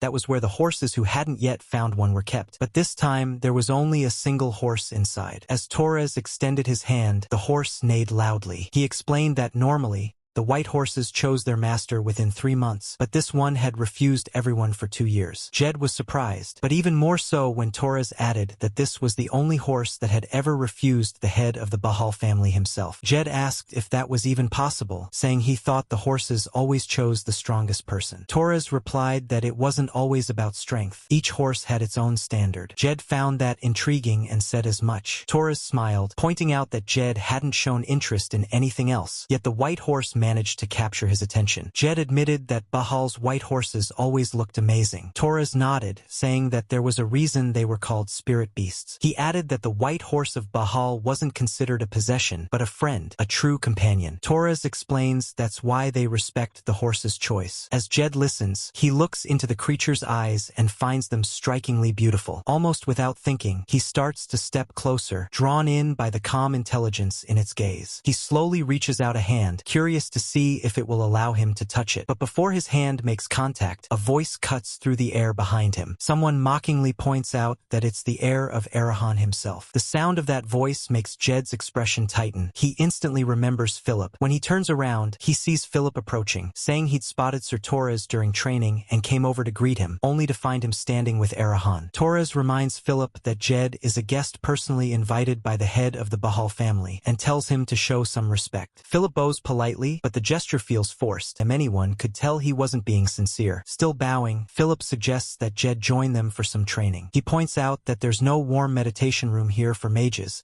so maybe a spar would be a good way to loosen up. He even adds that it would be a great opportunity for the other knights to learn from him. Torres, sensing what Philip is really trying to do, steps in immediately and tells him to stop, reminding him again that Jed is a guest. But Philip insists that it isn't rude to ask for a spar. He says it would be beneficial for everyone, and harmless since it would just be a light match. He mentions that a new recruit joined recently, and that the recruit could probably take it easy on Jed. Before Torres can say another word, Jed cuts in and agrees. He says they might as well do it. Then he points toward the recruit, saying he'll take him on. Even the white horse seems to perk up, as if sensing the tension in the air. The group then heads over to a nearby training ground. The recruit picks up a wooden sword, explaining that since it's only a friendly match, that should be enough. Jed smirks slightly, telling him he'd better give it his all, or he'll regret it later. The recruit laughs and says he hopes Jed isn't all talk. Torres watches from the side, uneasy. He knows Jed has unlocked the lightning key, but the technique isn't even at the first circle yet. There's no way he can match a 5th circle knight. The recruit, radiating confidence, asks Jed if he really believes he has a chance of winning. Jed calmly says he figures his odds are about 50%. The recruit chuckles, gathering his aura and saying that's a pretty optimistic view. But Jed simply begins drawing out his own electric energy, lightning flickering faintly around him. He mutters that he'll just hold out until things start heating up, otherwise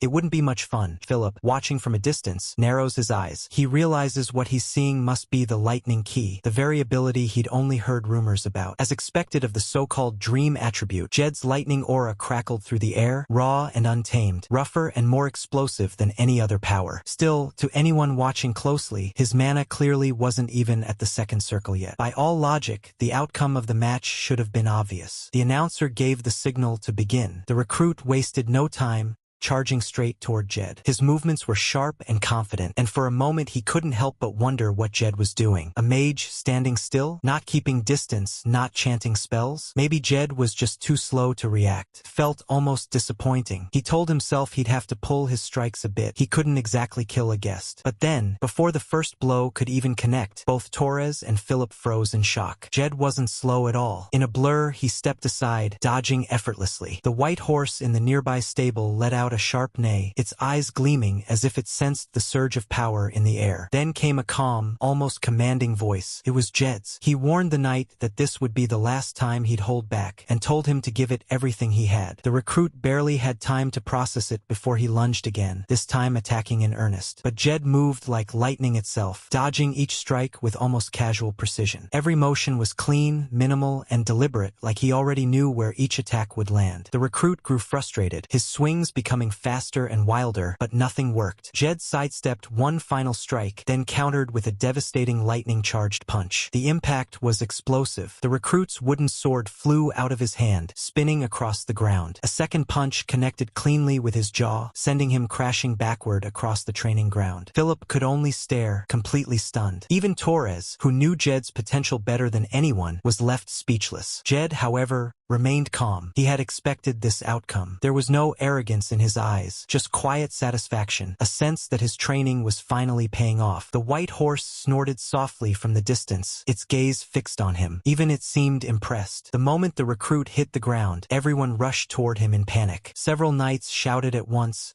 trying to snap him out of it, but there was no response. Someone quickly realized he wasn't just dazed. He had completely lost consciousness. The healer was called immediately, and the group crowded around in growing concern. Amid the commotion, Arahan stood calmly, sparks of electric energy still crackling faintly around his body. The others watched him with a mix of irritation and disbelief. To them, it looked like arrogance, standing there unbothered while their comrade lay unconscious. One of the knights, clearly furious, stepped forward and pointed his sword toward Arahan, declaring that he would take him on next. His anger drowned out all reason. Before the situation could escalate, Torres stepped between them, his voice sharp with authority. He reminded everyone that the sparring match was over and ordered them to return to their posts. But another voice spoke up, insisting that Torres move aside. This knight's eyes burned with determination. He too wanted to challenge Arahan. Torres frowned, both confused and exasperated. Were they seriously planning to keep fighting here, in the middle of the training grounds? He couldn't believe how quickly pride had replaced reason. In his mind, he analyzed the situation. The knights had completely abandoned the proper sense of distance and timing. Their losses weren't due to a difference in skill, but because they were shackled by fixed ideas,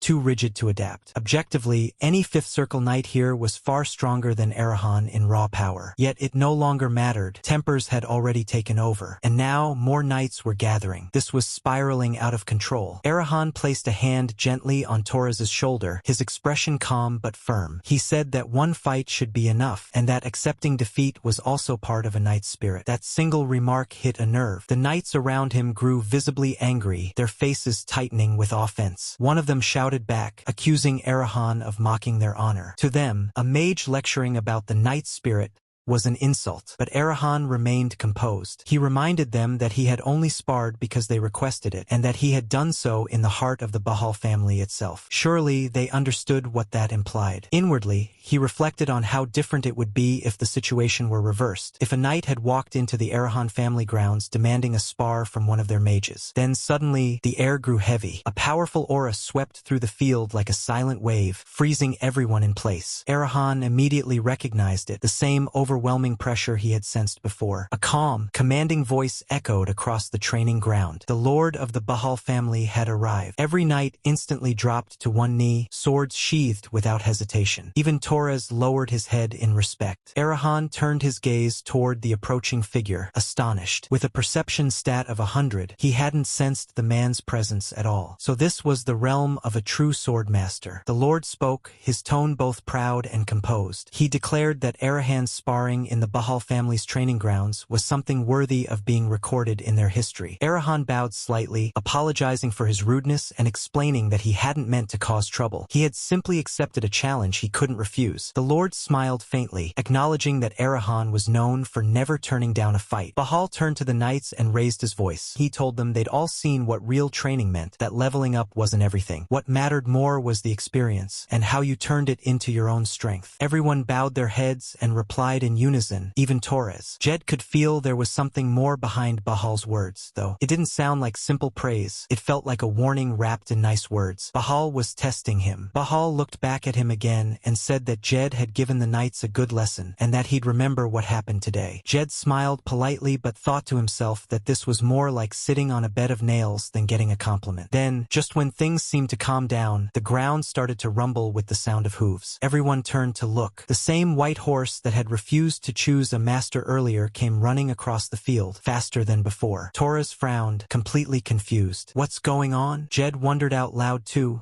watching the horse circle the field. Torres quickly explained that this wasn't normal, that when a white horse showed this kind of energy, it meant it had finally found its master. Everyone went quiet as that thought sank in. The horse suddenly turned and ran straight toward Jed. People gasped. Philip's jaw dropped. Even Torres couldn't believe what he was seeing. The white horse, it's chosen you, Torres said, almost whispering. Even Bahal looked surprised. He said that something like this would shock even the previous heads of the Bahal family. Jed just blinked, pointing at himself like, me? Seriously? Bahal's expression shifted. His aura flared slightly, and Jed could feel that pressure again, that overwhelming presence. Bahal looked deep in thought, probably wondering why his family's sacred beast would choose someone from the Arahan house. Was it respect, fate, or just pure instinct? Jade hesitated for a second, then reached out his hand toward the horse. Bahal finally spoke again, his voice calm but serious, asking if Jed Arahan would acknowledge Jinju, the horse's name, as his comrade, and promised to stay with her for life. Jed blinked. Jinju. He wasn't expecting that. The whole stay with her for life part threw him off even more. It almost sounded like some weird wedding vow. Jinju neighed softly, tilting her head as she looked at him. Her eyes were so clear and full of emotion that Jed couldn't help but stare back. Around them, everyone watched quietly,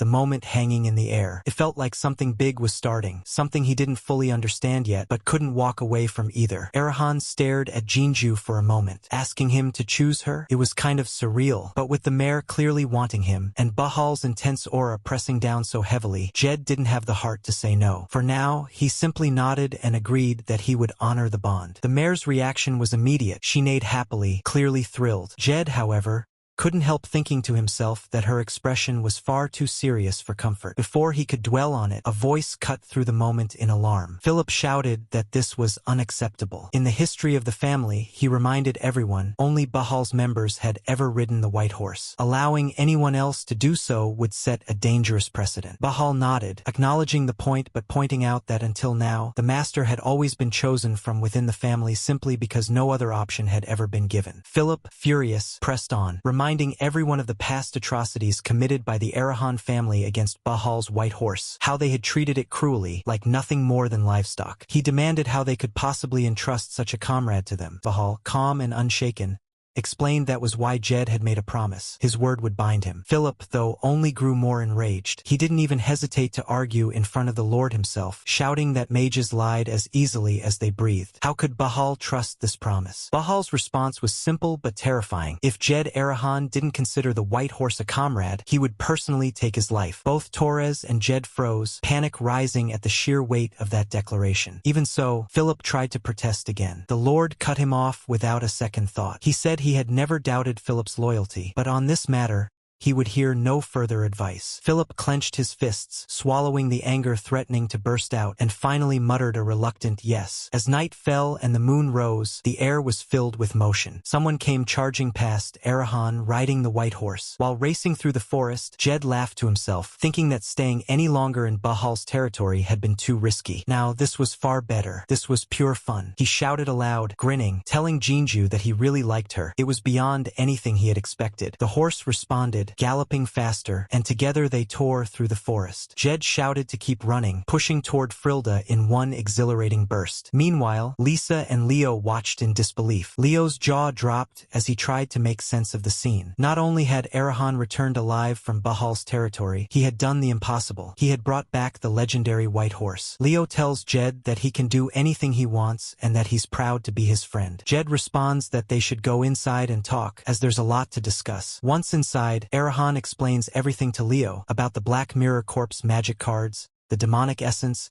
and even lacto-chervil. He then tells Leo that he has no choice but to go to Arahan now. There's no way to avoid it. Leo stays quiet for a moment, then says that if Jed is going to Arahan, he'll follow him. Jed recalls that Leo had said last time he never abandons his comrades, and he tells him that he appreciates the thought, though it's complicated. Leo interrupts, insisting that he wants to act as Jed's servant. He reminds Jed that he's been exiled for so long and probably has no retainers left, and that the Arahan family is full of intense sibling rivalries, leaving little room for trustworthy allies. Jed admits that's true. Looking at Lisa, Leo points out that she's capable and has done plenty of chores, and he tells Jed that if they all serve him, they'll be helpful. Jed considers it silently and reflects in his mind that, while it might have been right to part ways with Leo before, seeing Leo still wanting to stay with him makes it impossible to refuse. Jed then tells them he accepts and that they'll go to Arahan together. But even as he says this, he thinks ahead. He can't just go recklessly. They need a foothold. The only options now are lacto-chervil, the last surviving member of the exterminated blacksmith family, and the demonic essence obtained from the basilisk. He reasons that holy water will be needed to turn the demonic essence into an elixir, and to resolve both problems, they have no choice but to go to Myers. He wonders how long the Arahan family head will wait before taking action. The next morning, Jed tells the group to get ready, and they all leave together, riding along with the beautiful white horse. The sun rises as they move forward, each of them determined and prepared for whatever awaits them. Leo looks genuinely surprised and asks what Arahan is doing with all the gold bars, noting that it totals a whopping 500 gold coins and wondering what could possibly require that much. Even Lisa hadn't expected this, but she stays calm as she watches Arahan sit in front of Leo. He explains that even 500 coins might not be enough. He tells them that the elixir he's trying to make requires pouring holy water into demonic essence, and that the success rate depends entirely on the divine power of the holy water used. Ordinary holy water won't work, no matter how many bottles are used. In his mind, Arahan calculates the cost. With the average price of holy water at 10 gold coins per bottle, he'll need about 50 bottles. It's going to be tight, and if he spends all that money and fails, he might end up crying. That's why he came to Myers. He can trust that priest. Leo asks if he's really taking all of it, suggesting they leave at least 1 gold bar as emergency cash. Arahan shakes his head and says no, pointing out that they still have some silver coins left. He tells Leo that he's heading out for a bit and asks him to find someone for him. Leo asks who, and Arahan says the old man he mentioned yesterday, Lacto, the one-eyed, white-haired man. Leo points out that there are probably a ton of old, one-eyed, white-haired men around, but Arahan shows him a pile of silver coins on the table, explaining that he should offer to pay and gather all such men in one place. Leo realizes that makes it easy to spot the right person. Arahan clarifies that they don't have much money overall, but since Lacto is a fugitive, he won't appear just for a few coins. When Leo asks how they'll find him, Arahan tells him they just need to figure out who doesn't show up. He also reminds Leo that Lacto won't use his real name, so he shouldn't call him Lacto either. Leo nods, promising to do his best, and Arahan thanks him, saying he's counting on him. With that, Arahan leaves with his suitcase. In his mind, he thinks about how he had originally planned to use the money to buy magic tools, but after hearing lacto-chervil's story from Gordon, he changed his plans. Now, the money will go toward making the elixir and getting Lacto on his side to commission him for magic tool crafting. That's the best possible outcome, he tells himself. At least that's what he's hoping for. If it works, it could make up for his low magic stat quite a bit. As he walks, something catches his attention, and he murmurs to himself thoughtfully. A voice calls out over the crowd, telling everyone to line up properly and warning against cutting in line in front of the cathedral. It doesn't matter if you're noble, commoner, or peasant, the order must be kept. The voice scans the massive crowd, making sure no one tries to sneak ahead. Erahan arrives and takes in the scene, thinking to himself that this is a cathedral. Why is there such a huge crowd? Could Johan's divine power really have become famous so quickly? That seemed way too soon. He leans over and asks the person in front of him what's going on. The man explains that holy water is being sold at half price, which is why everyone's here. Erahan is surprised but doesn't react outwardly, thinking to himself that this is actually a great opportunity. More holy water means he can turn more demonic essences into elixirs. But then he notices the catch. Holy water takes divine power to create,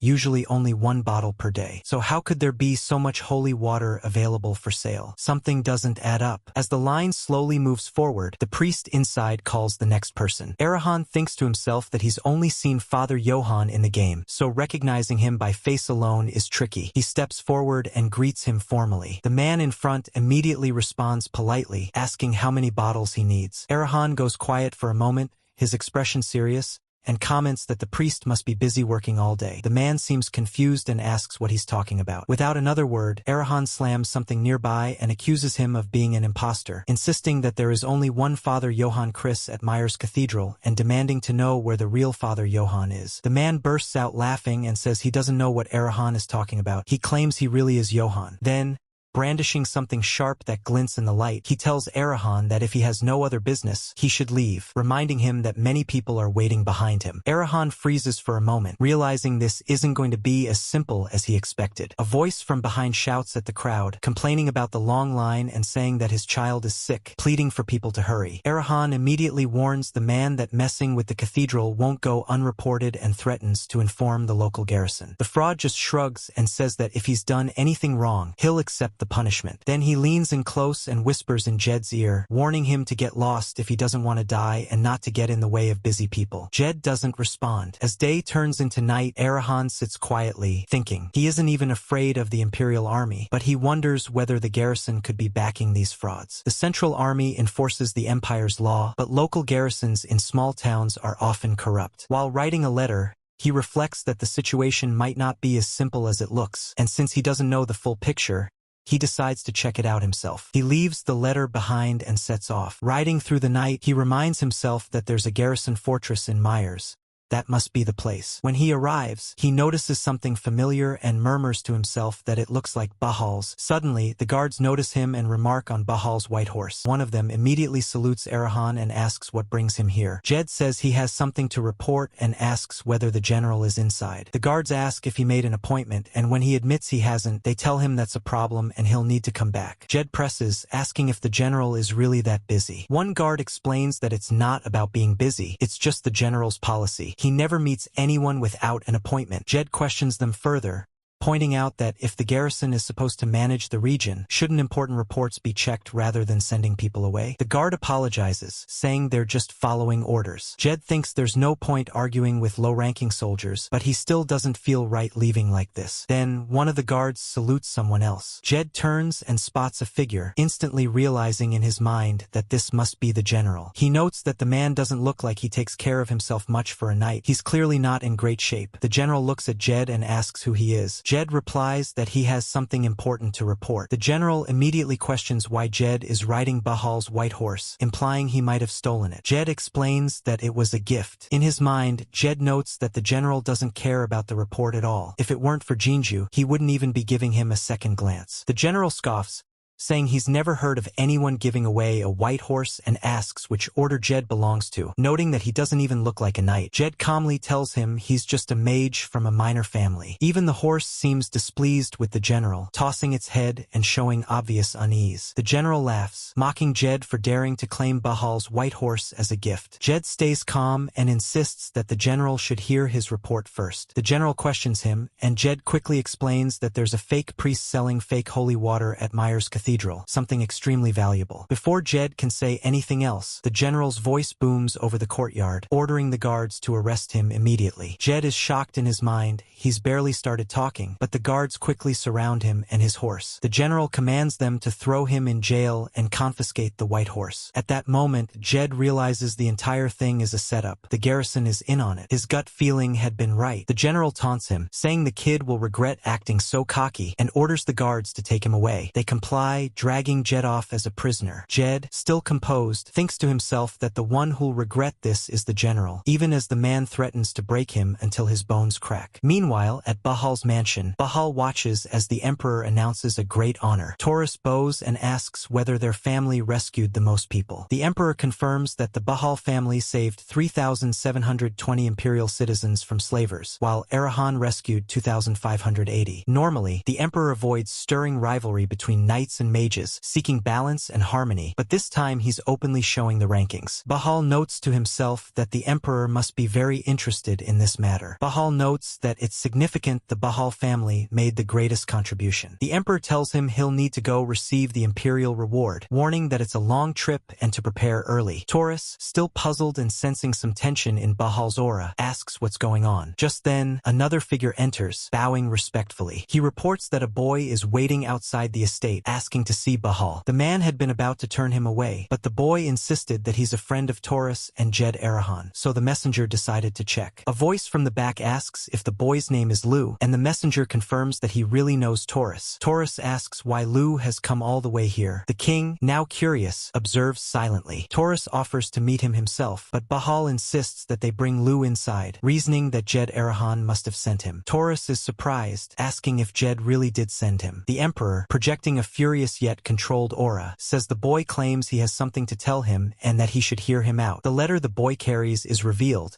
and Bahal reads it. It commends Jed Arahan for helping imperial citizens without regard for status, urging that all nobles should follow his example and lead through action. The emperor's aura sharpens as the meaning of the letter sinks in. Bowing nervously, Lu says he can't believe someone as lowly as him is allowed to meet the great lord of the Bahal family. The king interrupts, asking what Lu wants to see him about. Lu thanks him for his heavenly grace and then presents a letter, Jed's note, which he had been tasked to deliver if Jed didn't return by nightfall. Taurus hands the letter over to Bahal. Bahal takes it, thinking to himself that the emperor's official document even mentions Arahan's name. He muses, I may have won the battle, but I lost the war. He reasons that even if the letter might seem trivial, he needs to read it himself. As he goes through it, Bahal's eyes widen. The contents describe Myers Cathedral's priests selling fake holy water, abusing faith for fraud, officials who ignored reports of suspicious corruption, and suspected collusion with the local garrison, all carefully written for Bahal to see. Is this really the insight of a 15-year-old boy? He thinks. At the end, it instructs that if Jed doesn't return by nightfall, the letter should be delivered to Bahal. Bahal nods in understanding,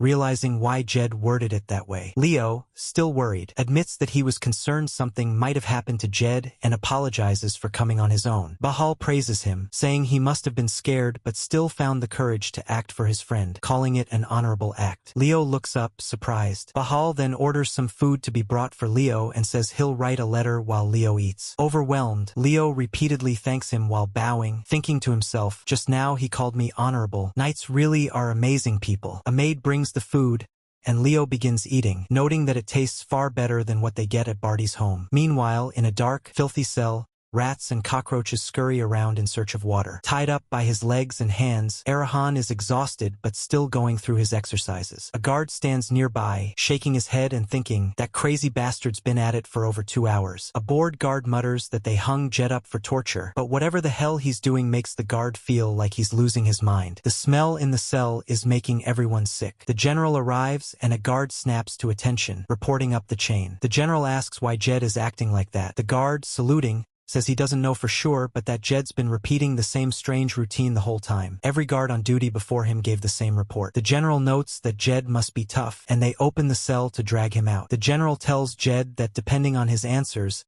he might be released or subjected to worse torture. He asks whether Jed cast a spell on Bahal's white horse. Jed replies that the horse only listens to the master it chose, no spell involved. The general scoffs at the idea that a knight's warhorse would choose a mage and says Jed will find out otherwise. He complains that the torture must have been too light and announces he'll handle things personally, boasting that no one lasts 30 minutes under his methods. He picks up a sharp dagger, warns Jed that this is his last chance to talk, and describes the kind of bone-deep pain he's willing to inflict. Jed just tells him to fuck off, smiling through it. That enrages the general, who calls him every name in the book, until a messenger suddenly bursts in, shouting that a letter has arrived from Bahal. The general throws the dagger aside in annoyance and demands to know what the fuss is about, telling the messenger not to disturb him during interrogations, unless it's urgent. The messenger insists it's urgent and hands over the letter. The general rips it open and reads. His face changes as he reads that the prisoner is the master of Bahal's white horse and a friend of Bahal. Bahal's letter is passed along and read aloud. It states that the prisoner is the master of the white horse, a friend of Bahal, and that he's come to Arahan. It accuses the garrison of suspected involvement in the Myers Cathedral corruption case, orders the general to step down and wait for the Central Army's investigation, and warns that if the order is ignored, Bahal will judge the matter himself. The general goes pale, incredulous. He asks what investigation and scoffs at the idea of Bahal threatening a general appointed by the emperor. Then he glares at Jed and accuses him of grinning all along, waiting for this moment, insisting that even Bahal can't just push around an imperial officer. Jed calmly replies that there's a clear justification for the claim. The general snarls that justification means nothing, that if he simply kills Jed and the fake priest, there'll be no evidence. At that, Jed's electric aura flares up. He thinks to himself that people like this only learn when they get knocked down. The surge of power makes the guard step back. The general blinks in genuine surprise and blurts out that this is lightning key. Chains snap into place out of nowhere and bind the general. Jed's first reaction is shock too. He hadn't expected that level of backup. He thinks, Black Mirror Corps among the common soldiers? How far does this organization reach? A voice from the escort announces that the Lord commands Jed to return immediately, and that they'll escort him. Jed asks in his head when that happened and mutters about how deep the organization's reach must be. Out loud, Jed asks why the return order was given. The mage guard just replies that there are no questions,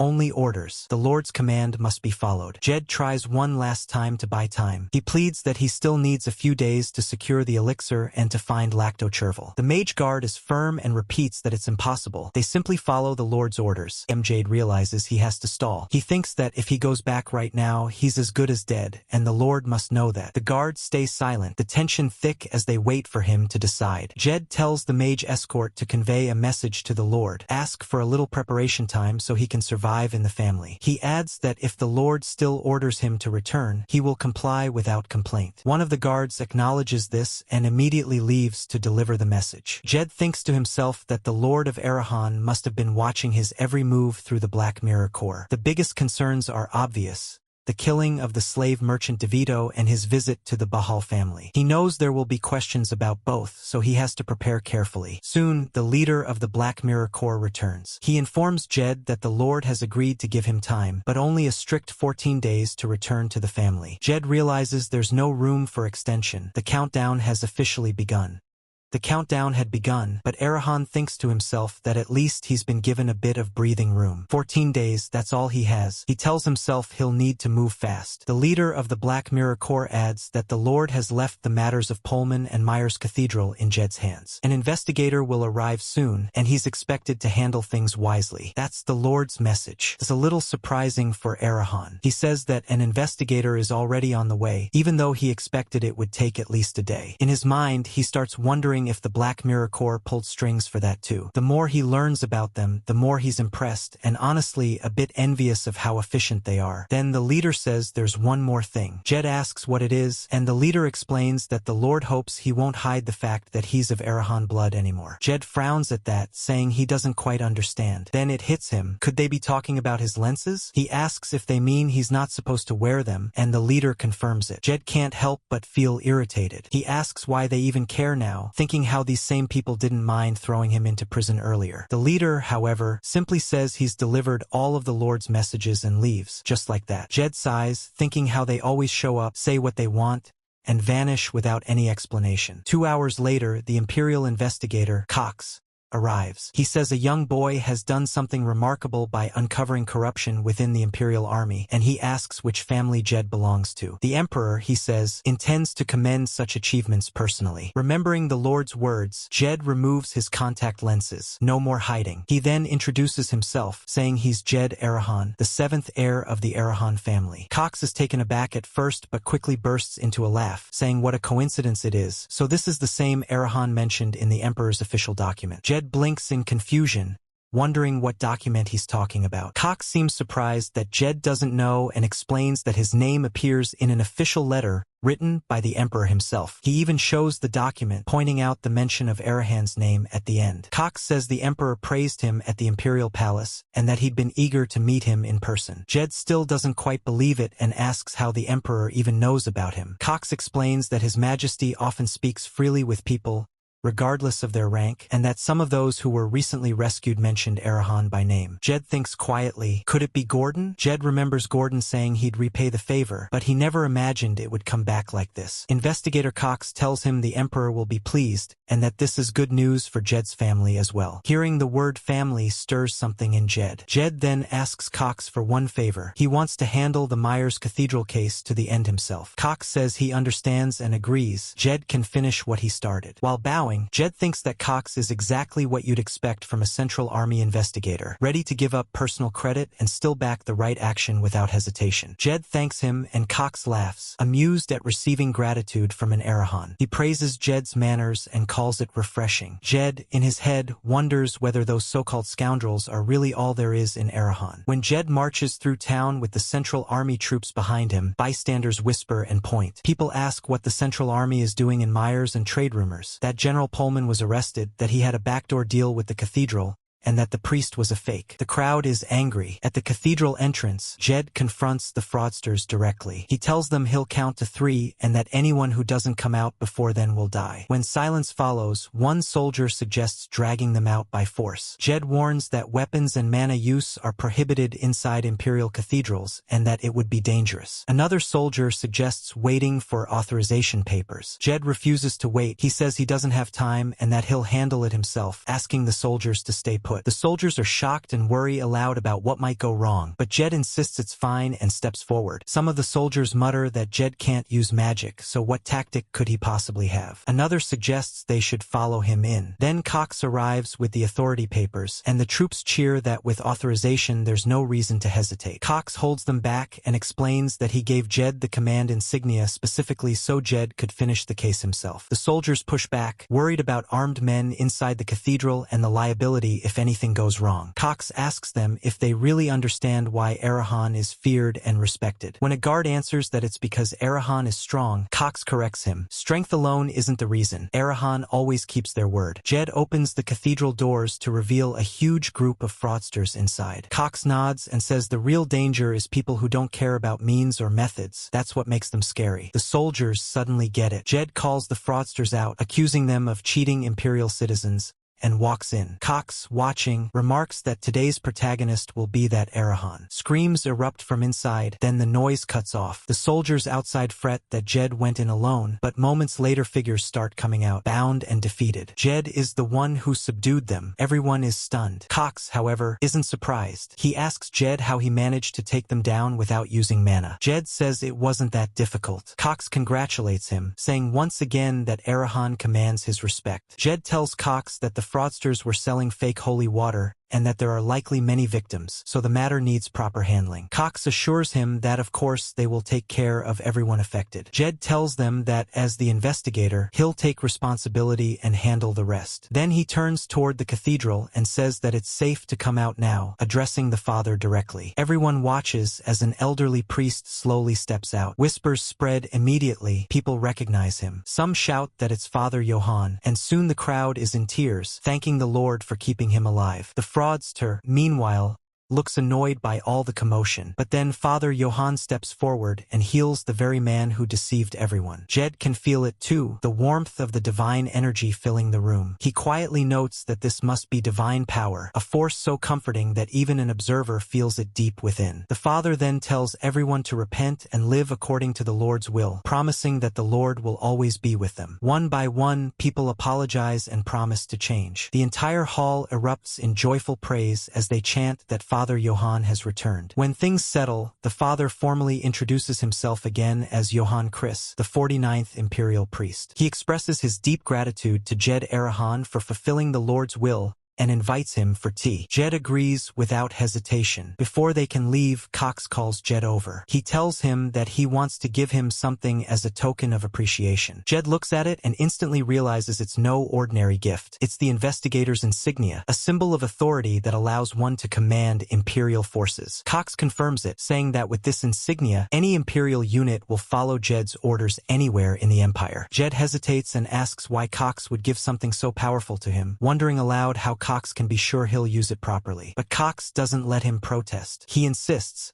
saying he trusts Jed not to dishonor his name, but warns him to use the insignia only for the Empire's sake. If Jed ever uses it for personal benefit, Cox says that would be repaying goodwill with poison. Jed nods solemnly and says he'll remember that, and promises it will never happen. Cox chuckles, saying that Jed truly is different from the Arahans he's known before. As he turns to leave, he admits he never thought he'd see something like this in his lifetime. With everything resolved, Cox gathers his men, saying they'll head back now, and hopes to meet Jed again someday. Everyone bows respectfully as they part ways, and Jed smiles quietly, watching them go. Father Johann thanks Jed for saving them, saying he's heard that everyone affected by the incident will be compensated, and praises Jed for accomplishing something truly great. Jed responds modestly, telling him he's being too kind. Johann then asks if there's anything Jed desires in return. Jed immediately understands that the priest has seen through him, that Johann knows his actions weren't purely out of faith. So Jed decides to be honest. He tells the priest that what he needs is holy water. Johann grows serious and reminds him that holy water is meant only for healing the sick and fighting against evil. He asks Jed what he plans to use it for. Jed explains that he needs it to craft magical items, not necessarily to fight evil, but to save his own life. When Johann asks what he means by that, Jed explains that although he's from the Arahan family, he was abandoned because he cannot control mana. But now he's been ordered to return home, and they both know what that implies: danger, rivalry, and bloodshed among his siblings. Johann acknowledges this, noting how fierce the internal conflicts within the family are. Then he asks if mere magical items can truly protect Jed from such power struggles. Jed admits that he doesn't know, but says he intends to do everything he can to prepare. In his thoughts, he calculates that the maximum stat boost he can gain through elixirs right now is only 2 points. Since the lightning transformation skill requires a magic stat of 5,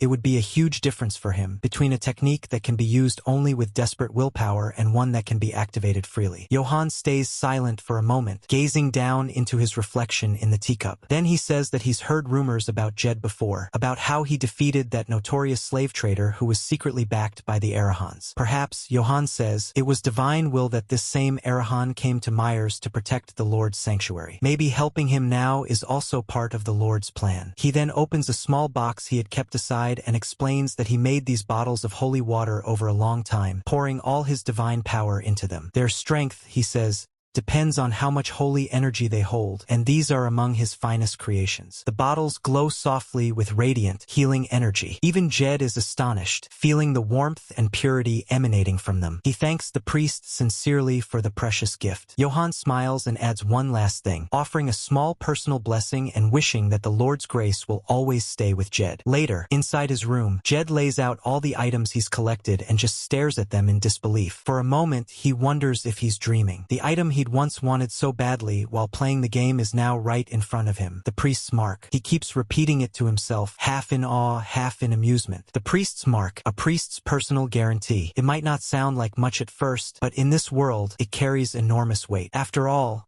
The cathedral's influence exists because the emperor himself built a system where morality and conscience reign supreme, which means, in a way, a priest's guarantee is practically the emperor's own. Jed realizes just how powerful this little mark is. With it, he won't have to worry about being hunted or suddenly arrested, and more importantly, no one can just kill him outright. In the brutal family power struggle that awaits him, that single mark gives him a massive edge. He figures Johann must have known exactly what he was doing when he handed it over. He looks over his collection again, the investigator's insignia and the priest's mark. Together, they're the best protection he could possibly hope for before returning home. Anyone who wants him dead will have to think twice, and with these in hand, he can rely on Imperial help anywhere in the Empire. Just looking at them fills him with reassurance. Then his gaze shifts to the small box beside him, the bottles of holy water. He recalls how, in the game, Johann's holy water had only about a 20% success rate. But this time, these were made with special care. 3 bottles of holy water,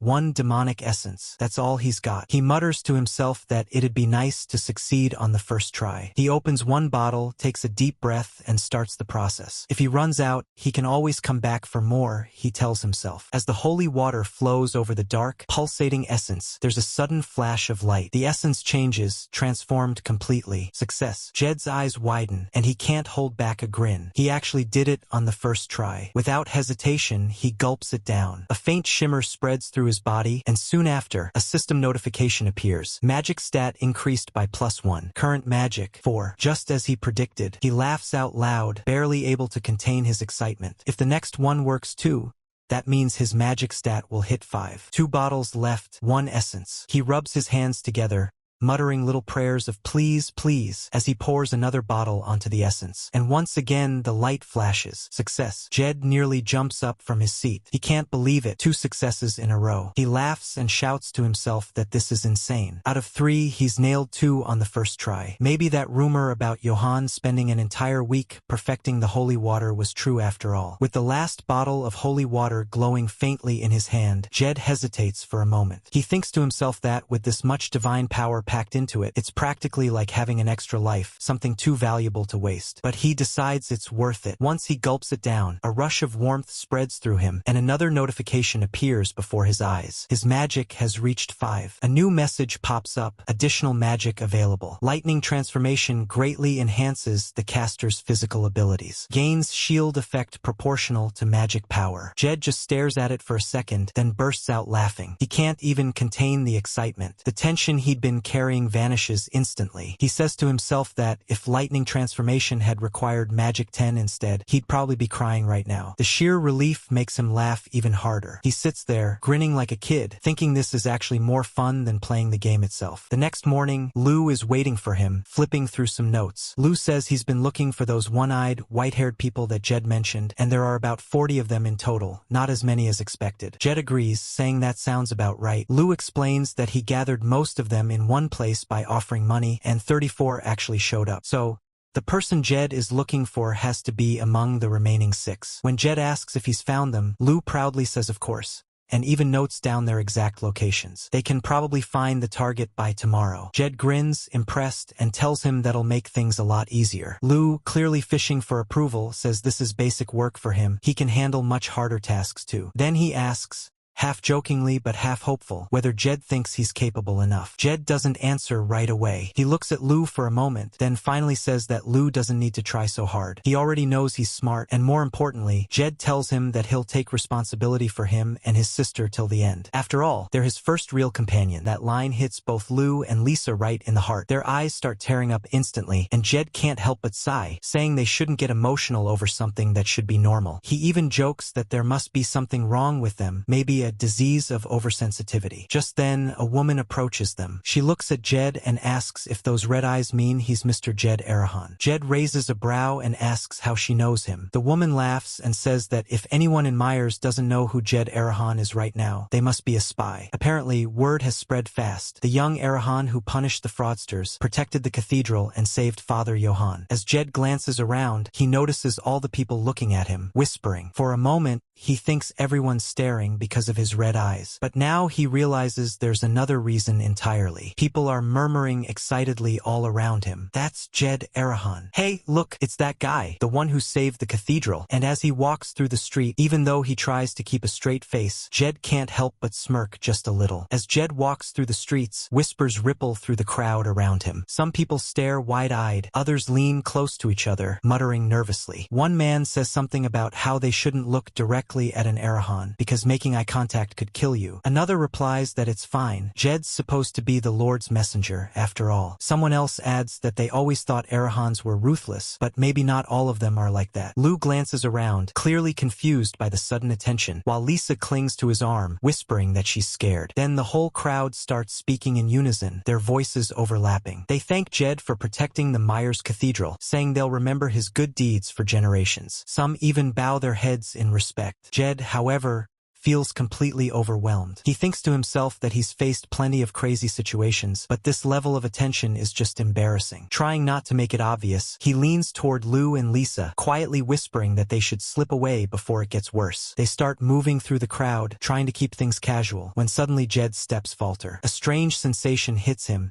His instincts sharpen, his body tenses. Something feels off. His eyes scan the people around him until he spots a figure standing just beyond the crowd. White hair, one eye, lacto-chervil. Jed instantly understands. The person he's been searching for is right there. Jed suddenly stops in his tracks, eyes narrowing. He pushes through the crowd, telling everyone to move aside. Something had caught his attention, that figure again. Without a second thought, he rushes ahead, but by the time he reaches the spot, the person's gone. Lou catches up, a bit out of breath, and asks what happened. Jed mutters that he saw him, the one they've been searching for, but the guy vanished before he could get a better look. Without wasting time, Jed calls out to Leo, asking for the closest location among the 6 possible hideouts they'd marked earlier. Leo immediately responds, and they all take off running through the narrow streets. As Jed sprints ahead, he's already thinking through the possibilities. If Lacto really intends to escape, he's not going to make it easy. A blacksmith of his level probably has a dozen ways to disappear without a trace. Lou shouts directions while running beside him. A left turn at the end of the road, then straight toward a tall, worn-out building. Room 203. They rush up the stairs and burst into the room, only to find a frightened man sitting on the floor. The poor guy immediately starts bowing, begging for more time to pay his rent. Jed barely spares him a glance before leaping straight out the window and landing below. He tells Lou to move on to the next location. Lou yells after him, calling him a crazy bastard, but still follows. They check one house after another, each time finding the wrong person. Frustration builds with every dead end until Lou points toward another spot. Basement level 1, left side room. This time, Jed pauses for a moment. Something feels off. His instincts buzz. He quietly tells Lou to go upstairs and wait. The air feels heavy, dangerous. He can almost feel the presence of magic in the walls. If Lacto really stayed here, it wouldn't be surprising if the place was rigged. A master blacksmith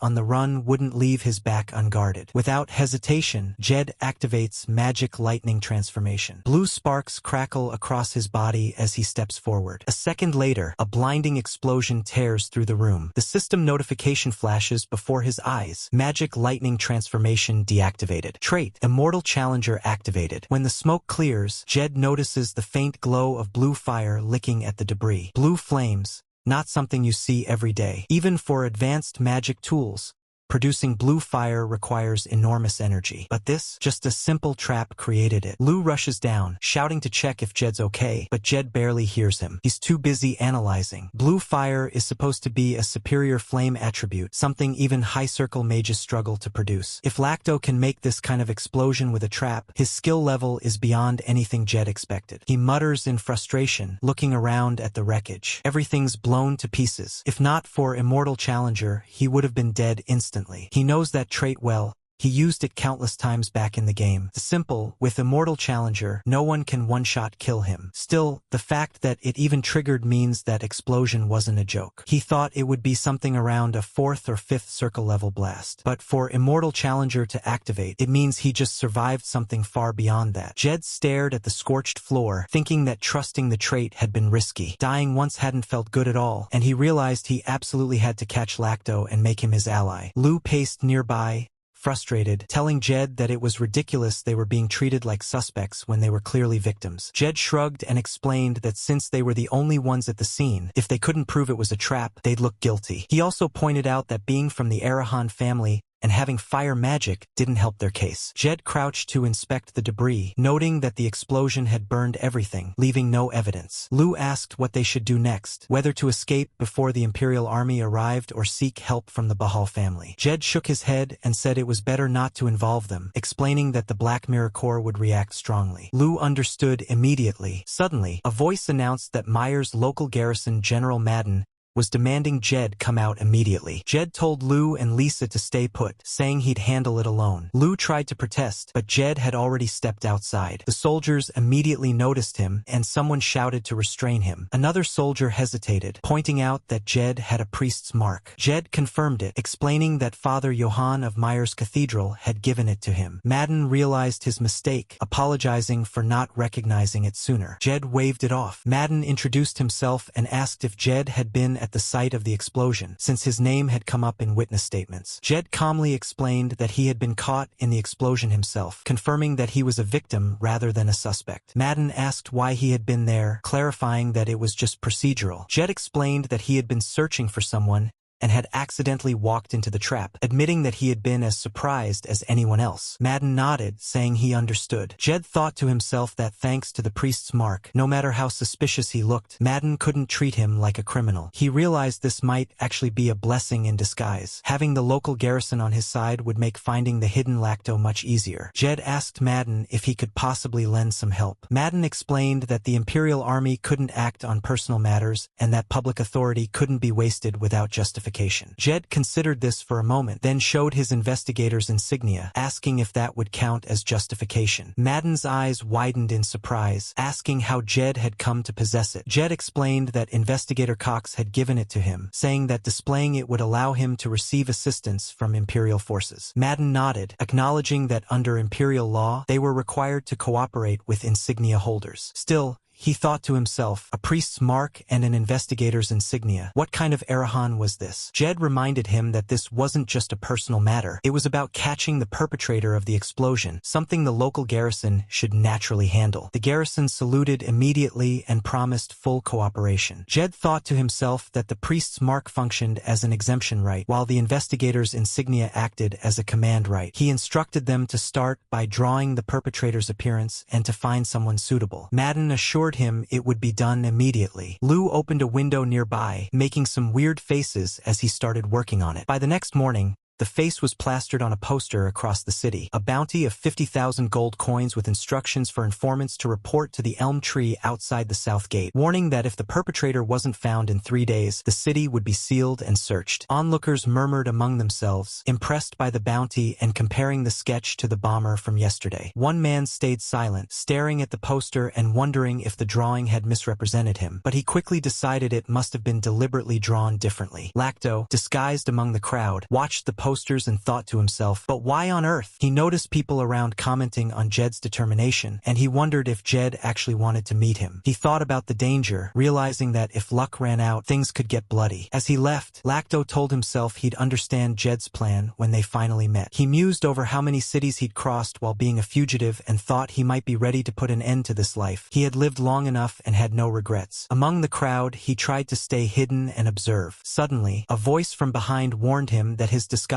was excellent but to act naturally, or soldiers would swarm him. Lacto asked who it was, and Jed introduced himself, expressing relief at finally meeting Lacto in person. Lacto asked why Jed had been looking for him, and Jed suggested they move to a safer location first. Once they were clear, Jed revealed his full identity, stating that he was the 7th heir of the Arahan family. Lacto also revealed himself, and Jed mentioned he already knew Lacto's name. Lacto questioned why Jed had sought him out if he already knew him. Jed explained that the reason for seeking a legendary blacksmith wasn't simple. He wanted to hire Lacto as Arahan's exclusive craftsman. Jed reflects on how games and reality are worlds apart, especially when it comes to equipment. In a game, he just needs to double-click and the item's equipped, simple. But in real life, he has to put everything on himself, check how it feels, compare stats, and even think about comfort and weight. Most of the magic gear being sold is made for adults, which makes things even trickier. No matter how great the stats look, if it doesn't fit right, it's basically useless. That's exactly why he needs Lacto. A blacksmith like him could craft gear that fits perfectly, adjust it as Jed's stats grow, and even make specialized tools for specific situations. So Jed decides he has to bring this man over to his side. He starts talking to Lacto, saying how warhorses are born to run and swords are meant to be used, then asks what someone of the Serval bloodline intends to live for. Lacto doesn't answer right away, staying quiet. Jed keeps going, saying that the greatest craftsman working for the greatest family would mean Serval's legendary craft could be passed down to future generations, that their history wouldn't die. He calls it the mission Lacto was meant to fulfill. Lacto listens and admits it sounds like a beautiful dream, but trails off when mentioning his family. Before he can finish, Jed cuts in, saying he already knows the Servals were falsely accused. That makes Lacto look up in surprise. Jed goes on to promise that he'll clear their name, that with Arahan's backing, he can make it a reality. Lacto looks at him skeptically and asks if Jed even knows what really happened in the Serval massacre. Jed admits he doesn't, and Lacto asks how he can be so sure they were framed. Jed doesn't respond immediately. The Serval incident happened long before the events of the game he remembers, so all he ever learned about it were vague lines from NPC conversations, something about a failed rebellion and the family being wiped out by Imperial forces. Still, he tells Lacto that even without knowing the full story, he knows what kind of people the Servals were. They were a family devoted entirely to crafting superior magic tools, not scheming for power. He adds that rebelling would have made no sense, especially when the Emperor himself was both a sword master and an archmage, with the central army full of elite knights and mages right below him. Jed already knew that even if Arahan and Baal joined forces, they could never defeat the Emperor. The man was immortal, the eternal ruler of the world. The idea that Serval had ever plotted rebellion was absurd. He asks Lacto to tell him the full story of what really happened, assuring him that he has no doubt it was a false accusation. Lacto stays silent for a moment, closing his eyes as if weighing whether to speak. Then he sighs and asks if Jed knows about the Martin family. Jed tells him that he does, the second-ranked mage family, known for their strength. Lacto agrees and explains that Martin had always been one of their main trading partners, and that they were obsessed with surpassing Arahan. Jed admits that while that was their dream, it was never realistic. Arahan's prestige was simply too high. Lacto continues, saying that things took a turn for the worse when the Billy family got involved. Jed looks puzzled and repeats the name to himself, remembering that the Billis were once a mediocre mage family who somehow rose rapidly to rival Martin by the later stages of the story. Now intrigued, he asks what exactly happened back then. But Lacto only tells him that there was never any chance to explain. No time, no opportunity. Jed nods slowly,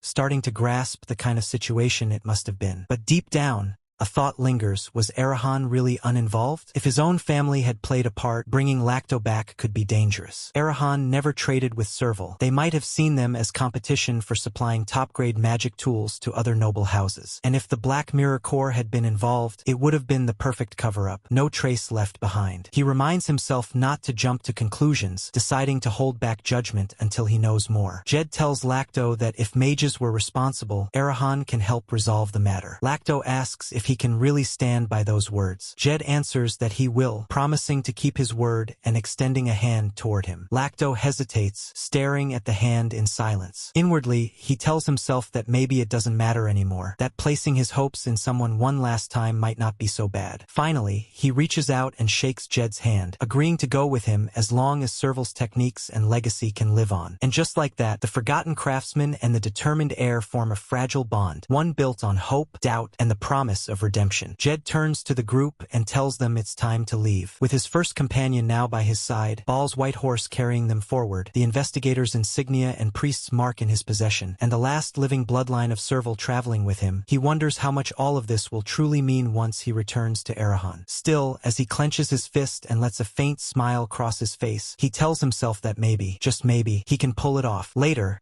in the western region's golden city of Nika, Lu can hardly contain his excitement. Everything around him glitters with wealth and luxury, the city practically glowing under the sunlight. He keeps looking around in awe, unable to believe such a place really exists. Jed teases him a little, asking if he's never been to Nika before despite his trading background. Lu explains that the city is usually off-limits for small and medium traders, reserved mostly for the big trading companies. Lisa can't stop pointing at all the golden buildings, her eyes wide with amazement. Even Lacto looks impressed, admitting that though he's been here before, the city has changed so much it's almost unrecognizable. Jed listens, nodding thoughtfully, and quietly observes that Nika feels colder than the south, but has a certain warmth in its energy. Lively, stylish, and buzzing, like walking through Gangnam. Everywhere they go, people's eyes are drawn to Bal's white horse. Its bright blue eyes and noble posture stand out even in a city this grand. Jed notices the stairs and thinks that the horse might be a little too eye-catching to bring into Arahan unnoticed. He decides they should find a place to stay for now. Once they settle at a small inn, Lu wonders why they aren't heading straight to Arahan yet. Jed reminds him that there's still a week before the deadline and says he has somewhere important to go alone. Lu is surprised but quickly realizes Jed has already made up his mind. Jed tells them it might take several days, maybe even a week, and asks them to take care of things while he's gone. Buy food nearby, look after Jinju, and avoid wandering too far, since it's easy to get lost in a city like this. Lu grins, joking that even though he's not a child, he really might lose his way here. Jed just laughs, thanks him, and steps outside. The moment he's out, the streets of Nika overwhelm him with their shine and movement. Merchants shout, coins jingle, and the air itself seems thick with the scent of gold. Jed looks around, feeling the weight of opportunity and danger in every direction. No matter how bright a city shines, there's always a shadow hiding somewhere beneath it. Jed thinks about that as he walks through the Golden City. For every person who strikes gold here, there are probably 10 who end up with nothing. People who came chasing dreams and ended up swallowed by the city's glittering false promises. Somewhere out there, he figures, must be places that hold those failures. As he's thinking, a cheerful voice greets him, surprised to see an Arahan heir walk into such a small shop. The owner is almost stumbling over his own words in excitement. Jed doesn't waste time on small talk. He just asks for a pair of glasses with black lenses. The shopkeeper hesitates, a little confused why someone of Jed's status would want something so plain and cheap, even calling it a commoner's color. Jed ignores the comment and simply gestures again, making it clear what he wants. The shopkeeper gives in quickly, fussing a bit but agreeing to fetch the glasses. Jed looks around the shop in the meantime and notices a set of worn-out work clothes hanging in the corner. He points at those next. The shopkeeper tells him those aren't for sale, they're just old uniforms. But Jed insists. He offers to trade the nice clothes he's wearing for them and only asks to buy a single pair of shoes along with it. Before the owner can even process that, someone nearby starts yelling insults, calling Jed a beggar and telling him to leave. Jed doesn't react. He just steps outside quietly. Once he's out, he exhales and glances at his reflection in one of the golden walls nearby. The polished surface gleams back at him, showing a ragged, scruffy man that nobody would ever mistake for a noble. He smirks a little at his own appearance and thinks to himself that it's perfect. He looks exactly like a beggar now. And with that disguise complete, he mutters under his breath, ready for the next step. It's time to meet the man known as the king of the back alleys. Under the night sky, with a few rats scurrying around, Jed sits calm and tells himself it's time to move. As he walks, he notices people trailing him. Wherever he goes, more faces gather. Jed thinks those watchers are nothing but vultures, exactly 7 of them now, and notes that his vision is limited to only a few meters ahead. He admits he's hungry and mentally kicks himself for not bringing jerky, but figures those scavengers would have pounced if he had. Suddenly, one of the men steps right in front of him and starts taunting, asking where he crawled out from. Jed stays quiet. The man warns that keeping silent won't help him survive here. Jed sizes the situation up, then acts like a beggar and asks if anyone has food because he's starving. One thug laughs and says they'll make sure he dies before he starves. The thug rushes Jed from behind, but Jed dodges easily. The attacker mutters that Jed's fast, but that's when everyone else leaps in. Jed turns, scans each opponent, and starts striking in quick, economical motions. One by one, the thugs go down before they can coordinate. The onlookers gape as Jed laughs. Then the remaining men shout and tumble to the ground just as quickly. Jed notes to himself that, with a strength of 70, even light hits send them flying. He asks if the fallen are okay, teasing that it would have taken only a piece of bread to avoid this. One groggy thug calls Jed a psychopath and warns that his organization will have him killed quietly. Jed replies that, if that's the plan, he might as well take over the organization instead. The thug pulls a knife and tries again, but once more he can't land anything on Jed. Jed's movements are too precise, too calm. The streets of the Golden City don't expect someone like him. The guy just laughs,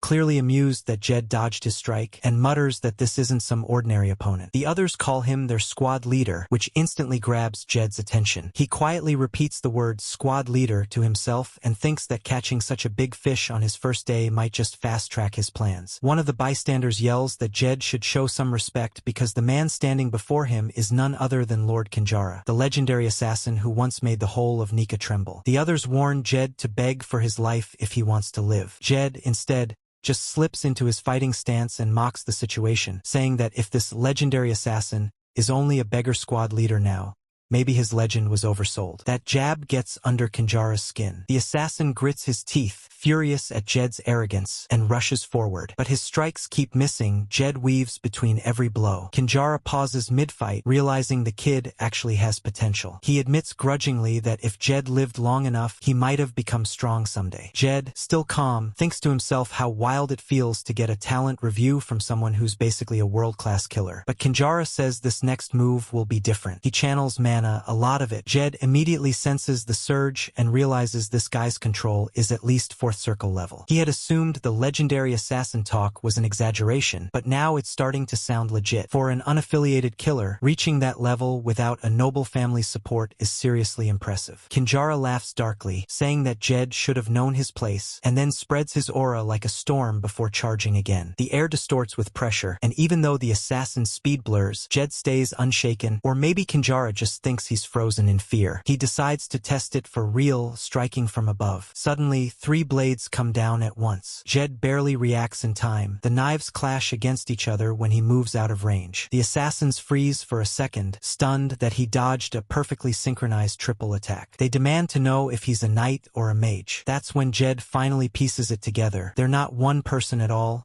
but triplets. The Kinjara triplets. He notices they look similar, but each one gives off a distinct mana signature. Now it all makes sense. The legendary assassin title wasn't about one man, but 3 working as one. Jed realizes the assassins were masking themselves with mana, so their presence didn't register at first. He picks out their names, Dra, Je, and Ki, and mutters to himself that his 100 perception means nothing when his magic is only 5. He tells himself he has to push harder, and the triplets rush in again. One of them laughs, calling Jed lucky and saying he won't dodge twice. Jed answers by igniting his electric aura and activating magic lightning transformation. Electricity crackles across his body, and the air snaps with energy. The assassins freeze, eyes widening at Jed's red gaze. They mutter about why an Arahan heir would be here and suddenly realize they've walked into a trap. Panic spreads, and someone shouts for everyone to run. At the same moment, the system notifies Jed that trait Relentless Challenger has activated, temporarily boosting all his stats by +10 and unlocking more magic. With those boosts, the assassins panic and try to flee, but Jed's lightning follows with instant speed. Bolts strike them down as they run. They can't escape. Jed moves in, thinking through the power he just used. He figures that 2nd-tier lightning packed far more punch than his previous magic allowed. His effective magic power felt like 15, and notes that following the exact motions from the game without needing long chance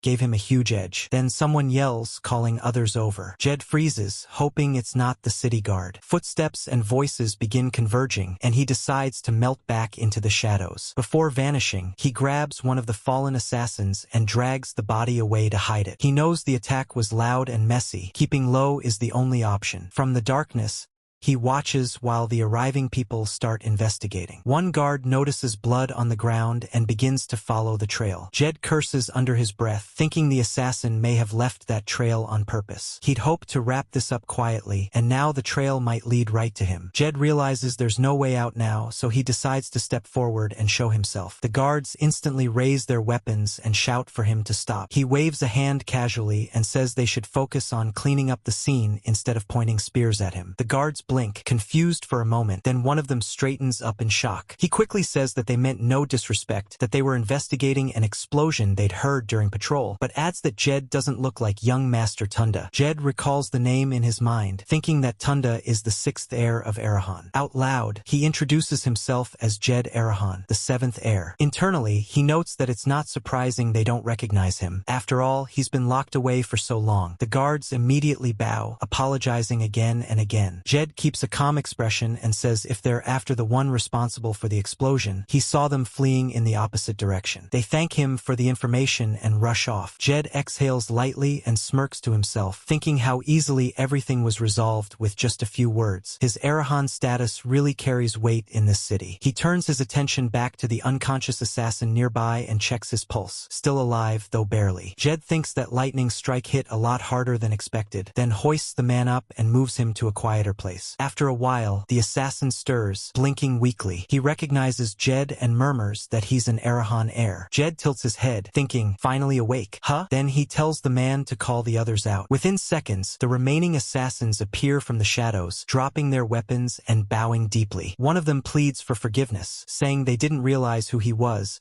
and that they regret showing hostility toward an Arahan heir. They beg him to spare their brothers, their voices shaking as they press their foreheads to the ground. Jed looks at them, a bit surprised to see assassins crying. He tells them it's strange, people who take lives for a living suddenly weeping over their comrades. One of the assassins says they only learned to kill so they could survive. Another chimes in, swearing they only targeted corrupt nobles and criminals who preyed on commoners, never innocent people. Jed listens quietly. When they finish, he reminds them that they tried to kill him not long ago. The leader says it's because the alleys are their territory. Strangers who show up are often enemies trying to seize control, and many of their friends have died because of it. That's why they reacted the way they did. The assassins admit they've truly committed a mortal sin. Jed thinks to himself that there are probably plenty of people besides him trying to control Nika's underground forces. He then asks them if it's really true that they haven't killed innocent people. The assassins swear it on their brothers' lives. Jed thinks that's impressive.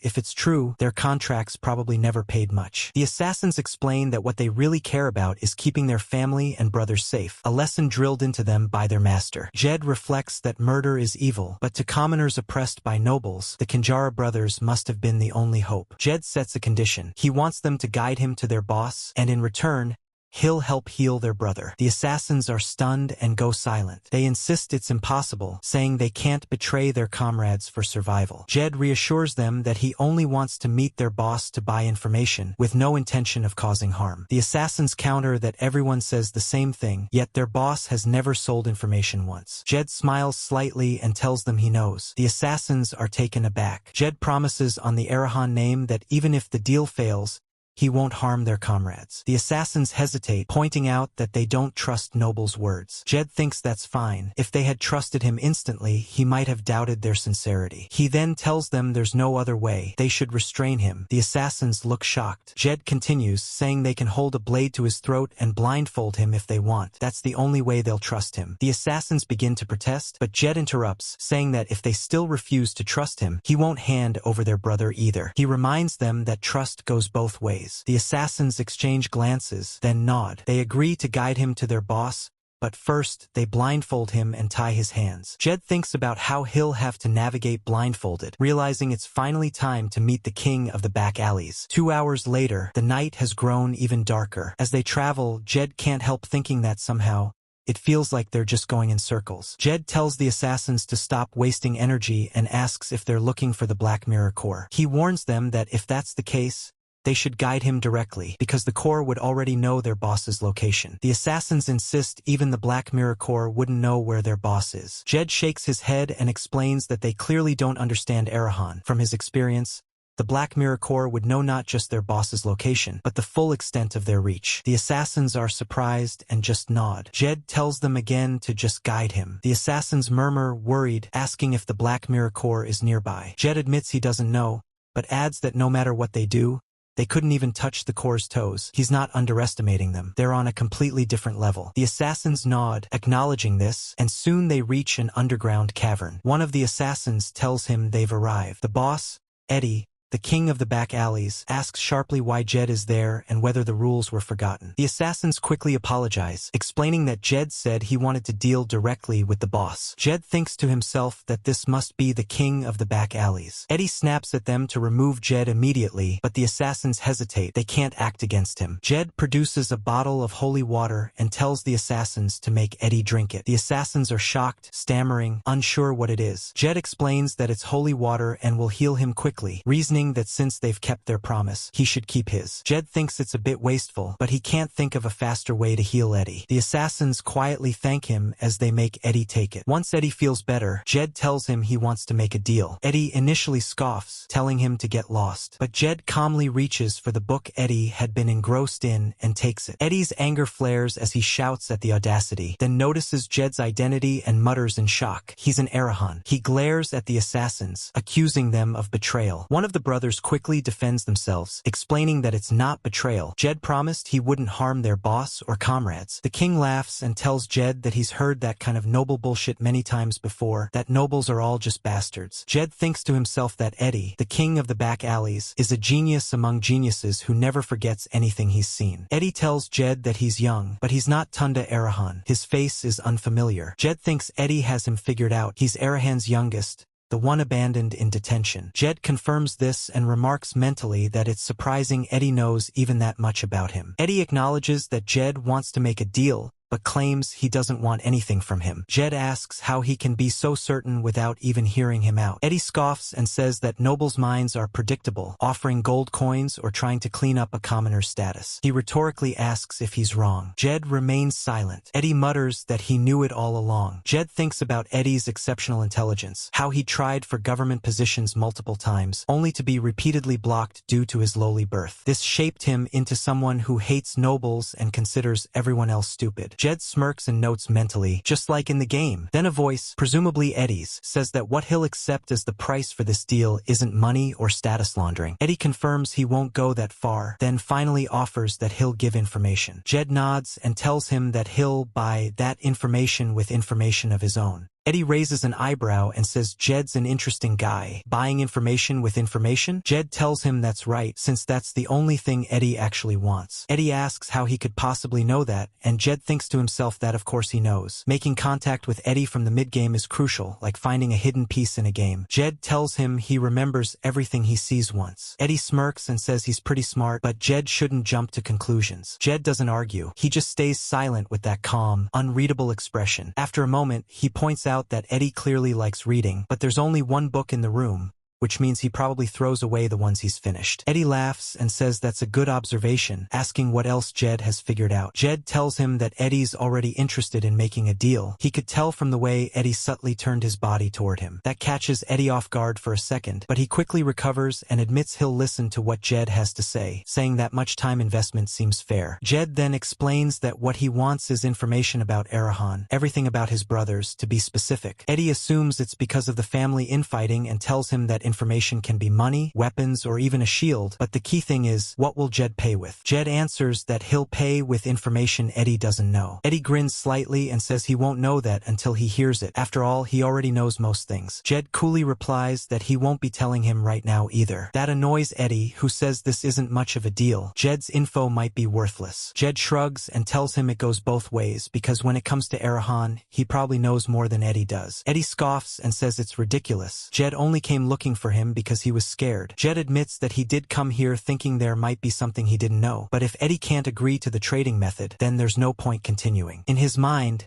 Jed thinks that every trade starts with understanding what the other party wants. He knows Eddie well, but Eddie knows almost nothing about him, and being a guy obsessed with information, Eddie won't be able to resist. So Jed decides to push a little. He turns around and casually says that since Eddie isn't interested in dealing, he'll just take his leave. Eddie doesn't respond, staying silent as Jed walks away. After walking quite a distance, Jed thinks that it's fine even if they don't make a deal right now. Thanks to meeting the Kinjara triplets, he met Eddie much earlier than expected, and that gives him more time to work with. Jed figures Eddie will contact him first anyway, so there's no need to rush. But before he gets too far, a voice calls out to him. One of the assassin triplets thanks him, saying their youngest recovered immediately thanks to the holy water he gave them. He mentions it didn't seem like ordinary holy water and bows deeply in gratitude. The triplets admit they feel ashamed for not trusting him earlier just because he's a noble. Jed tells them that sometimes there are decent nobles too, and that he's not the kind to break promises. Hearing that, one of the assassins actually tears up and says he's never seen a noble like Jed before. Most wouldn't have cared about their youngest's life. He shyly asks for Jed's name, and Jed simply tells him it's Jed Arahan. The assassin bows again, promising to remember it for life. As Jed watches them,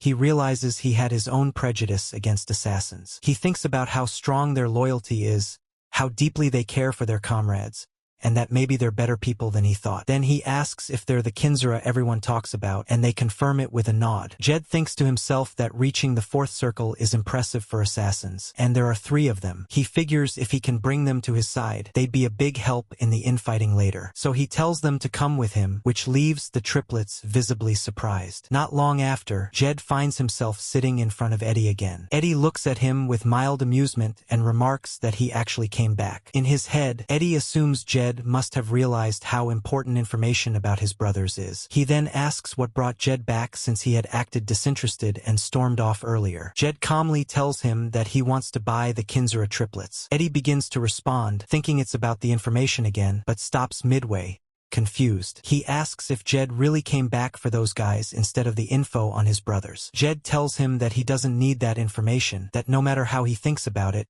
he'd just end up at a loss. Eddie is taken aback. He mutters that Jed must be crazy, then admits it's a tricky situation. The triplets are squad leaders in his organization, after all, and as the boss, he's not exactly eager to part with them. Jed tells Eddie that he's prepared to pay any reasonable price. Eddie smirks and says that whatever Jed considers reasonable will probably turn out to be far more expensive than he imagines. When Jed asks what kind of price he has in mind, Eddie tells him he wants everything Jed experienced after leaving the detention center.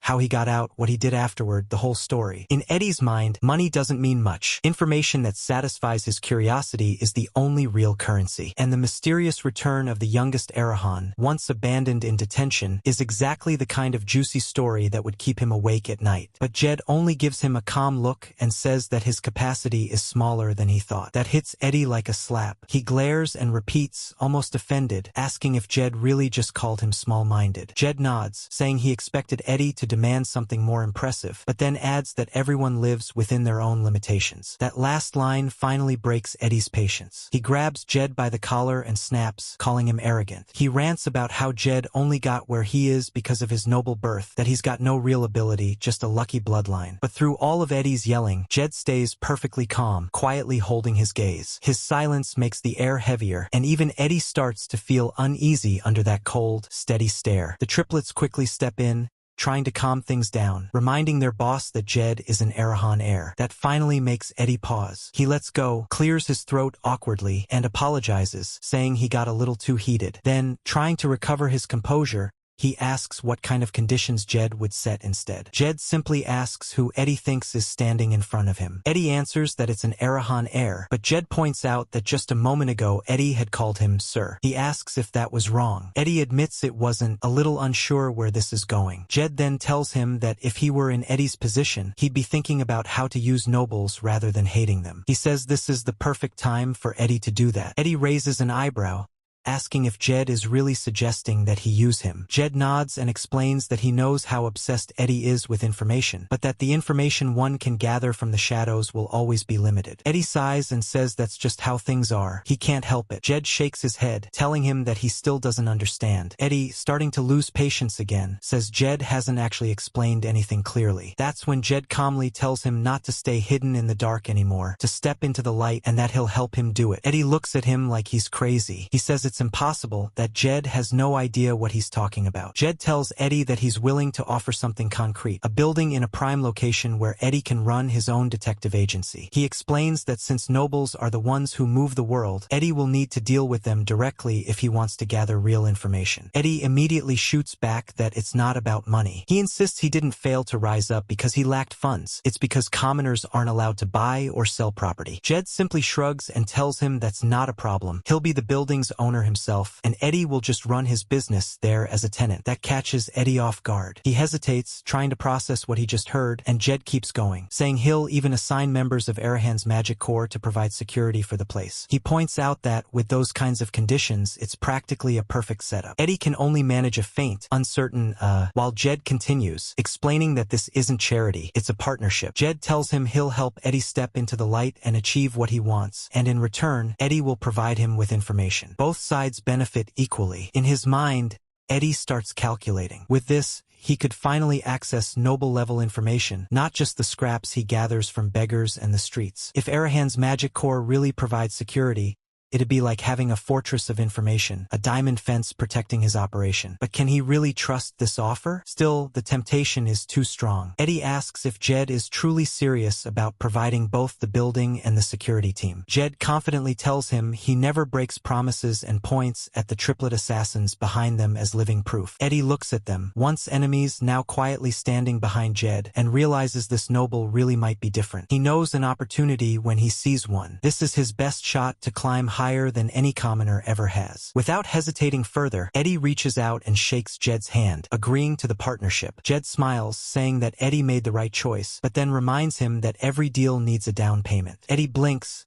asking what kind of down payment he's talking about. Jed tells him plainly that he wants information about his brothers and the Kinzura triplets as the initial price. Eddie freezes for a moment, clearly caught off guard, but Jed just waits patiently, calm as ever, until Eddie finally nods, realizing the deal has already begun. Jed rides the white horse, feeling a sense of relief as he finally reaches Arahan Mansion, his friends and followers right behind him at the gate. Lou notices him and asks if he couldn't sleep last night, checking if he's okay. Jed teases him back, and Lou laughs, saying he's just excited. Jed thinks about the night he spent memorizing all the information Eddie had given him. Every detail was enough to make anyone gasp. Records of his brother's allied forces in the city, expenses, even the personal information of their servants. He wonders how Eddie collected all that and imagines that if he gave him wings, Eddie would fly even higher. Jed feels reassured but reminds himself that today is crucial, buying time to get stronger in Arahan's territory while navigating his brother's infighting. How he handles today will completely affect his position. He tells everyone to move in, but the guards at the gate order him to halt, dismount, and identify himself. Jed complies, and one of the guards recognizes him as young Master Jed, mentioning they received advance notice. Jed explains that he's returning by the family head's command and asks to be guided. The guard hesitates, pointing out that the people with him cannot enter. Jed vouches for them as his companions, but the guard insists that outsiders cannot enter without the family head's permission. Jed internally notes that this could get complicated from the very first step. He considers forcing entry but decides that breaking rules in Arahan's territory isn't wise. He asks Lou to wait for a moment and reassures him, while Lou responds with a cautious intuition about potential danger. Jed tells him not to worry, and also reminds the Kinzura triplets that he's counting on them. The guard finally allows them to proceed, telling Jed that the family head is waiting. Jed instructs them to lead the way, and in his mind, he steels himself, reminding himself to stay sharp and pragmatic. He tells himself not to get nervous. He's prepared as much as he can. From now on, he has to act flawlessly as an Arahan, the seventh youngest child, a mage who values pragmatism above all else. Jed reminds himself that he has to play his role perfectly and win the family head's favor. As he goes deeper into the mansion, he senses a powerful aura emanating from a figure who addresses him as youngest. Jed immediately bows and greets the family head, telling himself not to tremble. The Arahan head comments on how it must feel to return to the family after so long. Jed answers calmly that it feels exactly the same as before. The head presses for clarification, so Jed explains that the powerful aura and the bone-cutting cold remain unchanged. The head bursts into a booming, almost crazy laugh.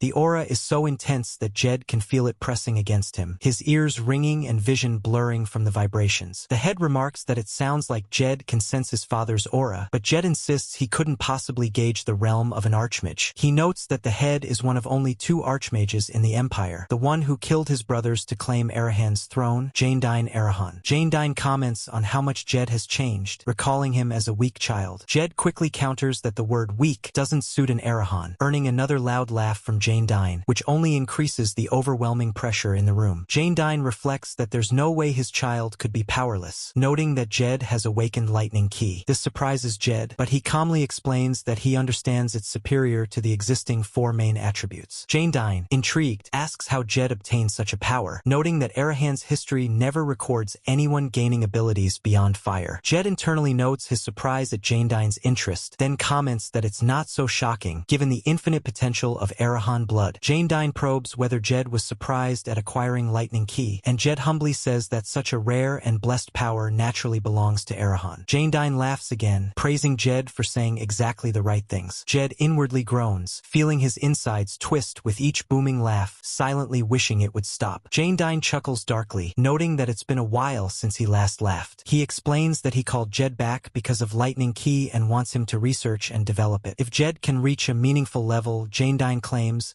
it will surpass any record in value. Jed thinks to himself that Janedyne ultimately wants to add lightning ki to his achievements and is willing to use even his youngest child, barely returned alive, to do it. In a way, Jed realizes this works in his favor. If Janedyne wants something, he won't kill him outright. Jed tells him that he will follow the family head's orders. But Janedyne interrupts, signaling that there's more to address. Jed is taken aback as Janedyne shifts to a more serious tone, reprimanding him for past misconduct. He asks whether Jed knew that the slave trader Dwido had connections to the Arahan family. Jed admits that he did. Janedyne's anger spikes. He slams a fist and scolds Jed for executing the slave trader and using Bahal's men to do it. The aura of pressure intensifies, and Jed thinks to himself that the real game has now begun. The madman is showing his true colors. Jed insists that he did nothing harmful to the family, and that slave traders are entities that must eventually be cut off. He adds that since they go against the Emperor's goals, they could harm the family in the long run. Janedine's eyes burn red as he challenges Jed, saying that his reasoning is contradictory. He argues that slave traders provide significant long-term benefits and help manage the South's resources. Jed expected this response and carefully chooses his words, thinking about how to please the family head. He explains that in pragmatism, there are both dishonest and legitimate profits. Janedine scoffs, insisting that profit is profit and calling Jed's objection ridiculous. Jed internally notes that being 15, his stubbornness will be seen as a youthful mistake, something Janedine can forgive. He counters by asking why Arahan, as the Empire's top family, should accept dirty money. The family should only deal in the most brilliant gold coins, even if the currency is the same. After a pause, Janedine calls it sophistry and presses further, asking why Jed accepted Bahal's help, since Bahal is clearly the family's enemy. Jed calmly explains that Bahal operated under the Emperor's decree, and their paths merely overlapped. He did not actively seek or accept their assistance. Janedine scolds him, demanding how he could try to deceive him. He claims Jed accepted Bahal's invitation and even received the white horse as a gift, yet insists Jed did not actually get help. Jed trembles slightly and replies that he doesn't understand the situation. Janedine asks him to clarify. Jed explains that he was kidnapped, not invited, and that he upheld Arahan's pride in front of Bahal's family head. He adds that he returned with war spoils taken directly from the enemy's stronghold, not mere gifts. He wonders aloud why he is being scolded instead of praised, noting that Bahal's white horse, considered their exclusive property, now belongs to him. He thinks to himself that simply having an Arahan ride the horse elevates the family's reputation. In his mind, Jed repeats, "Believe it, believe it." 15-year-old Jed sincerely thinks this incident deserves praise. But then a tremendous aura descends, heavy and oppressive. Janedine's voice becomes deep and terrifying as he warns the youngest not to try deceiving him with smooth words. Jed can't help but panic far more than he should. This is intense. Do you want to see how Jed handles it? Smash that like button. 2000 in the next chapter drops.